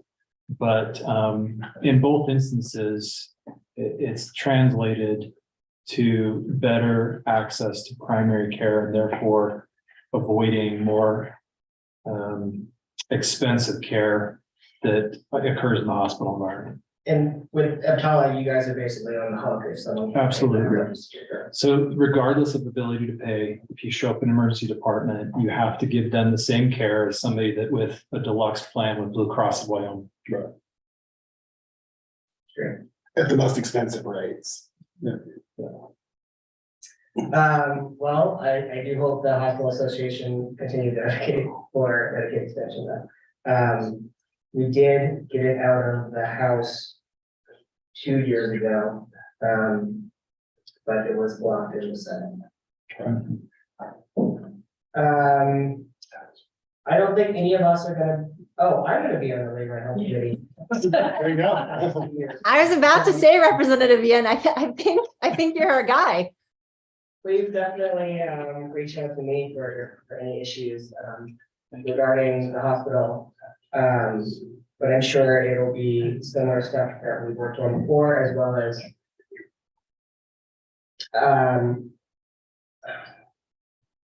more controversial stuff that I'm sure we will also be aware of rather soon, because I know Senator Scott has already been quoted saying that he's bringing a bill to prevent certain healthcare procedures, and I'd love to hear your stances on that as well. Any questions for the audience?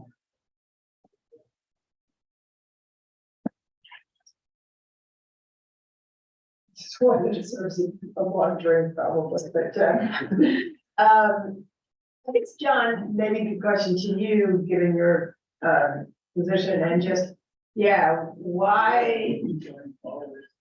I do sense that the hospital community has helped to try to tell the story of why Medicaid expansion makes sense for Wyoming. And really makes sense for communities. And I'm just trying to figure out, I have not been directly engaged in the advocacy work, but I know a lot of organizations that do. Some of whom I know in my other life. But I'm wondering why it's taking quite so long to make this connection to our decision makers in Cheyenne. I just, from the discussions that I've had, I don't know if they really have a full understanding of this access. discussion that Jeff just brought up, it's more about, I think, just still treating the same level of care at those expensive rates. And not really focusing on getting in, seeing physicians early on and being treated well before you ever even get into the hospitals. And so, that's, I think, a good place where the education needs to really probably get started. Can we put some dollars and cents to that? Just to try to make it really clear to people. I mean, your typical office visits, say $50, $60, dollars versus coming to our emergency department and spending anywhere from $1,000 to $5,000. Plus being in the system for a long period of time, trying to get back to where you would have been if you'd have been taken care of much, much earlier on. Right. And we can do a lot of work in that space just through tele. Tele would do it, so you don't have to come into the office if you live in a remote location, all the way to in-office visits. So I know we were doing some sort of waivers or certain things for televisits during the pandemic. Or is there anything that we need to put in statute to make permanent things that we had done during the pandemic? I think, John, you can speak to it. I think anything you can do to help ensure that there's reimbursement for teleservices. Yeah. And I think that's really what went in place that didn't previously exist, was actual reimbursement to providers, and whether they're independent, private clinics or health systems like St. John's. Telehealth has always been kind of on the fringe for private payers specifically. And I'm sure that that hospital systems and, again, private physicians, where they actually make margin on the business, which of course enables them to be viable for the long term, is with private payers. We don't, if we break even with Medicaid, that's a great day. Yes. Because that usually never happens. There are select services that you get to that point, but that's important. We need to advocate for that, to make sure that is further legitimized, and that our private payers acknowledge it and reimburse us for the same kind of services just offered through telemedicine. So it's to be concrete, we're saying about ensuring that the reimbursement rates for a telepresence visit is the same as an in-person. I wouldn't even go that far, just to have reimbursement, period. Okay. Yeah. Great. Well, and two, when you're providing reimbursement, then we're going to go grow those programs and provide access to primary care. And that's really the key. And getting people taken care of again before they are sicker and need expensive hospital care. Plus, it's the right thing to do overall. And people are much more comfortable if you can receive the services at home when you're sick than having to try and, come all the way to say to the hospital or a clinic to receive services. Great. Sure. Is the insurance industry supportive of this? They are coming along. They're still learning too. And so I think we still have a lot of work to do in that space, but it has been some positive movement over at least the past 3 years. If there was any sort of financial winner, especially at the beginning of the pandemic, it was certainly private payers. Oh, yeah. Because you can imagine the number of claims that they were not paying because people were not accessing healthcare in the same way. And Jeff, there's been a lot in the press about comparing Wyoming, comparing what's happened in Montana when they passed Medicaid expansion. It's been generally positive, and that certainly helped influence some people. So 3 years into Idaho, are you guys seeing similar results? Yes. Yeah, it's been very positive for those of us that are in the healthcare industry and that I think see it firsthand. It's been a positive thing for the state of Idaho. I think Idaho and Wyoming are very similar in their conservative nature, certainly fiscal conservative philosophy. And so, they're always scrutinizing what they can do better to keep cost containment where it needs to be with Medicaid. So, they've looked at actually sharing some of the risk with the hospitals, the PPS hospitals, the prospective payment system hospitals that have access to larger amounts of resources. That I think is still up in the air. The verdict is still out as to whether or not that actually is accomplishing what they hope it will accomplish. But certainly as it relates to stopping the hidden tax, which of course occurs when you don't expand Medicaid, people that do have insurance are paying more for those that don't. That has, I can speak to my own business that I came from, that flattened in a real way a lot of premiums for businesses, which we haven't seen in years. Well,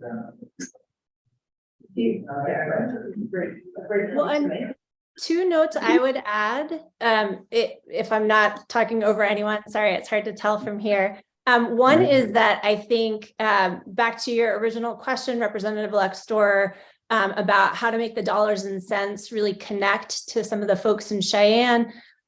Hospitals are among the largest employers in almost all of our Wyoming communities.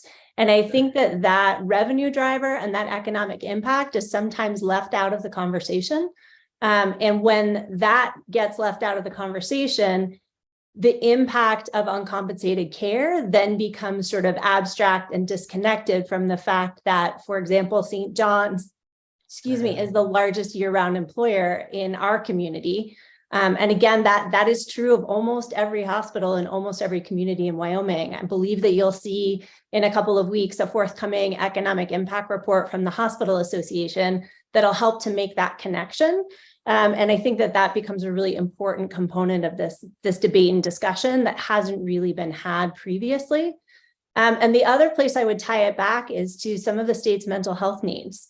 When you start to look, and I think that, Idaho and Montana in particular did this very well with their 1115 waivers, that you can start to look at specific populations that are underserved and underinsured, and you can start to see where expansion not only alleviates the coverage gap, but also starts to help with populations like your mental health population or even your corrections populations.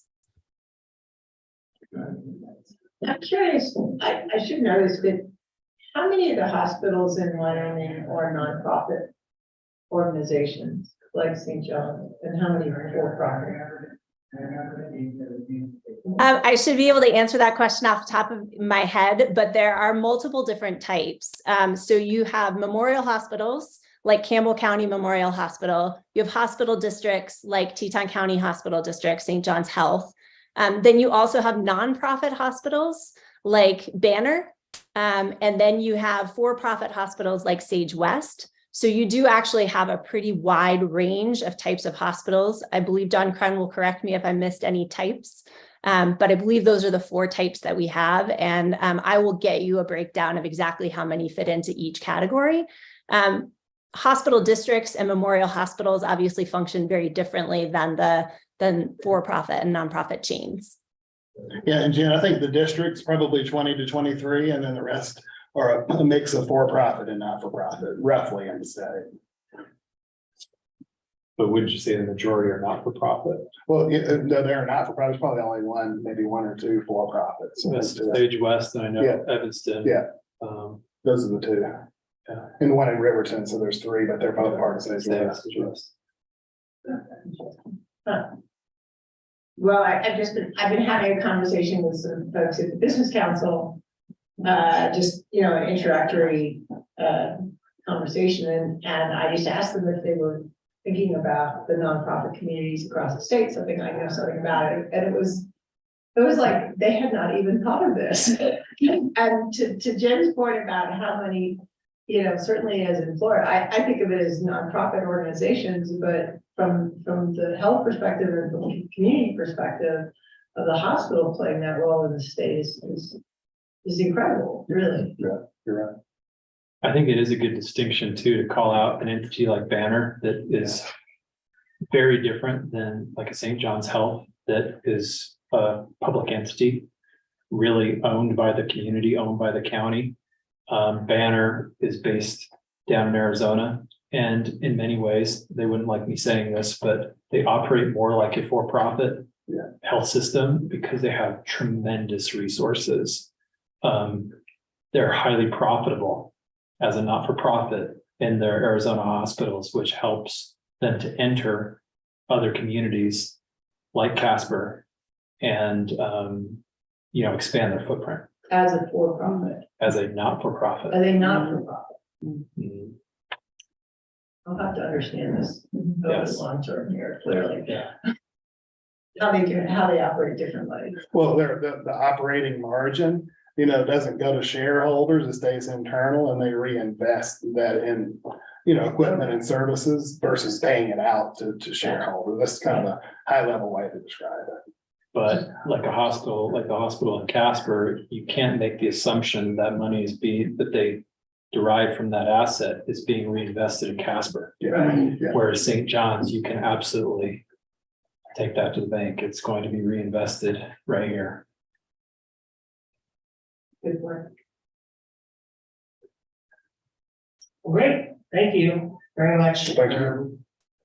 Definitely, please ask these folks for my number, and or all three of our numbers, and the senator's numbers, because we'd love to just make sure that we stay in touch, and if there's anything that comes our way, definitely let us know. Well, we appreciate the time and the Thank you so much. invitation, as well as all the great work you guys are doing.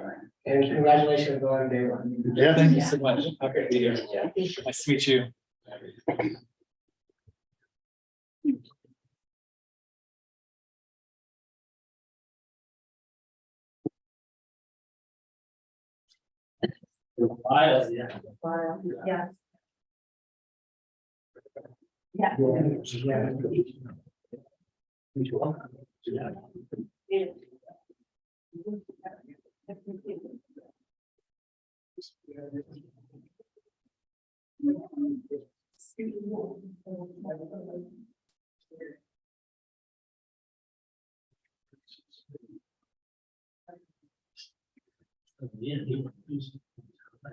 Yeah, usually, so some of the parts can tend to take longer than others, like we had some of the human service folks that weren't here, so some of that was time that we didn't use, as well as, senators would obviously have extra. I'm happy to get started if you want, or if you need a break, I can leave. You guys need a break? Ready to go? You're our last one besides public comment, so I think I'll be pretty brief, so. please go ahead. I'd like to introduce myself. Mike Yin, the store. Good afternoon, Melissa Turley, Executive Director of Teton Village Association and Teton Village Resort District. Matt McCready, Chairman of the Teton Village Resort District Board, may be joining me, but we can jump in. And again, I think you've talked about probably our two topics of interest today already, but those would be the Senate File 21, enabling enforcement of HOV lanes in Wyoming, and then, of course, the state school trust lands. So I'm not sure if it's helpful for me to give any summary of Senate File 21, or if you have any questions or comments. Again, I hear that you've already discussed it today, so I want to use your time wisely. I mean, if you have any thoughts on like if there are any concerns over the bill or anything that you've changed, or if you just support the bill in whole. Yeah, so Teton Village Association and Jackson Hole Mountain Resort have engaged Holland and Hart to support our efforts, and they've worked really closely with YDOT to draft this bill. We do have the support of YDOT, and Director Reiner has testified in support of this bill in 2 of the Transportation Committee meetings. So as it's written today, we are very supportive of the bill and the language. From our perspective, it's pretty straightforward. Again, it just makes it an option if communities decide to utilize it. And from our perspective, it seems like it would be a good tool in the toolbox as YDOT begins their planning for Highway 22. I think it's no secret that YDOT's been planning to expand Highway 22 to 4 lanes. And so we really feel like it's worthwhile to explore the option of making 1 lane in each direction, an HOV lane, in some way. So that's all that, you know, we hope that this legislation would make that possible. Great. Thank you. Those are the only two topics? Three, right? Only two topics. For the state lands stuff, are there specifics about it? I was really curious for an update from you all, if there was any more information that you might have. We had a little bit of an in-depth conversation with the county commission about it earlier today. But essentially, I may bring back the bill that we had in revenue, but in a slimmer form that is specific to enabling affordable housing. Without the part that existed that removed the local regulations portion of it. But what I would like to see is just a better process overall with dealing with how we do state land leases. But I don't know, I suspect we'll see another bill in a different form. But I'm not quite sure what we'll see with that. But I think we will continue to be in a kind of limbo space for that. And of course, our primary concern from the perspective of Teton Village Association is the traffic impacts. I think you all are aware that TVA has overseen the traffic demand management program for Teton Village for over 20 years, and we've been really successful at mitigating traffic impacts associated with activities at Teton Village, and understanding how folks tend to use mini storage units in this community. The introduction of 800 mini storage units just south of Teton Village will have a very noticeable impact on traffic levels.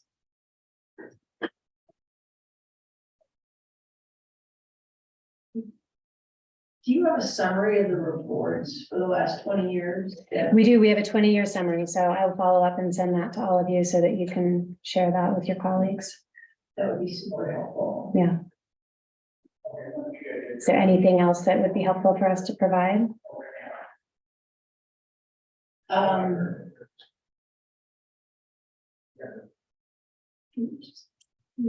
Making your case to this members of the state land Yeah. and investment board directly would be helpful, I think.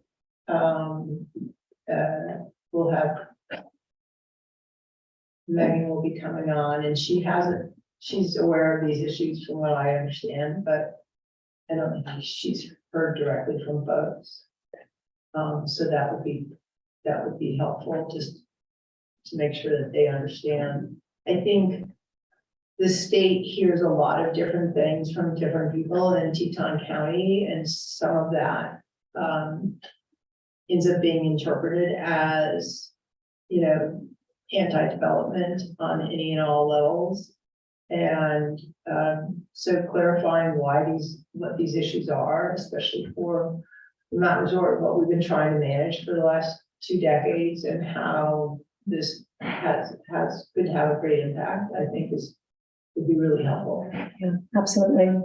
We will continue to make that case, and I'll follow up with our 20-year TDM report, which really can be helpful in discussing the HOV lane as well, just to show how successful we've been with incentivizing people to ride transit and carpool to the village, and you know how effective that has been in mitigating traffic. And we believe that an HOV lane would provide that same sort of incentive to people to make different choices instead of traveling in single occupancy vehicles and increasing traffic levels further. Yeah, there was also the question of safety. If you've got an HOV lane, that would allow for emergency vehicles to access to, was brought up by the county commission as it is another issue that is important. Absolutely. And the sheriff has submitted a letter of support for that bill, as did the Chamber of Commerce. So he certainly sees that, and we know when we see those traffic, you know, if there is an accident on Highway 22, it is really challenging for emergency first responders, and for us being on the west side of the bridge, it's really a concern to be potentially cut off from the hospital. And so we certainly see that additional lane and keeping it, you know, really easier to close if it's an HOV lane than to just have it a free traffic lane is really a great benefit for our public health and safety. Are there any concerns from TVA about the White House plan to repair the bridge over the river? No, I was part of the YDOT's advisory committee on that project for the intersection and the new bridge. I shouldn't say no concerns. I should clarify, we are certainly concerned about what will happen with traffic during construction. But the plan itself, yeah, generally supportive, hope it works. I'm not the traffic engineer, but I hope that they're, as I've been encouraging to call it, the Teton T. That's what they think it'll do. Thank you. I also, during the campaign, met with the Wilson working group and they have some concerns, you know, pretty Wilson specific. I've been living through it since I moved to Hoback, so I empathize with them. And it will be a challenge for the community for a number of years moving forward. But I just want to continue to tell the story, not just about winter. I mean, that HOA, or excuse me, HOV lane situation, as a first responder that's driven an ambulance through that traffic, unique to probably many other legislators, is it's not just winter anymore. It's 7 a.m. to 9 a.m. all summer, even into the shoulder seasons, and it's certainly 3 p.m. until 7 p.m. at night. So I just always want to, I think it's wise to spread the message to not just pin it on the winter activity, although it certainly is challenging traffic wise, but this year was great. I went out there one day, it was great. So I think we just need to continue to tell a story about it's now a year round situation and it's and it shouldn't be, I love that TV is obviously supporting, but it's not squarely on the shoulders. It's very much a community issue, not just a northern West Bank issue. Absolutely. Yeah. In fact, I mean, the traffic congestion is more consistent in the summer. We certainly see backups associated with skier traffic at certain times or on a great powder day in the winter. But the consistent traffic issues really are more pronounced in the summer. But we just, you know, this is an issue that's really important to us in mitigating traffic, and we wanted to take some leadership on this. So Great. Is TVA concerned with the use of the name Teton Village on the state trust lands? we just actually were made aware of that recently, so we're looking into that. Is it the glamping? I think it's the glamping. They're calling themselves the Teton Village Resort. Something like that. Yeah. Wow. That's bold. Yeah. It was nice bidding. Wow. Well, I know you all have had a long day, so unless you have anything else from me, I'm happy to. Well, I appreciate you already sending us that information, and I'm obviously new to this, and it's just great to, I think, be flooded with that type of stuff, so please keep sending. We'll keep flooding your inbox. You know who at Holland Hart's gonna Bob Jensen has been leading the effort. I think Matt Nicolai might support as well. So, yeah. Well, thank you very much for joining us. Absolutely. Thank you. Thank you for serving. So we have 3:15 waiting for public comment. I want to give people a chance to show up if anyone shows up at 3:15. Otherwise, we will close it out at 3:15. But also, if anyone wants to show up, please feel free to give comment. Otherwise, we'll just take a break. Is it with Claire and? Yeah, if anyone on Zoom See you later. wants to chat, please say something. But yeah, no, I think we can just take a break until 3:15. Well, unless you got any questions for me about computer? Yes. Yeah. How do you want to end? Let's take it offline. Yeah, well, I think that's it. But we will be here if anyone wants to show up and have questions. Okay. That works for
would like.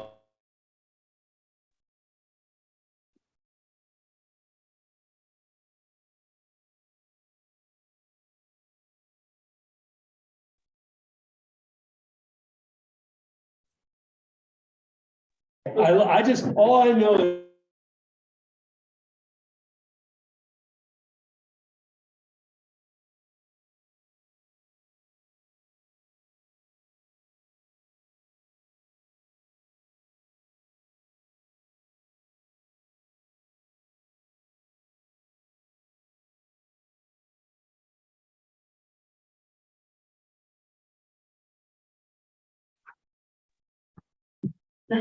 I think we have a couple people on Zoom, but no one in public. But if anybody on Zoom wants to hear the public comment, please just raise your hand and then I'll call on each of you. to raise your hand and I will answer.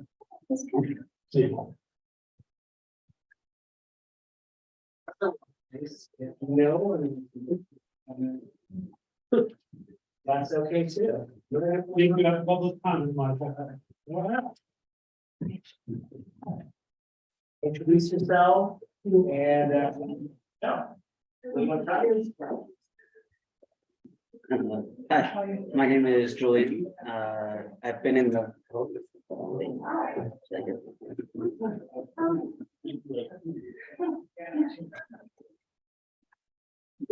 Yeah. And so I've been out here for about 6 years and I've seen a lot of changes. And one of my main concerns recently has been accountability, direct accountability of not just certain organizations, but larger community and publicly funded organizations that are often partially board, not private board, but advisory boards or any type of board that helps to run the town behind the scenes are often not very clear in what they are doing and what they are advising on. And it's often difficult to find information about what they have been discussing and how they are advising and working with the town and county. And I would urge, if possible, to find a way to make them more, to make that process more transparent and more known to the public, because a lot of people often wonder what is actually happening and when is, if I could give an example, it'd be like, what is happening with the Tourism Bureau giving $1 million for possible ambassador program. It's not those types of programs, unless you attend a meeting about it, it's never clear in a after the fact. It's not clear what those are, what's actually happening. And I think it's important for the public to know really who is doing what and what the responsibilities are, such as with the Tourism Bureau putting on a lot of events. We don't know if they're going to be involved with traffic control at all, or if that's only a town issue, or how much how much the Tourism Bureau is truly investing through lodging tax money, which is not necessarily our tax money, but more money brought in by the tourism of people here. And to follow up on that, it's hard to quantify how much the tourists that have been coming in the last 10 to 15 years have been relying on tourism dollars spent by the Tourism Bureau, as in outreach and not just education, but informing people of the Jackson and Yellowstone area, versus how much of that is done by for example, the federal government through the national parks and private entities of all the different hotels in town. And all of those kind of come together in different ways through how is that impacting our housing? How are we impacted through our business impact, as in how many people really visit on a daily basis versus how many people are staying at the hotels. None of this it's only transparent when the organizations make it available.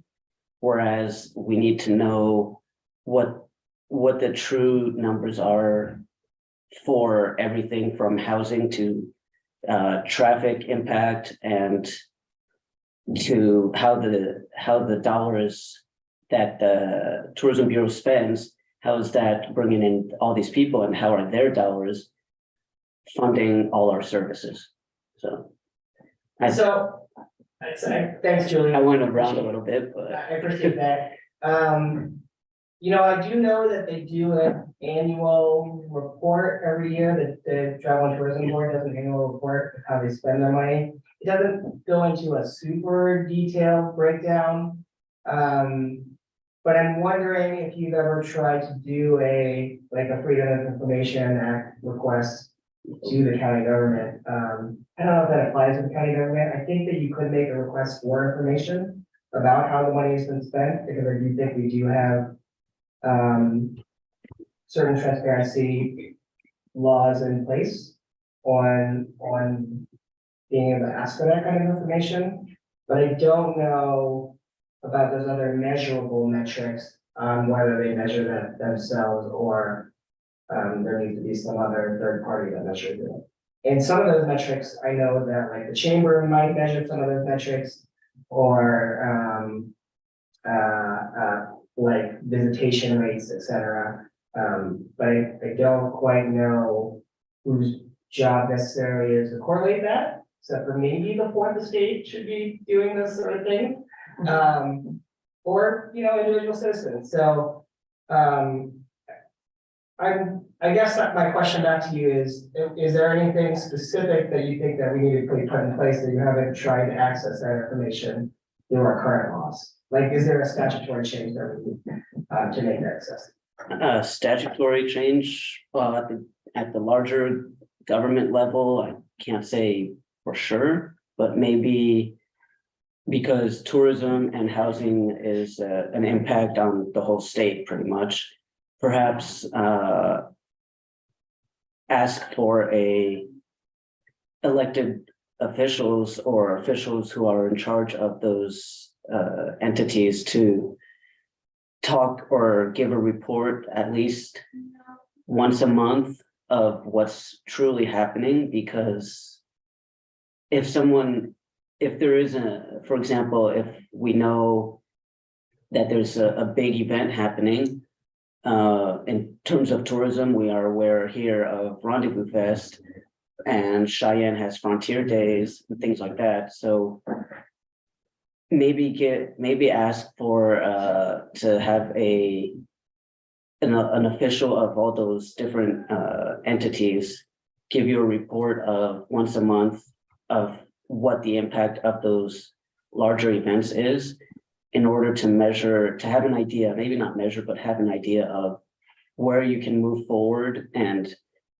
how to really use tourism to influence, to work with housing and traffic, because they're all linked.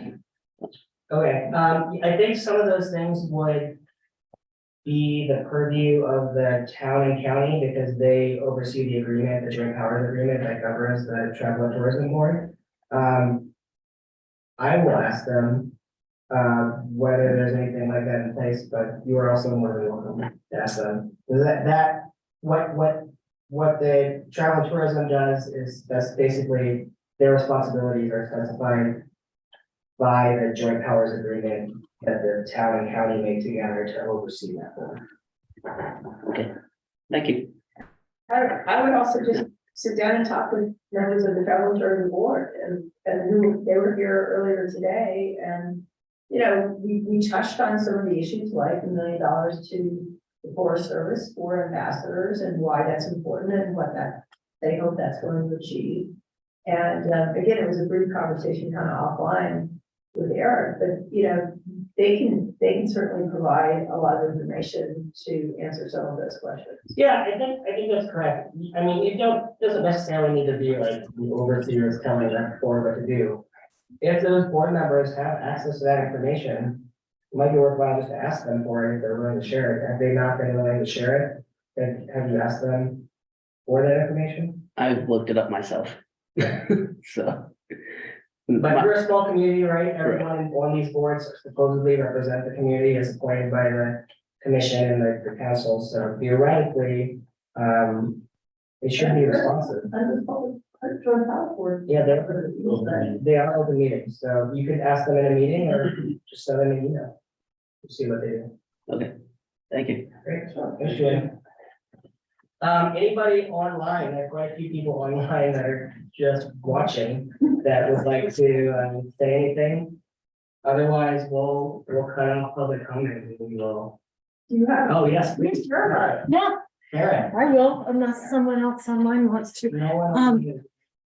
So, my name's Karen Jigger, and I was able to watch some of the proceedings earlier, thanks to the link that you posted on Facebook, Mike. I appreciate that.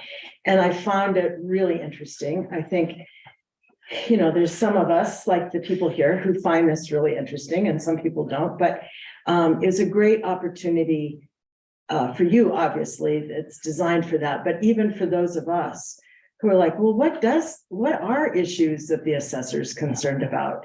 So it's kind of nice to get that firsthand view of that, and I appreciate you doing it. I came into town specifically to just thank you in person. I really am excited about the three of you representing us in the state. I have a lot of confidence that we will be well represented, and that's really it. So some things that we will agree on, I'm hoping many.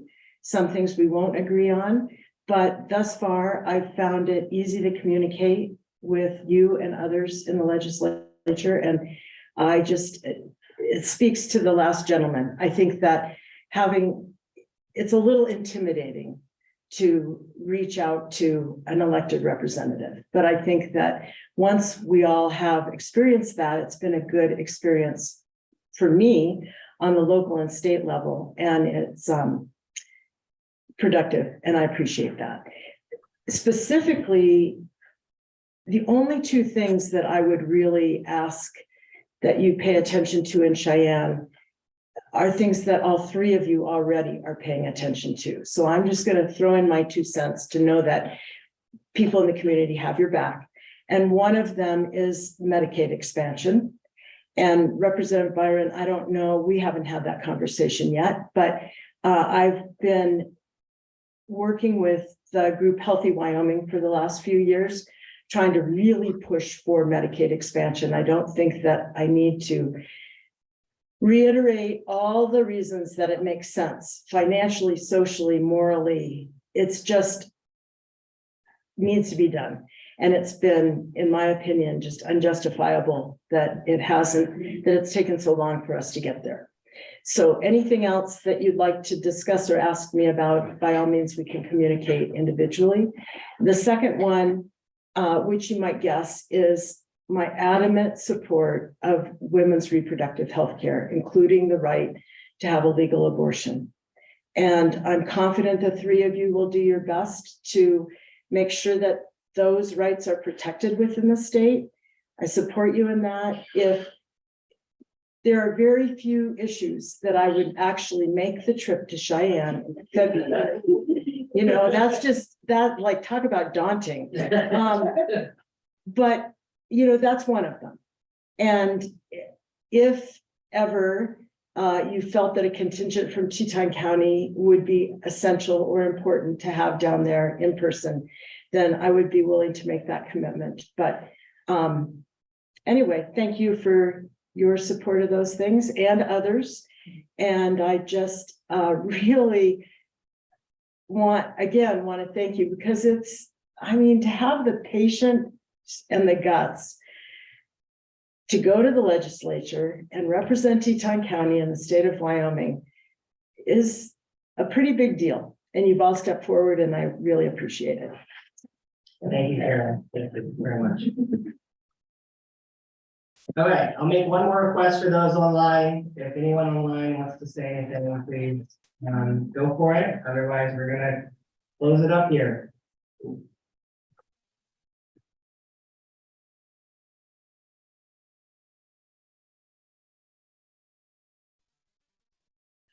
Hello, can you hear me? Yes, I can hear you. Hello. Hi. Sorry, I'm not, this is Laura. And I am actually speaking on behalf of my mom. And if I could figure out how to put the video on, I would, but I can't seem to do that. So, oh, I'm gonna try to start my video. Okay, there we are. Got a glare. There we go. All right, Please, well, I am just go for it. Introduce yourself. Let us know what you want to talk about. all right. So my name is Laura Lamb, and I was born and raised in Jackson. And I am speaking on behalf of my 96-year-old mom. And essentially, her property taxes went from $408 a month to $1,146 a month this last cycle. So, and I know that the Revenue Committee did some really great work, and I know there's things in the works for property tax relief. But what I would like to encourage the legislature to do is to look at really the property tax reform, because it's just unfathomable to see mom's taxes going up that much. She and dad bought their home back in 1960, and it's just gone up and up and up. So I would just encourage you to do what you can. I know that it's been discussed, and I know it's complicated, but Teton County taxpayers, residential taxpayers, are being assessed and paying 33% of the entire state's taxes. And I gathered that information from information that Melissa had provided. And that just doesn't seem right.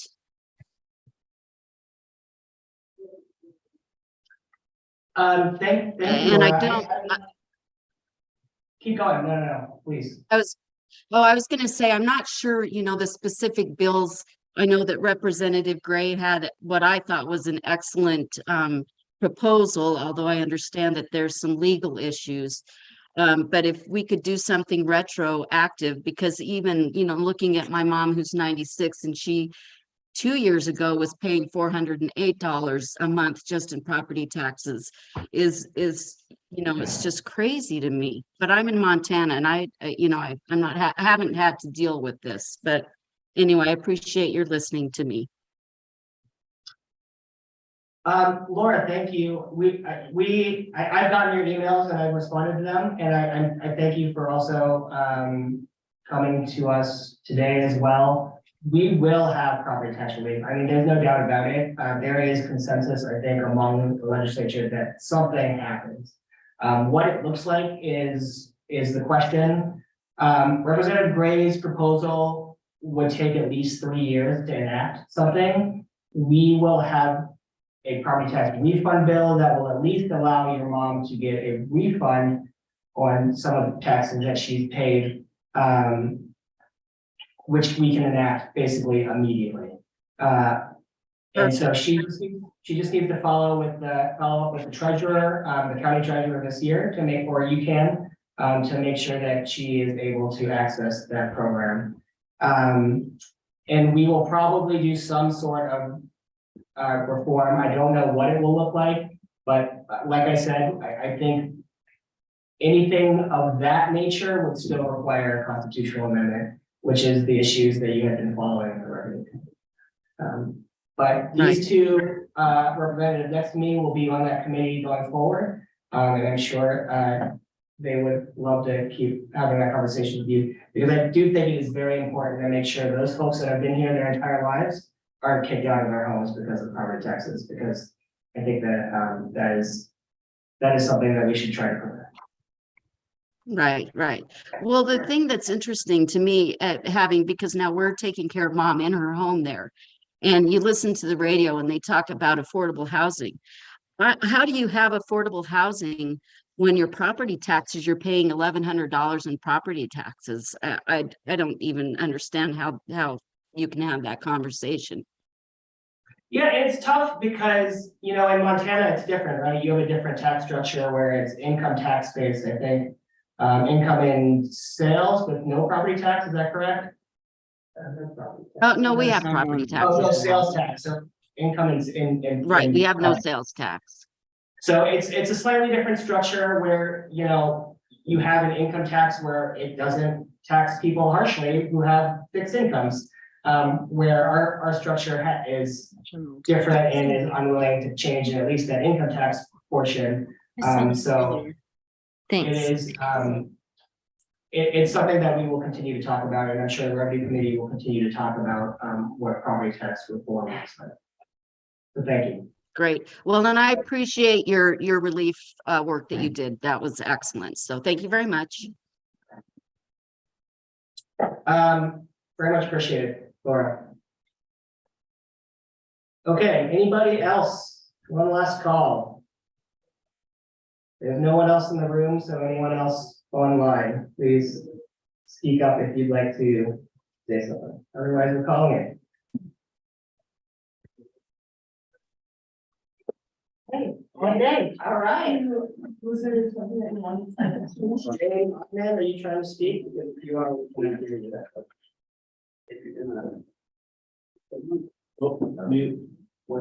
Once you go there, Okay. Thanks, Karen. Thank you. So Jane, I think it's unfortunate, but we have not been able to hear you. You haven't tried to speak, so, please feel free to email us, call us. Our phone numbers should be on the website. This month's emails. We really know what to do. Great. All right. Thank you, everybody. Thank you.